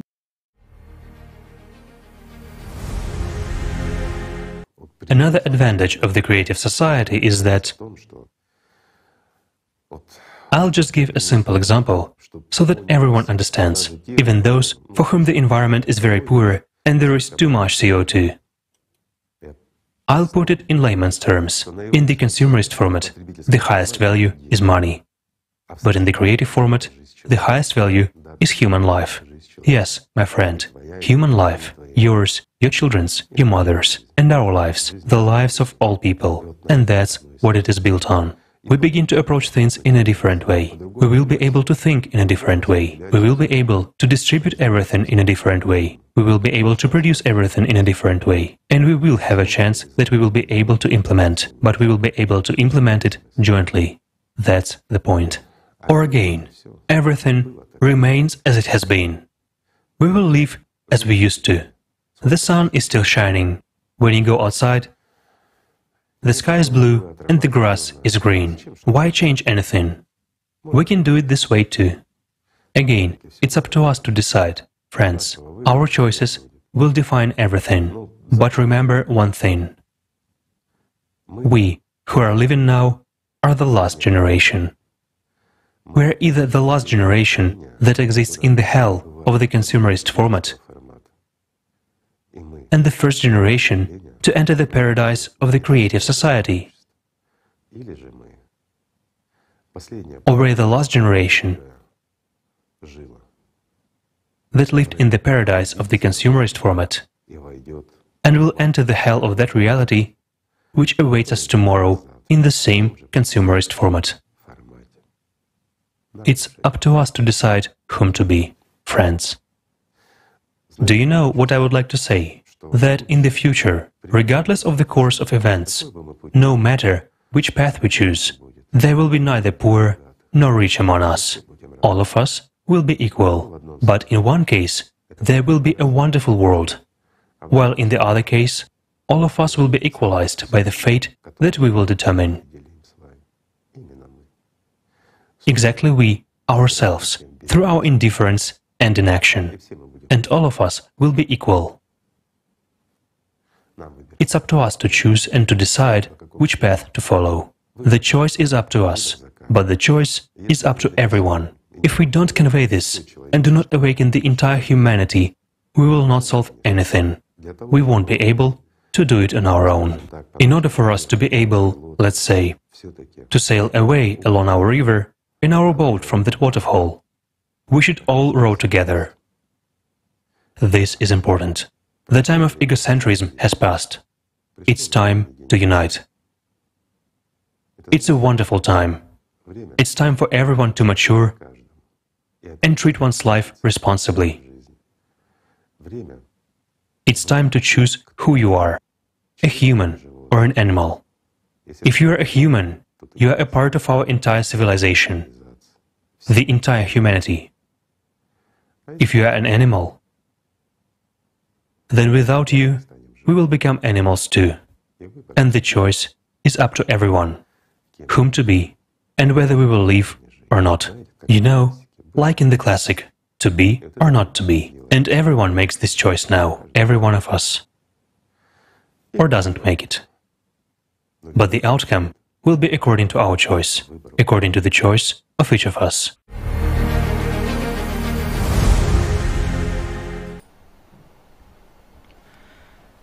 Žijeme v jedinečnej dobe. We live in a unique time when everyone matters. We are all now faced with a choice of which path to follow. We have a chance and a right to choose. Our future depends only on us. At this time, I would like to express a huge gratitude to all the participants of the Creative Society project. Friends, thank you for your choices and actions. Thanks to you, the world is really changing now. We are people and we want to live. We are not enemies to each other. Humanity has only one enemy, the climate. The scale of climate disasters is growing, and we, as a society, don't even know the truth. We need to unite the potential of scientists around the world to solve the problems of climate and then ecology, so that our civilization has a future. Otherwise, we will be doomed. This is the reality of tomorrow, which honest and conscious scientists are already speaking open about. Jan and Tanya will tell us what task science has to solve in the creative society. Tanya, you have the floor. Děkuji vám, Roberte. Co potřebujeme od vědy ve tvořivé společnosti? Thank you, Robert. What do we need from science, the creative society? All of humanity is now faced with one challenge: to survive global climate change on Earth. We are already at the stage of intensifying and synchronizing disasters. It will only get worse from here on. Only when all the potential of scientific community is directed to solve this problem will humankind be able to pass this stage and survive. Today, humankind underestimates all the horror of what is happening. The climate problem is ignored and silenced. On May the 7th, 2022, the International Forum Global Crisis, We Are People, We Want to Live was held, where honest and caring scientists presented the results of their many years of research, which show that global climate change is now occurring, threatening the destruction of all humanity. The first thing we need to do is to recognize that the problem exists. We do need to take a sober look at the changes that are taking place and recognize that everything is serious. So what does humanity need to do to survive? To help bring scientists together to understand what causes the destabilization of the core within the planet. It is this destabilization that is causing the catastrophic climate changes that we are watching everywhere. We are watching earthquakes decrease in depth and increase in intensity, magma rising to the Earth's surface, water disappearing from the surface, and neutrino flux from the center of the planet increasing. Observations of changes on other stars and planets suggest that these phenomena are caused by hitherto unknown influences from space. And from the videos with the participation of Viktor Mikhailovich Danilo, we learned that this effect is similar to the quantum entanglement mechanism of particles. But scientists still do not know what influence the processes in the macrocosm have on the processes in the microcosm. However, experiments with water during solar eclipse show that such a connection exists. On top of the direction is XP energy, which would like to investigate the nature of quantum entanglement in particles and use it directly for communication. Since this is a planetary scale problem, a huge source of energy is needed to solve it, and that source can only be free energy.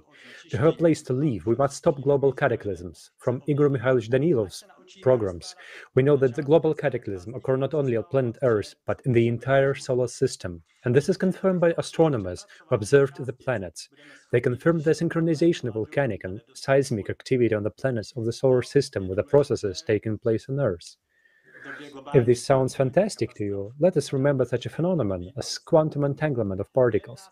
Therefore, the next challenge for science and the creative society is to understand the nature of particle entanglement and learn how to work with this interaction.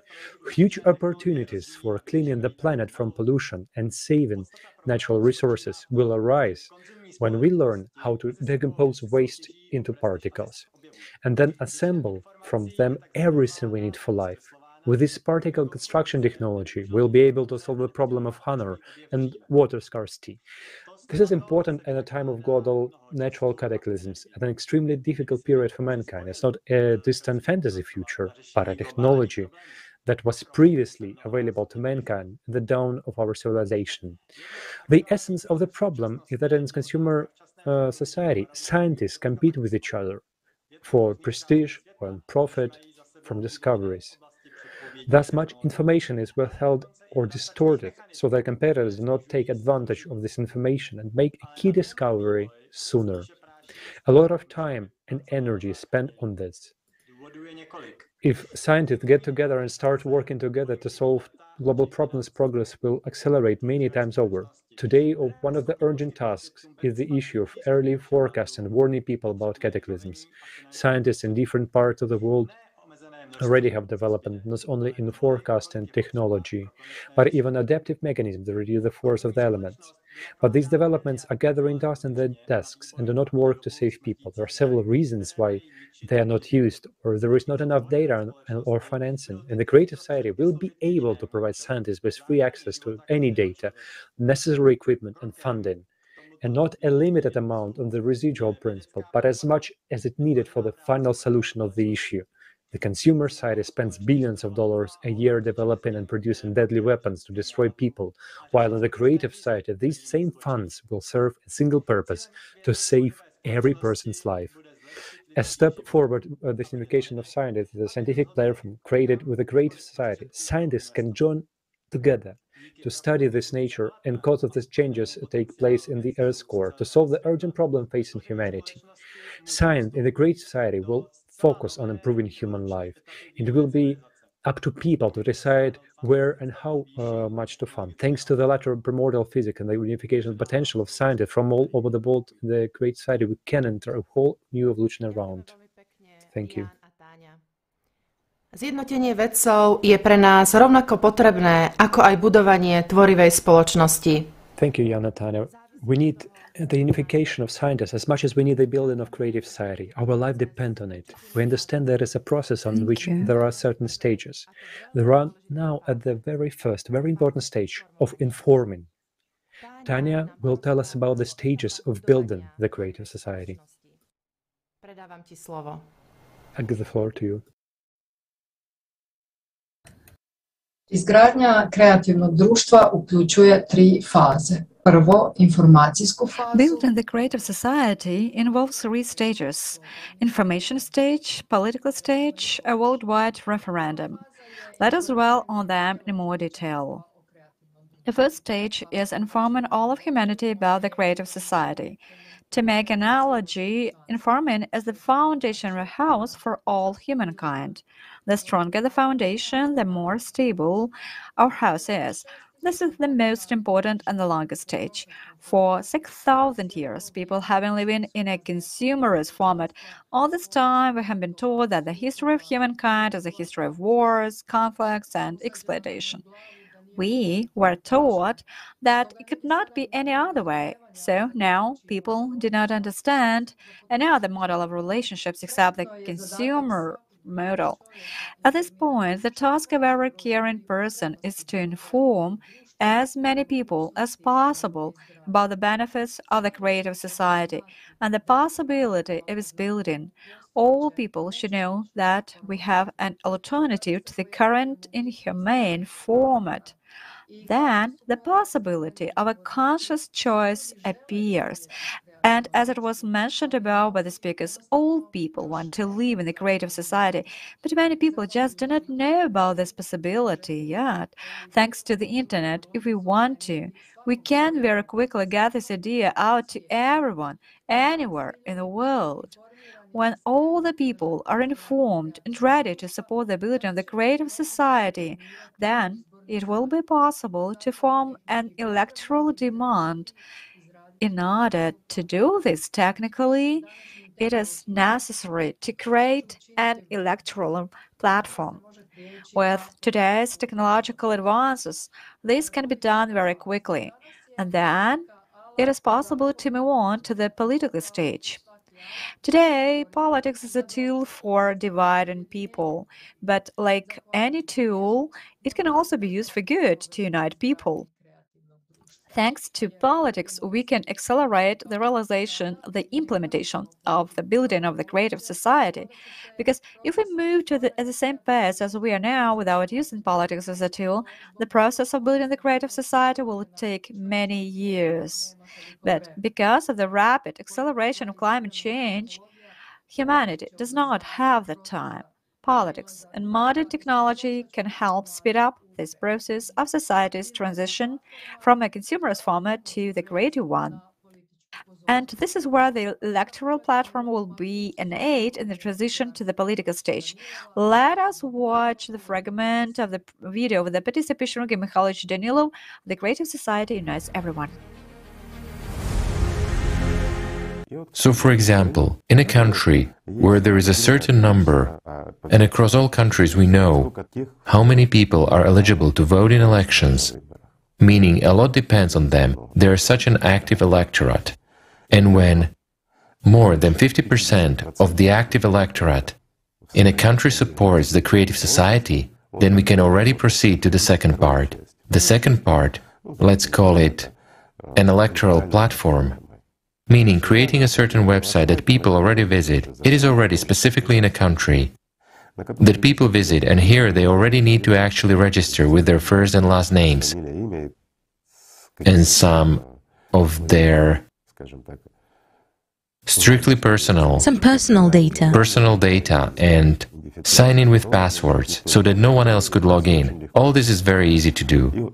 So this electoral platform already becomes the basis for further construction. What does it mean? This means that the electorate begins to elect for themselves those politicians who entirely and completely support the creative society, in other words, those who are going to build it, while others are not elected. And why would the electorate need others? Those who want to prolong the consumerist format and to be freeloaders. This is wrong.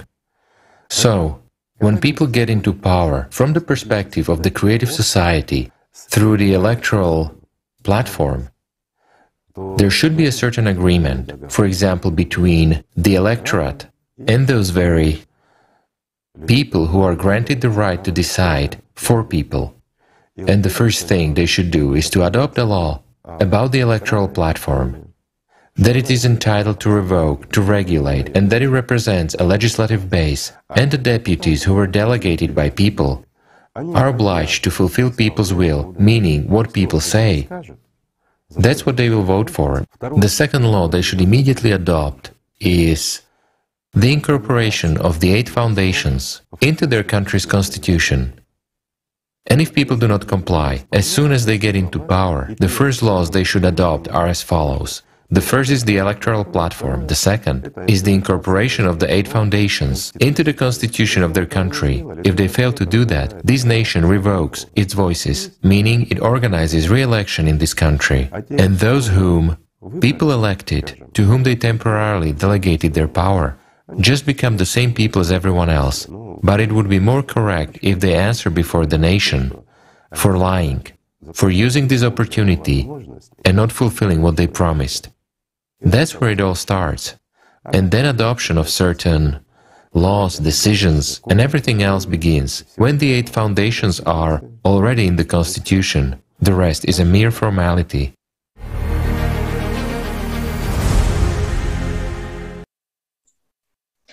I would like to emphasize once again that the first thing that politicians must adopt is a law on the electoral platform.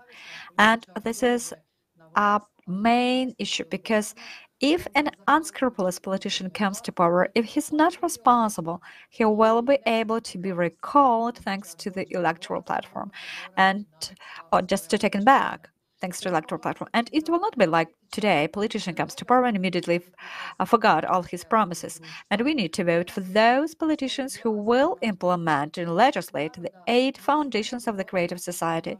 When delegating our power to representatives of the people, we must not forget about our responsibility. I suggest to listen to Admiral Batalova, please. I mean, the responsibility still rests on people. Because whom do we elect? Who do we vote for? Why do these people, once coming to power, why do they not fulfill their obligations? But it's a system. It's an international system.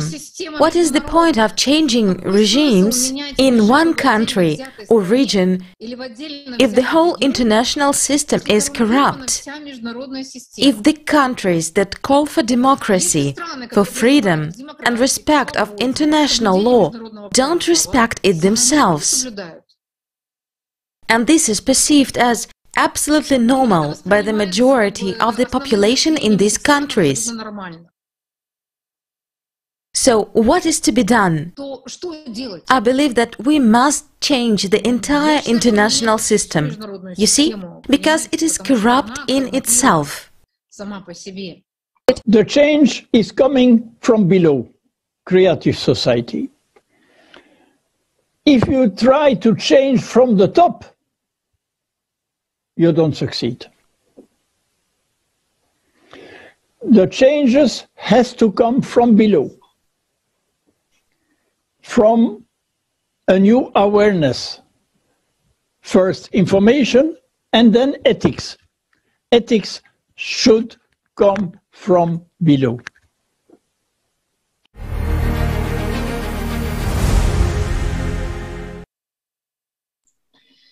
Da, upravo tako. Ne može se... Yes, that is right. You cannot change the format in a single country. You have to change the whole international system. And politics plays a big role here. It has to become an instrument of international communication and unification. It has to promote friendship between peoples. It can and should be used to bring the whole human family together as soon as possible.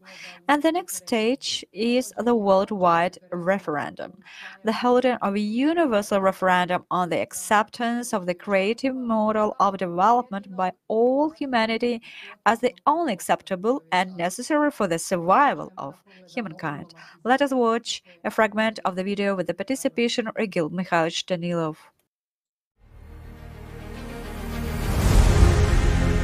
That's right. And when, for example, there are already several countries where representatives of people come to power, those who really strive to build a creative society, rather than the appointees of some clans, oligarchs, or someone else who solely defend the interests of the animal nature in the human being, then such countries where the truth, honesty, and creation dominate will create a certain enclave. It is then that a kind of an international coordination center can be built, precisely in terms of politics.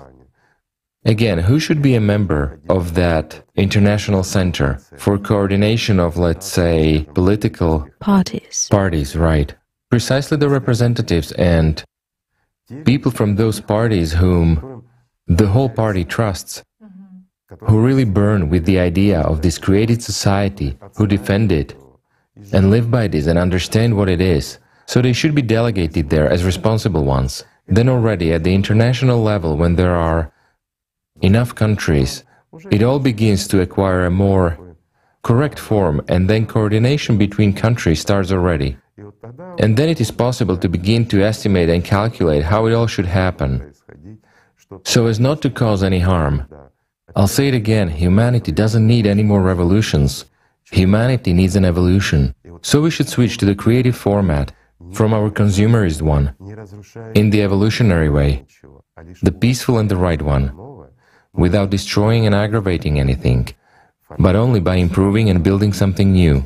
And here, of course, this central committee should play the main role.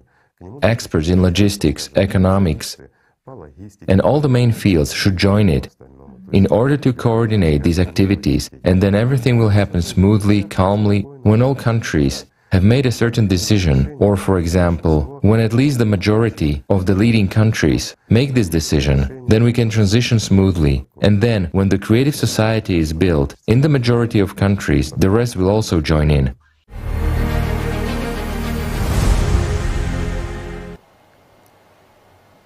Súčasné ľudstvo. Modern humanity is at a historical turning point. We have a unique chance to leap from the abyss of a consumerist animal format to an entirely new format of human interaction and become a civilization. What does it mean to be a civilization? What development prospects are opening up for humanity? Andrejka and Monica will tell us about it. Girls, you will have the floor. As of today, all the countries are still divided. But by uniting our efforts based on the supreme value of human life, we can quickly solve all global problems and crises.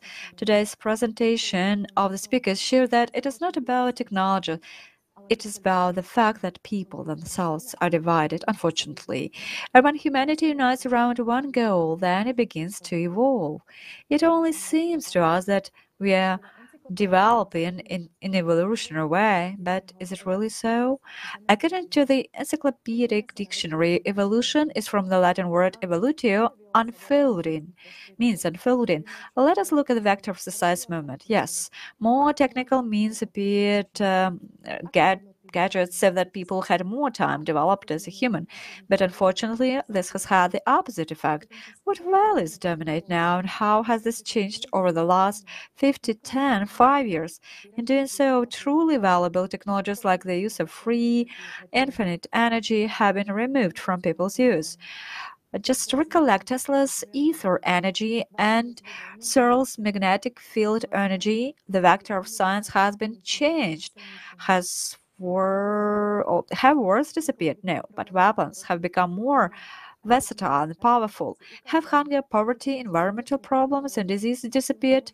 No, although our speakers today have shown that with modern technologies, it is possible to solve these problems already today. Have people become more humane and kind? Have people become happier? Simply, just, wagons and cars have been replaced by cars and airplanes. And noodles, just tailcoats and camisoles by suits and more comfortable coats and shoes. Paper letters by messages. But most importantly, how much evolution technology affect the values by which people in society live? Just look at the climate events and pandemics that do not want to be dealt with. What kind of evolution can we talk about? On the contrary, in our opinion, it is not unfolding, but folding. In a consumer society, everything is turned upside down, and the creative society is the way of evolution. It is a society in which a person is not a cog in a huge system that exists to make it work, but the core and the meaning of society. When everyone feels that he or she is needed and valuable in society, then collectives are formed with a good, neighborly, participatory environment where one helps another. This allows everyone to acquire skills and learn faster and to achieve success together. George Bernard Shaw once put it well on the subject of unification. If you have an apple and I have an apple and we exchange these apples, then you and I will still each have one apple.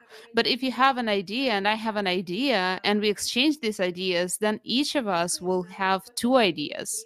The number of people is known to affect the formation of a single potential. People indeed can make a quantum leap in their development and reach the first level of civilization. And for these three conditions must be met. The first is unification, the second is absence of power, and the third is possession of free energy. And right now, let's watch a video on the benefits for the human and the creative society with participation of Igor Mikhailovich Danilov. While in actual fact, for instance, the first level of civilization is the concept of free energy. That is when investments are much lower than profits. You understand? Let's say an engine with efficiency coefficient greater than 1. What does this imply? It means that we invest a little bit of energy, but we receive a lot. So there is such a high ratio. We return everything we have invested, plus there is a huge interest, at least 1 unit higher. This is what implies free energy. That which we do not take from mineral resources, or from the sun, or from the wind, or from anything else. This is the use of free energy in any point of our sphere. Then we can freely travel throughout the sphere. In this case, by the sphere I mean our solar system, just to make it simpler and clearer. So, it is where we are located. Such a little tiny spot at the edge of the galaxy, on one of its arms. You see, this is just in order to... So it's not the whole universe, but precisely... It is to make it clear who we are. What universe? We don't even talk about the galaxy. Pardon me, now we are even unable to fly to the neighboring planets. We are only going to do something, to fly somewhere, by means of what we are going to fly. That resource which runs out, well, possession of free energy means that we freely extract it at any point. We generate it instead of extracting, to put it simply. It is now that we extract hydrocarbons and all the rest. Well, this is what we generate in any point of our sphere, in the amount we need. So there are three conditions. First one is unification. The second one is the absence of a tyrant, meaning a tsar, a king, no matter what we call him. A tyrant, so to say, or L, his prototype. And the third mandatory condition is possession of free energy. That's when a civilization begins to develop.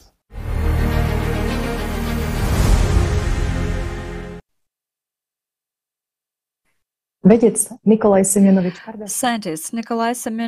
Kardashev, a specialist in the field of experimental and theoretical astrophysics and radio astronomy, suggested that the stages of extraterrestrial civilizations of the universe can be classified according to the level of energy consumption. The more energy is produced, the more technology is required for its production. Consequently, a society that has high energy production must have the appropriate technology. Just imagine for a moment what can be achieved with free energy. Free energy is a source of free electricity that we will be able to obtain both on Earth and in space.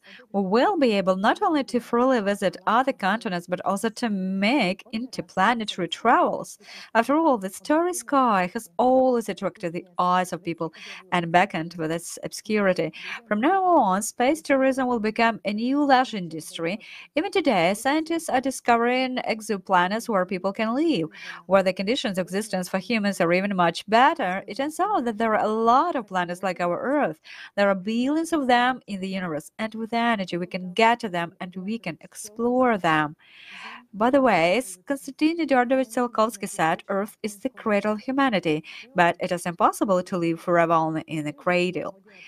By the way, if it is going to be long flights, we could really use life extension technology. But more about that later. And now we are going to say something that you definitely were not ready to hear today. There is already an industry that is about to burst into our lives and become an everyday occurrence. We mean the industrial mining of asteroids, or in other words, the extraction of raw materials from asteroids and space bodies. For example, one M-class asteroid with a diameter of 1 kilometer may contain up to 2 billion tons of iron-nickel ore. For comparison, in 2021, the world production of enriched iron ore was about 2.6 billion tons. Extraction of rare earth elements and precious metals in near-Earth space could solve the problem of mineral shortages. Pokračujeme ďalej. Moving on, we talked today about how, thanks to the 3D printers, people are already creating meat. And when humanity reaches the first stage of civilization, humans will be able to control the microcosm. After all, everything in this world consists of combinations of elementary particles. Knowing how they function, we can control them. For example, any physical body at the micro level is composed of the same elementary particles. Imagine a piece of plastic bottle and a steak. We go deeper into the world of quantum particles and find that both consist of the same leptons and quarks. The only difference is the filling with information. By learning how to manage information, we can create from one object to another with completely different properties. For example, we load a plastic bottle into the machine, and then we output at the output, we get a hot steak of best quality. Microplastics already today have found everywhere. It's an extremely valuable material and it's very easy to extract. Plastic has almost everything we need. This is why we can solve our environmental issues as well. Such advanced technologies allow us to save the environment, restore and increase the wealth and flora and fauna. So how will this work in practice? Imagine two devices. One splits objects to elementary particles and distributes them into cartridges, and second is a replicator. The replicator will work thanks to the cartridges. We need 6 cartridges with quarks, 6 cartridges with leptons, and we can create anything by causing quantum interactions. The program is laid down, information, energy plus a supply of particles, and we can get a hot food, fruit, or anything else a person needs. I don't know how about you, but for me, life in this scenario is already becoming interesting. There is no violence, no poverty, no hunger, no wars, no evil. There is humanity, prosperity, clean air and water, development of science, access to endless space. One doesn't even want to leave such a world. We're gradually coming to an understanding that we must live in a society like that. Modern healthcare as a science has so expanded its possibilities in the field of genetics, pharmacology, biotechnology, that, in fact, many diseases, and even those that today are said to be incurable, have become curable. Even now, the developments of scientists indicate that prolongation of life is the absolute relative today. What then awaits us on the first level of civilization? Many people already know that MRI is a person lays down the special equipment, the machine scans him and shows what is inside. We will be able to use a similar machine, only the result of the scan will be visible at the level of microparticles. That means we will be able to detect diseases in their earliest stages. Another peculiarity of the technology is that we will be able to do the treatment in a non-operative and absolutely painless way by manipulating elementary particles of the human body itself. That is, unnecessary cells are going to be reformed. Those particles that are in the wrong place or do not function well are removed, and the necessary ones are inserted. Self-restoration and repair, so to say, can take milliseconds of time to this technology.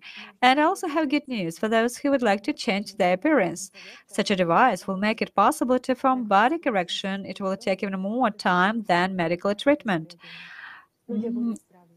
Eventually, society will come to the point where everyone will have such a machine at home.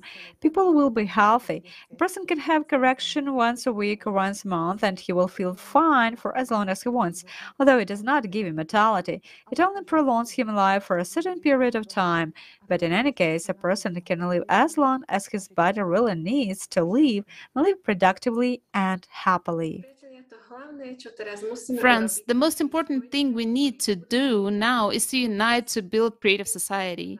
The sooner that happens, the sooner we will have the technology we talked about today.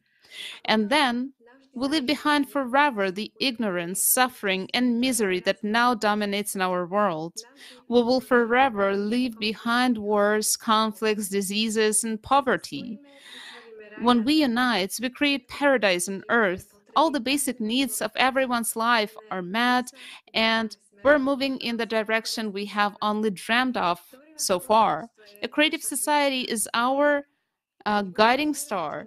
Guided by it, we can move forward to unite to the infinite knowledge of the world and ourselves. Join in building such a truly creative society. As Lao Tzu said, a journey of 1,000 miles begins with a single step. So the sooner we step out, the sooner we will reach the point of infinite possibilities. Ďakujeme, Andrejka a Monika. A skôr ako odovzdám... Thank you, Andrejka and Monika. Before I give the floor to Robert, let's thank all the participants who may not have seen on the screen today, but without whom today's kaleidoscope effect would not have happened. Thank you to our friends who prepared the script, invited scientists, and conducted interviews with them. Thank you to all the technical support. Thank you to all the translators and interpreters. And thank you to everyone who has contributed in any way to today's broadcast. Once again, let me remind you that today's broadcast is interpreted into many languages and is organized by volunteers from all over the world. Thank you so much, everyone. Dear friends, our kaleidoscope of facts is coming to a conclusion. Today we have talked about the benefits and advantages of a creative society for everyone. Building a society in which all people can live comfortably and safely depends on everyone's efforts. And since we were able to build a society of consumption, we can build a society of creation. We don't have to dream about it. We have to act. It depends on each one of us whether we can build a future where everything is fair and open, where there is justice and equality, where human life is the main value. The world is on the edge. Everyone's destiny is being decided now, my fate and yours. The good news is that we decide that destiny, and we can change everything. Yes, it will be difficult. Yes, now are very difficult times. But we can save our lives and the lives of our loved ones. Because we are highly motivated. We are people and we want to live. Any technology can be available to us, but we need to unite our common human potential in order to do so. And right now, unification depends on each person's choice and on your choice. I suggest to watch an excerpt from a program with participation of Igor Mikhailovich Danilov, Benefits for a Human in the Creative Society.